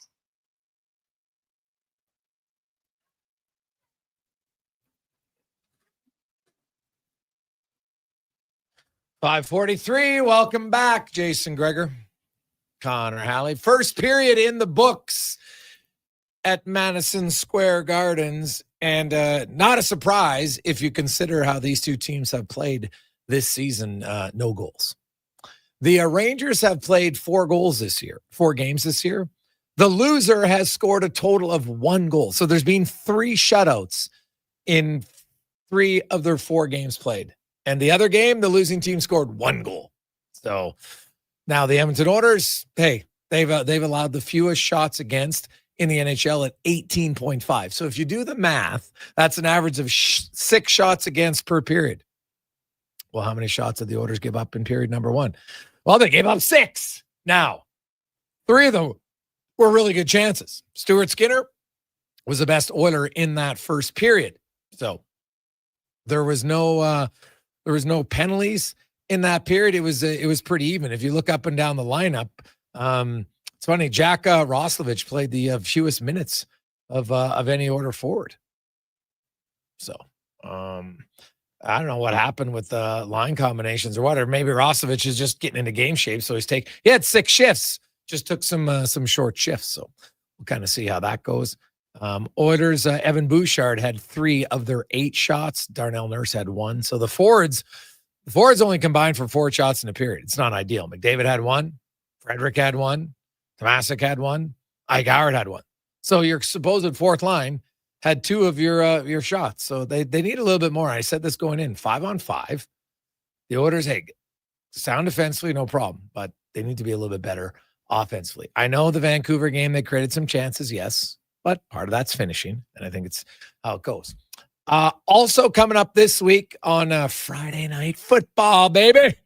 Elks in BC, man. It's like another playoff game. I love it. So you got Oilers tonight, Oilers Thursday, Saturday, Sunday. You have the Elks Friday, huge game. You got the Toronto Toronto Blue Jays tomorrow, Thursday, and Friday taking on Seattle. Like this is it's just another unreal week of sports in North America. I love it. So it'll be 6:08 tomorrow night, 6:33 on Thursday night, and then Friday is 6:08, which is all right because then the Elks game starts a little bit later. So it'll be a perfect week of hockey. Also mix in the Oiler game. That's a late start around like 5:45 on Thursday, and then 2 afternoon games on Saturday and Sunday. Now, if the Jays are able to win 2 games of the 3 in Seattle, then they will be home on Sunday for game 6. And then potentially game 7 would be Monday. So long way to go to get there. But Cons, what are you thinking on the chances of the Blue Jays to get back to Toronto? It'll be tough. I mean, Seattle playing good ball and getting, hits when they need them. Playing really strong. I guess, I'm optimistic that Shane Bieber is the guy that can go into a tough environment and, give you some quality baseball. I know we haven't really seen his best stuff maybe since, his debut when he had the 9 strikeouts. He's had a couple games where he's got up to 6. That'd be the next highest. So I'm hoping that it's a guy who just goes into their calming presence for the team. Keep the minute early. Don't give up 3 runs in the first and, put yourself in the hole right off the bat. But I think they do have a team that can do it. We've seen this team get hot at certain times, and they'll need to do so. And Vlad's got to lead the charge here, Gregor. I mean, he was great those first 2 games against the New York Yankees. He was unbelievable. They had 23 runs in the first 2 games. Easier said than done, but they've got to find a way to get back into that type of mode. Yeah, he was great the whole series against the Yankees. He had a home run each of the first 3 games. He had that huge double to start game 4 early on to get them rolling. So, yeah, it's they need him though, no question about it. They need him get going. They need a lot of guys to get going. Their bats, basically, George Springer. Has anybody else been a danger threat at all? Lucas had the 1 big hit like he's done, but that's it. They need way more from their guy, and they need way more after the 3rd inning. They've scored all the runs in either the first or the second. So they're kind of ready to play early, and then they don't figure out the pitcher. And during the regular season, it was kind of the opposite. They were a team that got better later in games. Right? That's just how it goes. Yeah, they were never out of a game, right? Like you'd go into any particular game down 1 or 2 runs, they were a threat to come back. Was it 40 some odd comes back they had? Throughout the regular season, they were never out of a game, and that certainly wasn't the case the last couple games here. So they got. I'm curious, Gregor. How many Jays fans are going to be there? Because we've seen that has been kind of the annual tradition many times a year. Whenever it's in Seattle, Blue Jays fans take over. The BC, the Albertans, they get out there and support. I know in the playoffs they make it a little more difficult to get tickets for the out-of-towners, but I want to see what Jays fans do and how many show up tomorrow. I have no idea, man.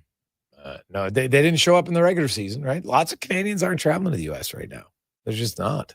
So, yeah, I don't know if they would or not. So, we'll see.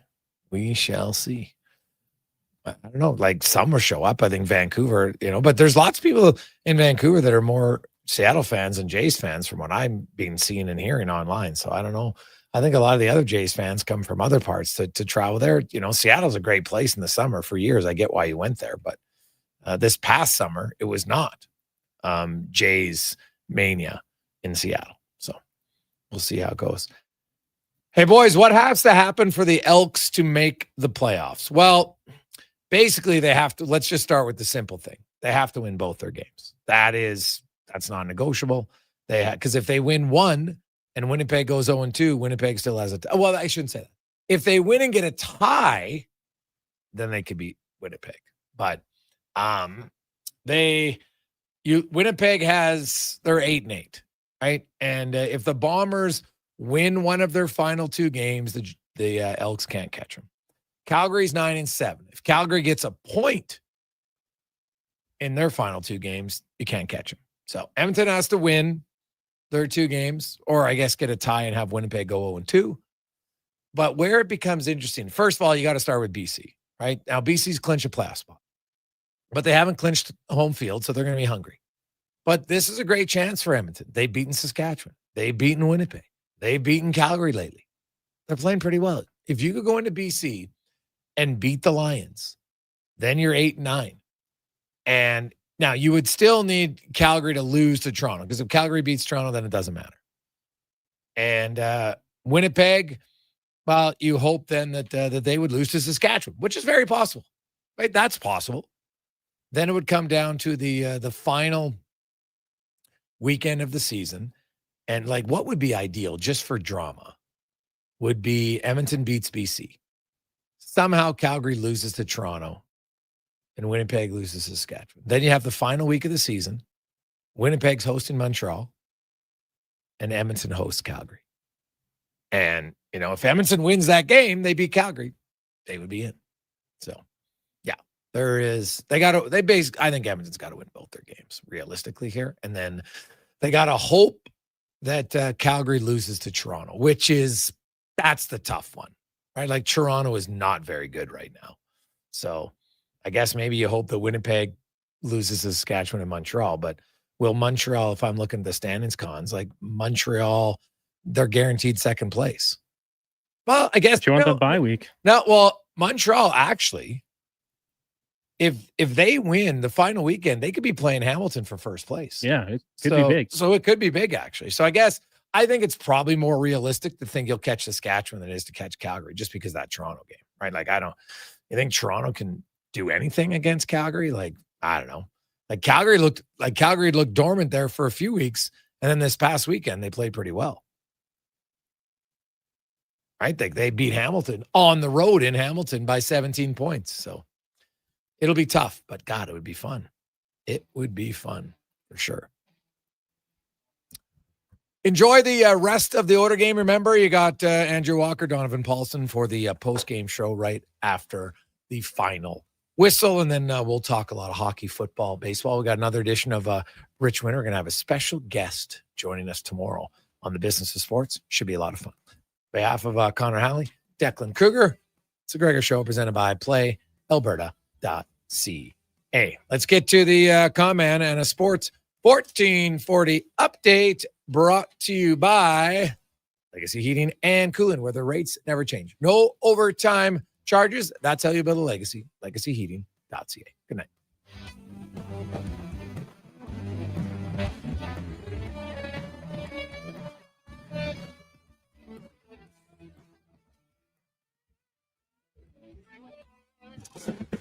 This is the Sports 1440 update. It is game day. Oilers in action out in New York, taking on the Rangers after 20 minutes. This one is scoreless. Once it wraps up, make sure you tune in to our post-game coverage with Andrew Walker, Donovan Paulson, and former NHLer Landon Ferraro. A couple other games underway right now. Leafs up on the Preds 2-0 after 20. Just about to wrap up in Montreal. Canadiens lead the Kraken 1-0. And in Washington, the Lightning have a 1-0 lead over the Caps. Jake Gensel with his first of the season. Later tonight, Flames host the Knights. Wild head to Dallas. Sharks host the Hurricanes. And the Penguins up against the Anaheim Ducks. Bad news for the Ottawa Senators. They'll be without captain Brady Tkachuk for at least 4 weeks with an upper body injury. He missed 10 games last season. The team went 5-5 in that span. Major League Baseball, Dodgers, Brewers game 2 of the NLCS. LA up 1-0 first pitch in about 14 minutes time. In Canadian men's soccer action tonight, they'll meet Columbia in New Jersey. Friendly, town gets going just after 6. And Edmonton Seniors guard Sean East, the second to sign a contract with the Utah Jazz this past season. East broke the single-season scoring record and was named to the